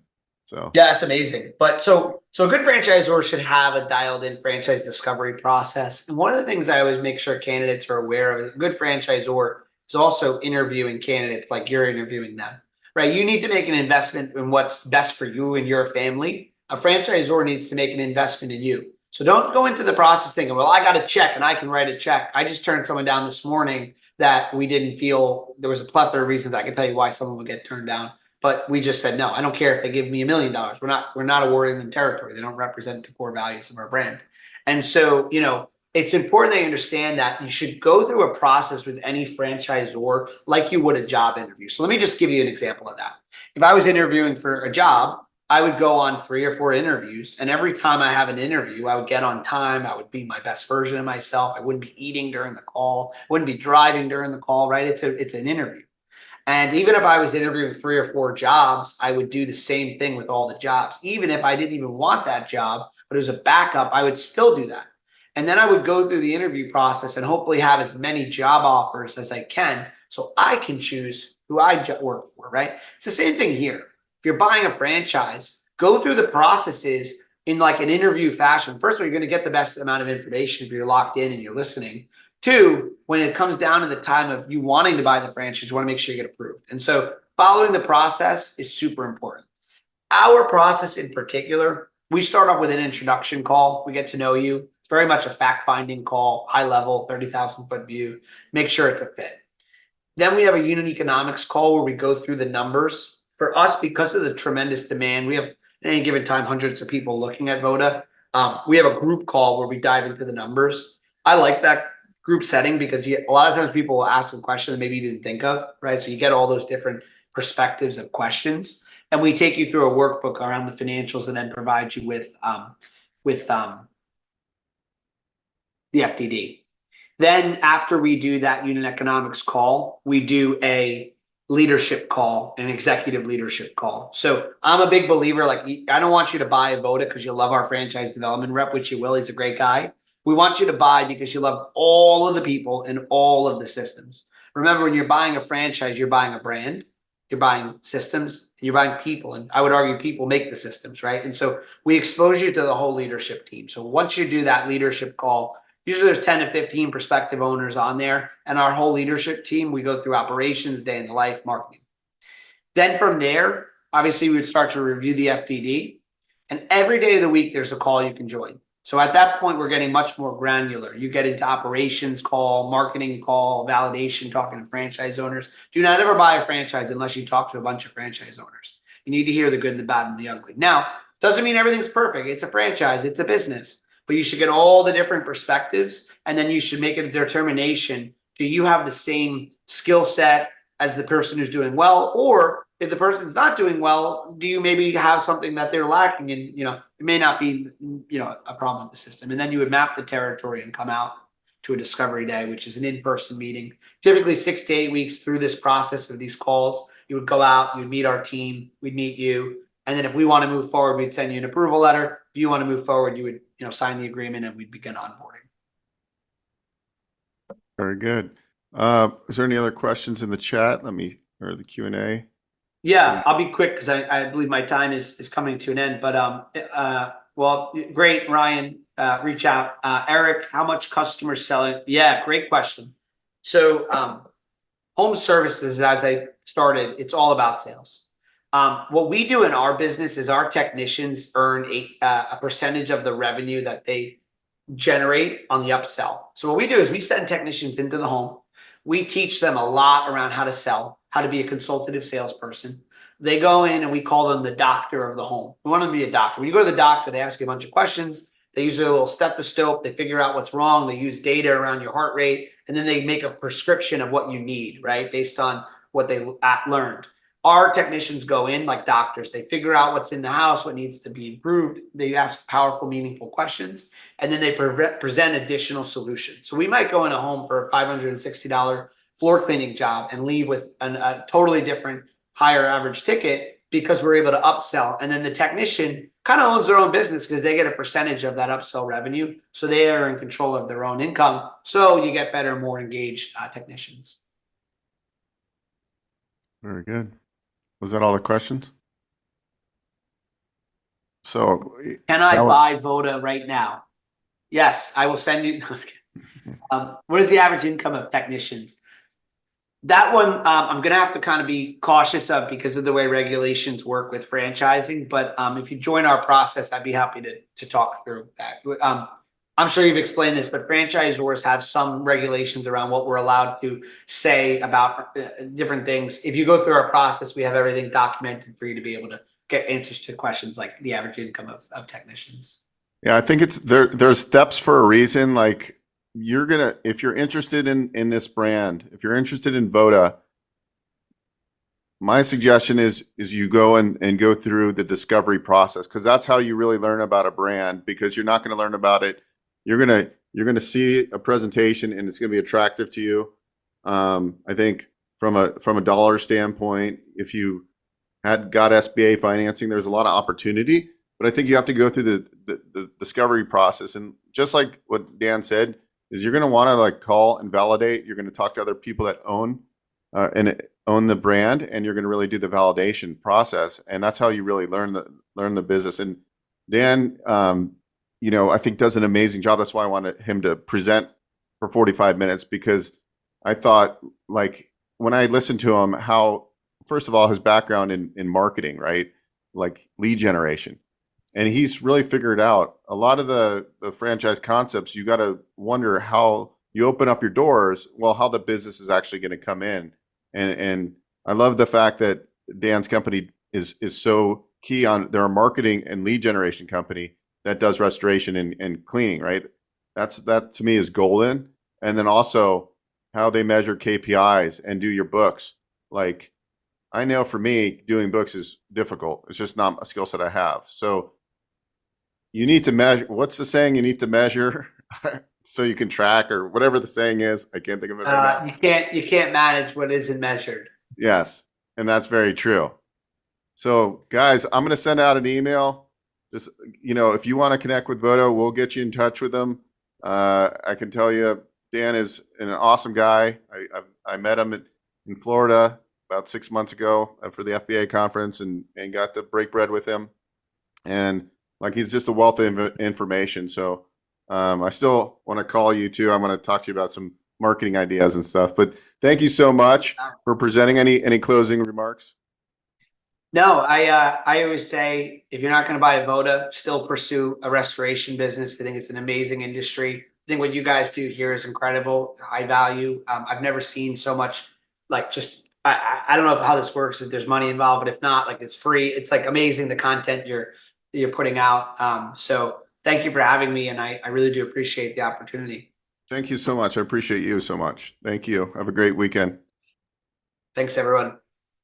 All right. Well, our last presentation of the day, Rebecca, we've been going, just to give you a little bit of background, we started at 9 a.m. Pacific time today, and this will be our last conversation. And I think it's one of the most important, if not the most important, conversations around how to find the ideal business from a perspective of me, who does franchise consulting, brokering, a franchise broker, and helping people go through the discovery process, and how we use science and your business assessment, the Zoracle, to help match, kind of tying it all together and giving your perspective, because you've been in this industry for, I think, over 30 years. And you've worked hand in hand with a lot of the biggest franchises out there. So it's going to be a great conversation, guys. So this is the last conversation of the day. We'll go for about 30 minutes, guys. So I know everybody's been, here strong, and we've had such a great day. We really covered a lot today, and I think it will put the icing on the cake. And guys, you can go to businessownershipsummit.com.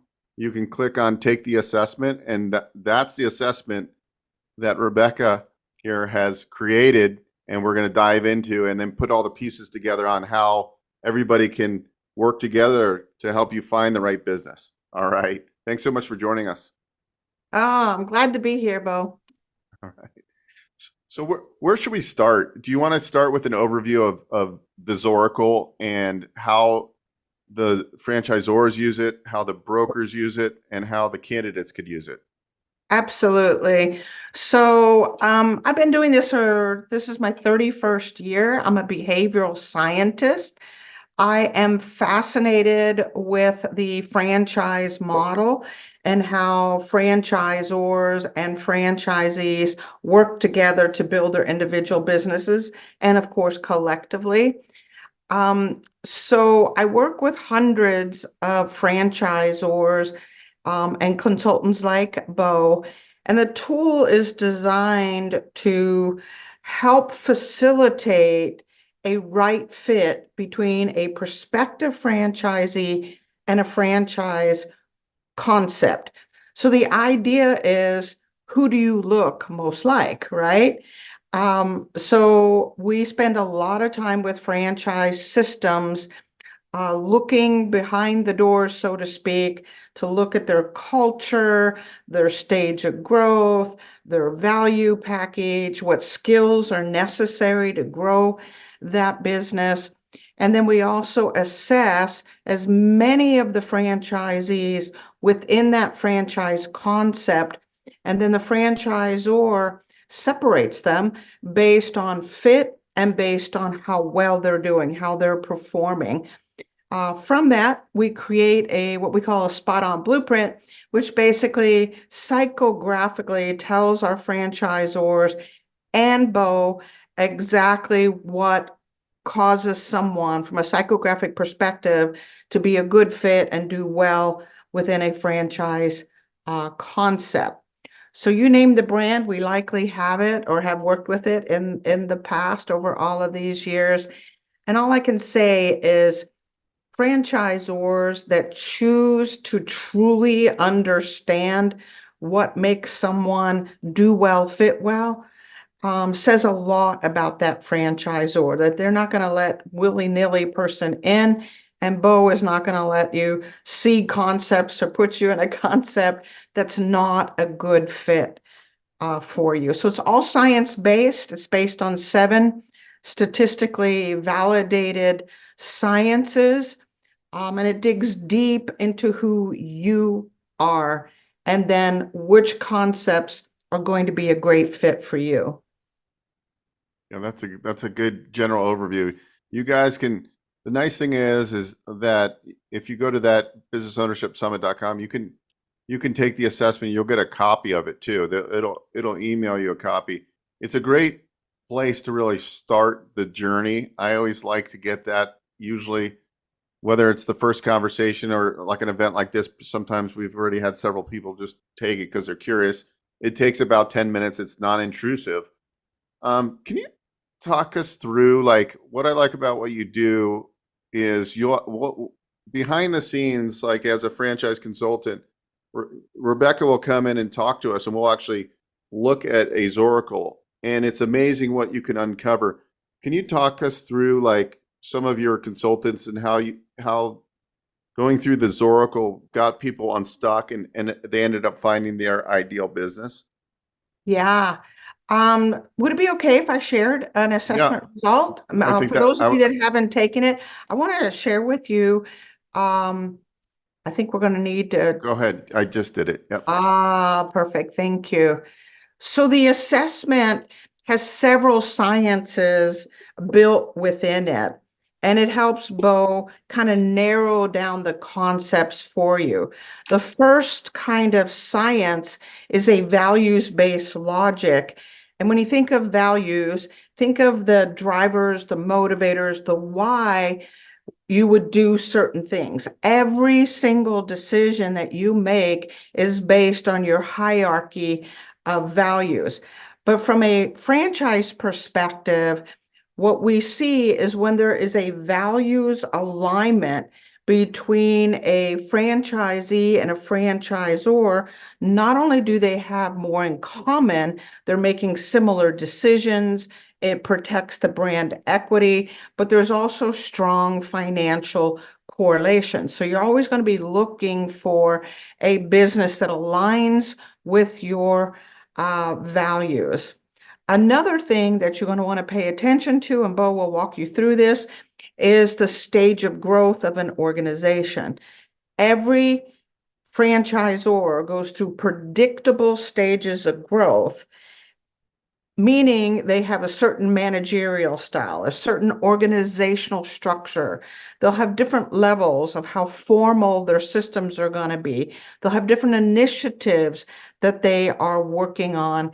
And of course, the concept originator will be involved more initially and less later. But all of these things are super important to look at, because some of us, I being one of them, fit really well in early stage franchise concepts when things are still evolving and when things are dynamic, where you can have a great influence on the direction of that franchisor. But it also means if you're attracted and a good fit for a early stage franchise concept, that you likely are going to need more sales and marketing skills. You're probably going to have a little better ability to handle risks, because the franchisor is not quite as established and the brand is not as recognizable in certain markets. Others of us fit better in what we call a plug and play franchise, Empire, kind of the biggest brand out there, or in brands that we call hybrid, which are franchise concepts where there's an umbrella and then there are various size companies underneath that umbrella. So this is an important factor when Beau is directing you, is he will look at the stage of growth of a franchise organization, and the assessment will tell you, as well as Beau, what stage of growth you're a good fit in. So let me give you an example. In this case, our candidate fits well in a stage 2 franchise organization or stage 3 plug and play. I'm going to tell you a little story, if that's okay, Beau, around this. Many years ago, I had a franchise consultant that was working with a friend of his who had failed at 3 businesses. All 3 were businesses he should have been successful at. All 3 were regional development opportunities in brand new franchise concepts. And so this friend finally said, listen, you got to take this assessment to see what's going on. And we did. We gave him an assessment. And what we discovered was that his values, the things that were important to him, were things that were more related to what we call an emulator. They like, they're trendsetters, they're innovative, they're creative, they're always up for a good challenge. These are folks that love to compete. So these are kind of those individuals that are looking for kind of prestigious, sexy, new kind of concepts, maybe even technical concepts. However, he scored in a 4 and a 5 in terms of stage of growth. So he was buying concepts that were early stage and failing. Whereas once he kind of knew, I'm looking for a stage 4 or stage 5 franchise organization, we could then narrow down those concepts and make introductions to companies that were much further along in their stage of growth. It was a brand that was highly recognizable, had great training, great support, great systems. And so this was something that he could grow and build. Now, keep in mind, think of it as your past boyfriends or girlfriends. We can be attracted to something, but it does not necessarily mean it's good for us. And this is a classic example of his attraction strategies, the things that motivated, the things that drove him were one thing, but where he belonged in terms of stage of growth, where he could have the highest likelihood of leveraging his talent and leveraging his abilities, was a more established franchise system. So this is an important factor. And of course, Beau always looks at these to make sure that the concepts that he's going to share with you are concepts that you're going to fit in and have ramp up well and truly belong in every possible way. And of course, some of the other things are around culture, right? I don't know about you, Beau, but I was in a situation years ago where I was working with an organization, and for 4 years, I was like just loving it and doing well. And then there was a private equity firm that came in and shook things up, and the whole culture of that organization changed. And before, where I was a great fit, all of a sudden I was no longer a good fit. So understanding the culture that you belong in is also a big factor when selecting franchise concepts. Yeah, and so as we're taking all this into account, and we're talking to the candidate about the different sectors and all the thing, and then on top of that, we have to add in what's feasible from a financial standpoint.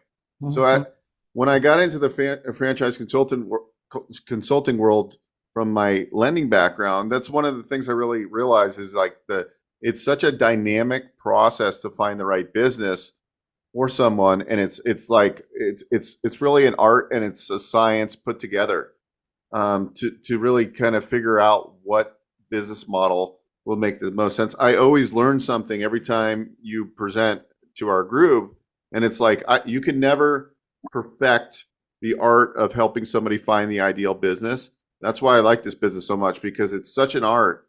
You get better at it, like I've gotten better at over time, but there's no exact science. But what you have created is science, and then you have to layer in, what's feasible. Is that franchise concept is it available? Yeah. Do they have the capital? Can they get the financing? Do all the stars align? Because when I didn't know, and I was just doing the SBA loans for candidates, and I didn't know anything about being a consultant, kind of the reason that attracted to me to become a consultant was people would come in and they were like buying quick serve restaurant type of stuff like Wetzel pretzels and things like that. But they didn't go through any discovery process. And that was kind of the point of today's event was, look, whether you want to do a business acquisition, no franchise, whether you want to buy a startup franchise, or maybe a resale franchise would be ideal for you, right? And so I think that's where you got to start. Like when people come to you, they're like, hey, just show me 5 ideas. And I'm like, well, it's not that easy because there's so many variables. And if you want me to do the best job for you, you'll go through the discovery process to actually like find your ideal fit. So where do you see this? Where do you see the Zoracle over time? I'm sure over time it's going to evolve. Where do you see Zoracle evolving to help this whole process? So the Zoracle tool is always evolving because the science of neuroscience, neuroeconomics is continually evolving. And of course, we're getting more and more data from franchisors of how people are ramping up and how well they're retaining, et cetera. So it's always evolving. And one of the things we're looking at right now is prospective franchisees and what they're looking for. Our audience today is a younger candidate, right? When I first started this, the average age was 52, 53 years old for a candidate. Today, we got younger and younger folks that have chosen not to do corporate situation. They're looking instead at having greater freedom, greater control, and entrepreneurship is very attractive to them, and they're getting classes at university where they're learning things, where my generation, you went to work in the corporate environment. So we're seeing a younger, more aggressive, more marketing savvy individual. Which of course means franchisors have to adapt to that, as do we need to adapt to make sure you're getting in that right business for you. The other common thing that we're starting to notice is more and more women are getting in business. Do you know women rise to the top in franchising? There's something about that, doing it together, and their communication skills and team building skills and collaboration skills. Somehow they're just incredibly good fits for franchising. So not only are we noticing more women, but we're noticing a younger candidate that has the vim and the vigor to get where they need to go. They may not always have the same level of capital, but there again, Beau, is where you come in to help them find that funding to get across that finish line. And of course, find businesses that are consistent with their financial wherewithal. So a lot of the candidates I've been talking to, and I think this will resonate with the audience, is that they're coming in now because they've been educated on business ownership, and they might be W-2'd and paid very well, and they're not ready yet to leave. And they're looking at owning a business as more of an investment in their portfolio. So that's where it gets a little bit more dynamic, because you're trying to find a brand that they could keep their W-2 job, or they might own other businesses. How can I use how can we use the business assessment, the Zoracle, to help kind of like with that narrative? Because that gets a little bit more like a little layer Tricky, of yeah. here on the deal. Yeah, let me show you. The assessment actually does tell us if that's how you are wired, right? So let me kind of show you what I'm talking about. In this section of the assessment, it lets us know your path of least resistance to expressing yourself fully and succeeding. For some, it's just like Beau said. Some of us are corporate ladder climbers. So these are individuals that are smart, agile, know how to go from department to department and climb that ladder. The example I always give is my former husband, who was, when he graduated university, sold toothbrushes door to door in Indonesia. And then when he retired at age 53, he was CEO and chairman of the board of the third largest pharmaceutical firm. This is a corporate ladder climber. So he would not start a business, but he could certainly invest in one and hire good managers to run that. And there are more and more of those kinds of opportunities. And I think it's brilliant, especially for those that have, you know, children that they're raising and they need the stability over here while they're trying to build their portfolio. So the tool will let us know that. It will also let us know if you're coming in with some kind of subject matter expertise. Maybe you're a personal trainer. Maybe you have experience as a nurse.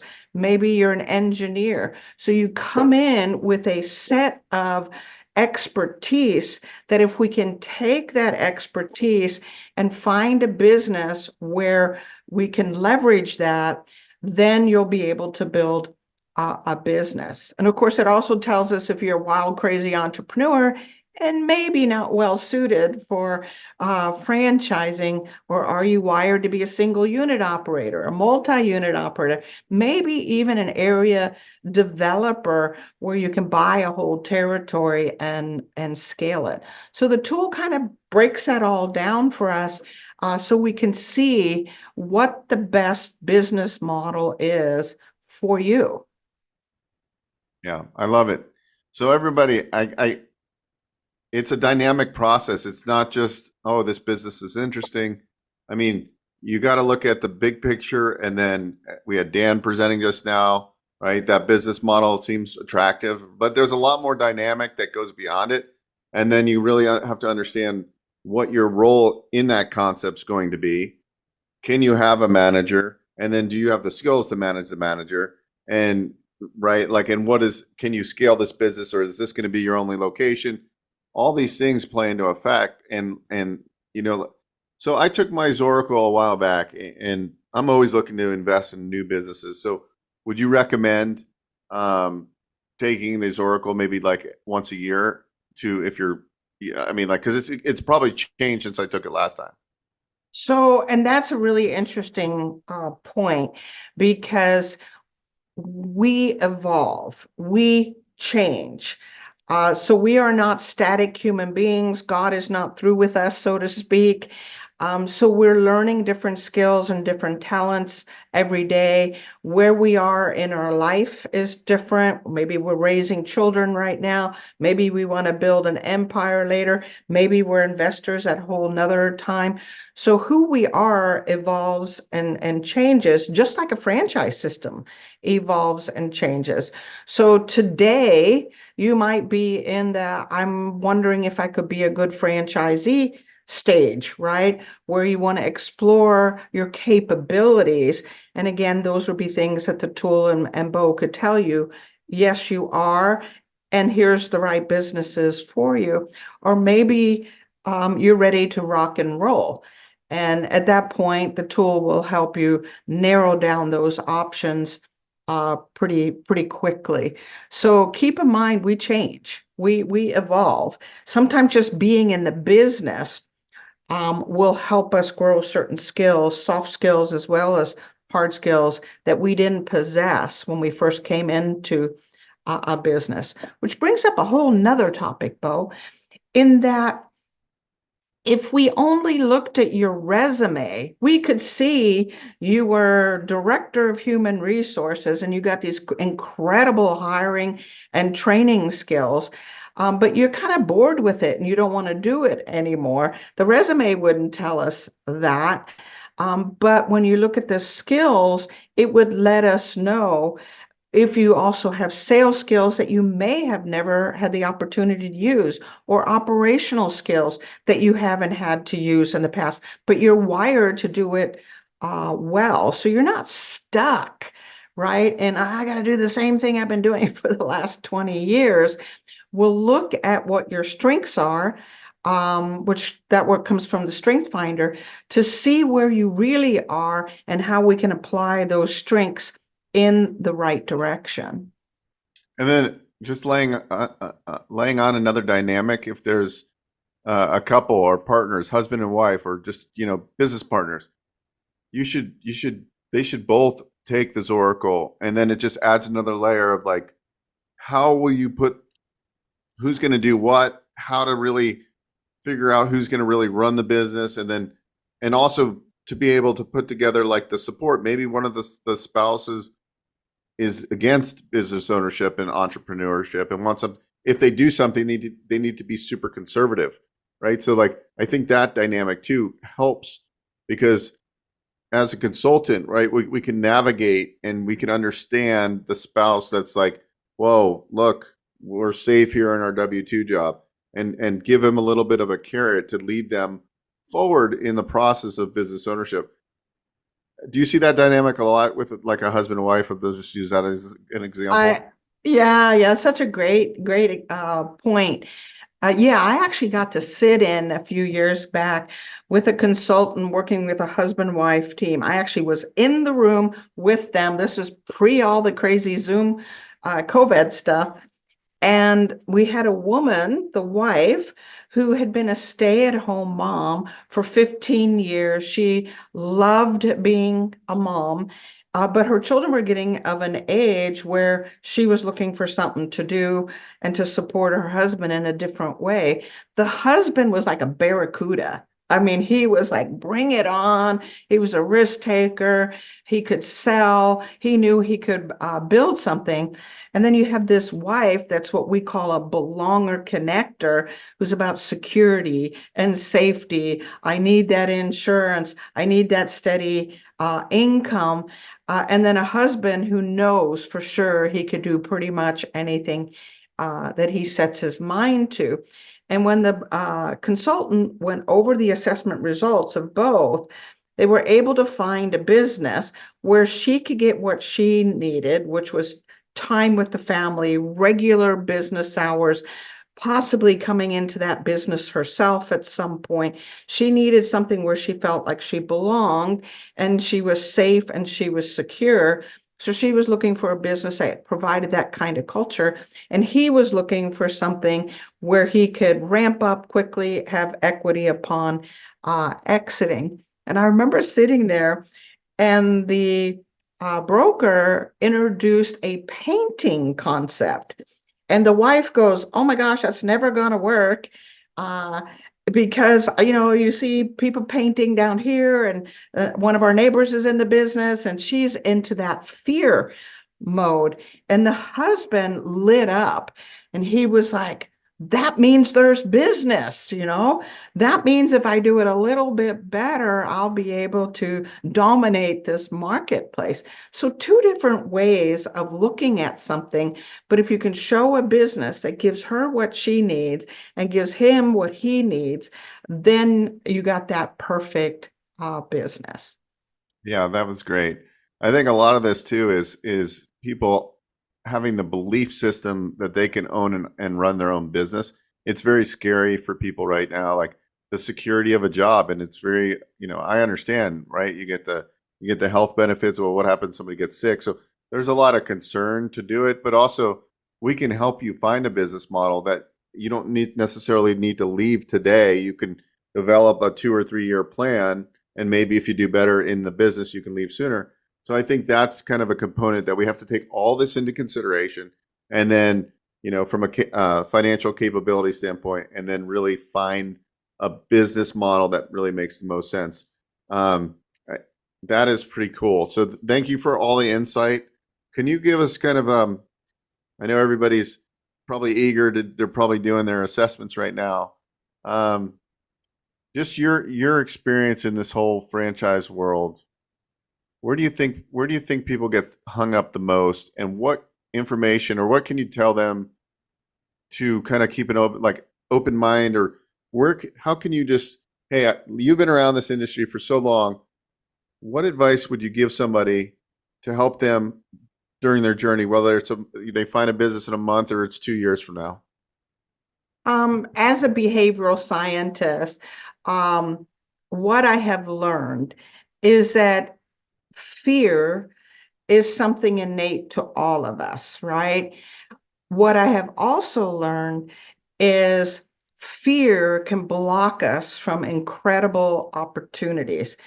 And we tend to fear things that we don't understand, that we don't know, which is why, as Beau mentioned, that due diligence process is so important. It will help you get beyond the walls of fear. And I think a piece of advice that I would give is recognize your own fears. Are there fears of financial fears? And bring those up to Beau so he can help you walk through some of that. Are there more kind of social fears that you're dealing with, which are a little bit more subtle, like a fear of losing my title and the prestige and that car that I get with my job, what will people say at the country club? If it's more the social fear you're dealing with, just note it, and then see how a future business can give you back that social clout that you are looking for. If it's a relational fear that you might be encountering, again, recognize it. I have a fear that I'm going to have to work 15 hours a day and not be able to go to Johnny's soccer game or take my spouse on a special date like we normally have, or that I'm going to be consumed with the thought of running a business and it's going to affect my relationships. If that's the fear, bring it up. Bring it up to Beau so he finds a business that has regular business hours, that doesn't compromise your time with the soccer game or with your spouse. Because the reality is, if you're in a relationship, you're building this business together. So you want to keep those relationships strong and not jeopardize that. And then the fourth kind of fear is to address the emotional and the psychological fears. Am I good enough? Do I have what it takes? Can I handle setbacks? Can I handle the idea that I may not get every client, that I might have competition? That's more kind of around mindset, right? Do I have that kind of grit? Just address it and bring it up to Beau. He'll walk you through it and find you a business that will address those fears. But most importantly, that due diligence process, do not take shortcuts, because that will bring those fears down and allow you to make a wise and informed decision. Thank you. That was so awesome. I really appreciate you joining us. It was very enlightening. Every time I hear you, I go through your training regularly, because it's like there's a lot to learn on what you do and how you teach us. So I thank you so much, and everybody watching this, I hope this gave you a little bit of insight on just the process, because it's not just I like this cookie and I'm going to buy this franchise. There's a lot more to it. And everybody stay on. I've got 10 more minutes to kind of close out and recap, and I want to share some things with you. Rebecca, thank you so much. Thank you. Have a great weekend. I appreciate you jumping on the weekend. I really do. Thank you. Take care, guys. All right. Thank you. All right. Bill, would you mind just pulling up the slide? I forgot to do some people might not know who I am, actually. I didn't do my little slide on a little bit about Beau. I'm not going to take too much time. I want to recap on today. And we have in the chat the Business Ownership Summit.com. You can take your assessment there and we can dive in. So anyways, Guys, I didn't really do this in the beginning. I always kind of figure that, like, if you came here, you might know who I am, but you might not. My name is Beau Eckstein. I have 25 years of lending. I started in residential lending when I was 20 years old. I'm 46 now. Over that time, I've flipped a lot of houses, a real estate investor. I've owned a real estate franchise. I don't anymore. Mostly what I focus on these days is doing SBA loan advisory. So I work with many banks, credit unions, like Huntington Bank is one of my partners. I really know how to navigate the waters. Like, for example, I work with one bank, and they'll fund on a startup. They'll fund up to 90% of the total cost. So I help you navigate and find the right fit there, and I also help you find the right business. And so I kind of pair them together because they go together. And my mission over the next 10 years is to help 10,000 aspiring entrepreneurs become successful business owners. And that's really kind of like my mission that I came up with, because I'm passionate about business ownership. And I think you can tell by today, because we've gone, and whoever's still left here, we got quite a few that you're still here. Look, at the end of the day, I think I wanted to point out that there's a lot of things available for you. And I talk to a lot of people that are making good money in their W-2 careers, but they have no idea about the benefits of the tax strategies and so much. So if you put it together and create a vision of where you want to go, whether you keep your job right now and inside your portfolio buy a business, or maybe you own part of a business, right? There's a lot of opportunities, because you can do an executive model where you hire the GM and so forth. So we have a ton of business models I couldn't possibly share, but today I wanted to share just the overview of what's out there, right? There's a lot out there, and there's a lot of opportunity. And, I want to share just a quick story. A gentleman had found a painting franchise he was interested in. He worked doing estimates for fairly well. He made six figures. He was $100,000 a year earner, and he came to me, and I remember helping him find the bank. And the all-in cost of this franchise was like 115 grand, or 100 was like 110,000. Anyways, his equity injection with this bank, because they finance 90%, was like 11,500, right? So he bought this business. He built in $40,000 of working capital. He was able to pay the franchise fee, get the lease for the truck. So whether you're starting out, I mean, it's very feasible, $11,000, right? Most of us could come up with that money. So it doesn't mean you have to invest hundreds of thousands of dollars to own a business. Now, I will tell you, you have to put in the work one way or the other. Either you have the money and you can hire the executive, the general manager, or you're going to be the owner-operator. We have systems and models for all this. Or simply as you find a mom and pop business, the couple wants to sell, you can do business acquisition with the SBA financing. Or maybe you're more of a real estate investor and you want to own self-storage, SBA financing, right? Like, you can own multiple businesses, you can own multiple franchises. We didn't get into this today, but you can own, a lot of people come in the franchise world and they own a painting company, and then they buy a flooring company, and then they buy a garage epoxy floor company. So there's a lot of ways you can own multiple franchise brands. You could just own one franchise, right? There's a lot of opportunity in this space.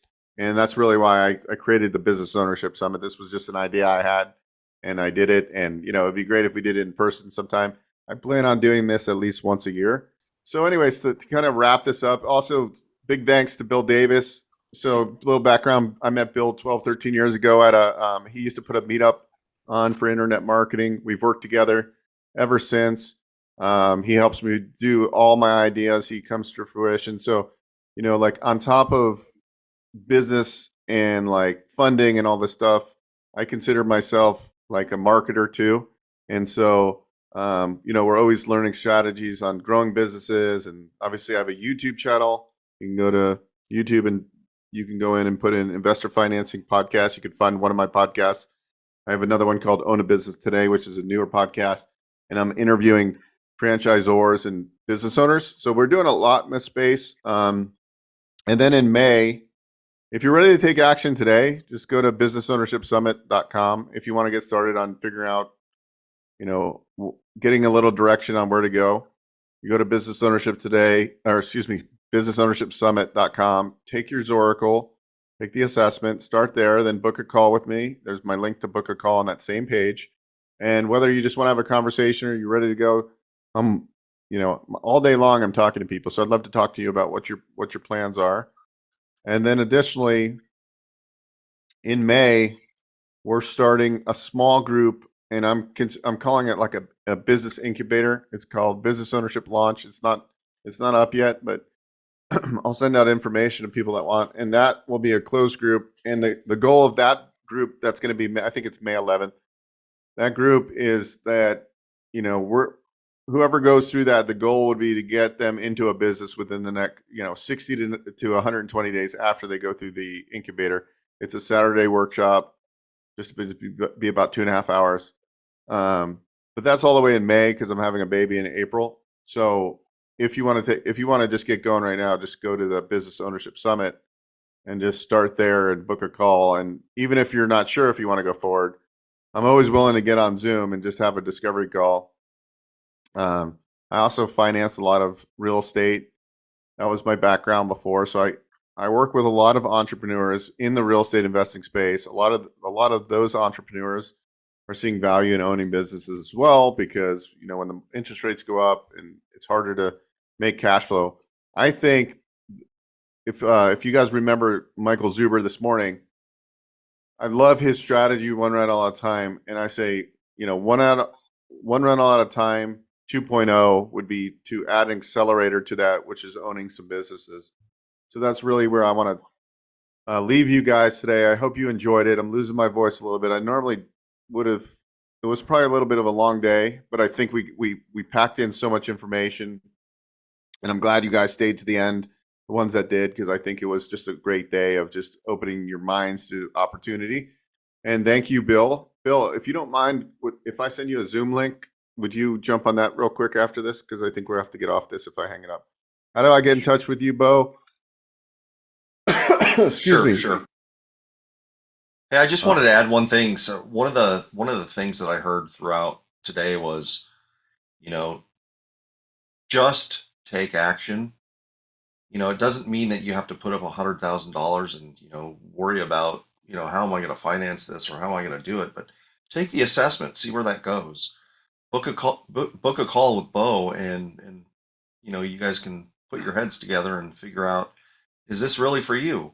And the other thing is, a lot of things, I think, Beau, you mentioned earlier, about stacking. You're stacking these things up like different businesses, different rentals, and that kind of thing. And I think of a different metaphor, and it's a snowball. You start with a little tiny pebble, right, or a little tiny snowball, and you roll it down a hill, and it gets bigger and bigger and bigger. That's kind of how your business ownership and kind of the whole thing evolves, is it just gets bigger and bigger. You don't have to do everything at once. You start with one thing and you get good at it. Like Michael Zuber said at the beginning, you have to become very good at something, and you'll do that. Just take the chance, do the thing, do the work, and then get successful at it. And then maybe you can kind of offload that and do the next thing. But start, the journey of 1,000 miles starts with the first step, right? You got it. And Mark, I see you asked my contact information. The easiest thing to do right now is just go to businessownershipsummit.com. It says book a call. That goes right to my calendar. And then we meet on Zoom. So it's the easiest way to do it, just because it just goes on my calendar. And I like to meet on Zoom versus a phone call because I take notes and things. So just go to Business Ownership Summit and then schedule a call, what works for you. Or likewise, you just go to bookwithbeau.com, and that's my calendar. Other than that, guys and girls, thank you so much. You guys all made it a wonderful experience, because I could tell you like most of it or all of it. So that's always makes me happy when I host an event and I get good engagement and people ask good questions. Anyways, look forward to helping you buy a business or finance a business or both. And thank you again, Bill, for helping run this. And we'll see you all. And Bill, I'll send you an email real quick if you don't mind with the Zoom link, so we meet for 2 minutes. Thanks, everybody. Have a good weekend, and we'll see you soon. Bye-bye. Thanks. Bye-bye. I would like to introduce you to Own a Business Today, a new digital and print magazine. We take pride in being the only magazine that assists small business owners to bring relevant information on business ownership and financing. We're going to cover topics such as business acquisition and expansion, franchising, business finance, technology for entrepreneurs, economic outlook and forecasting, and much more. To subscribe for free, please visit ownabusinesstoday.com.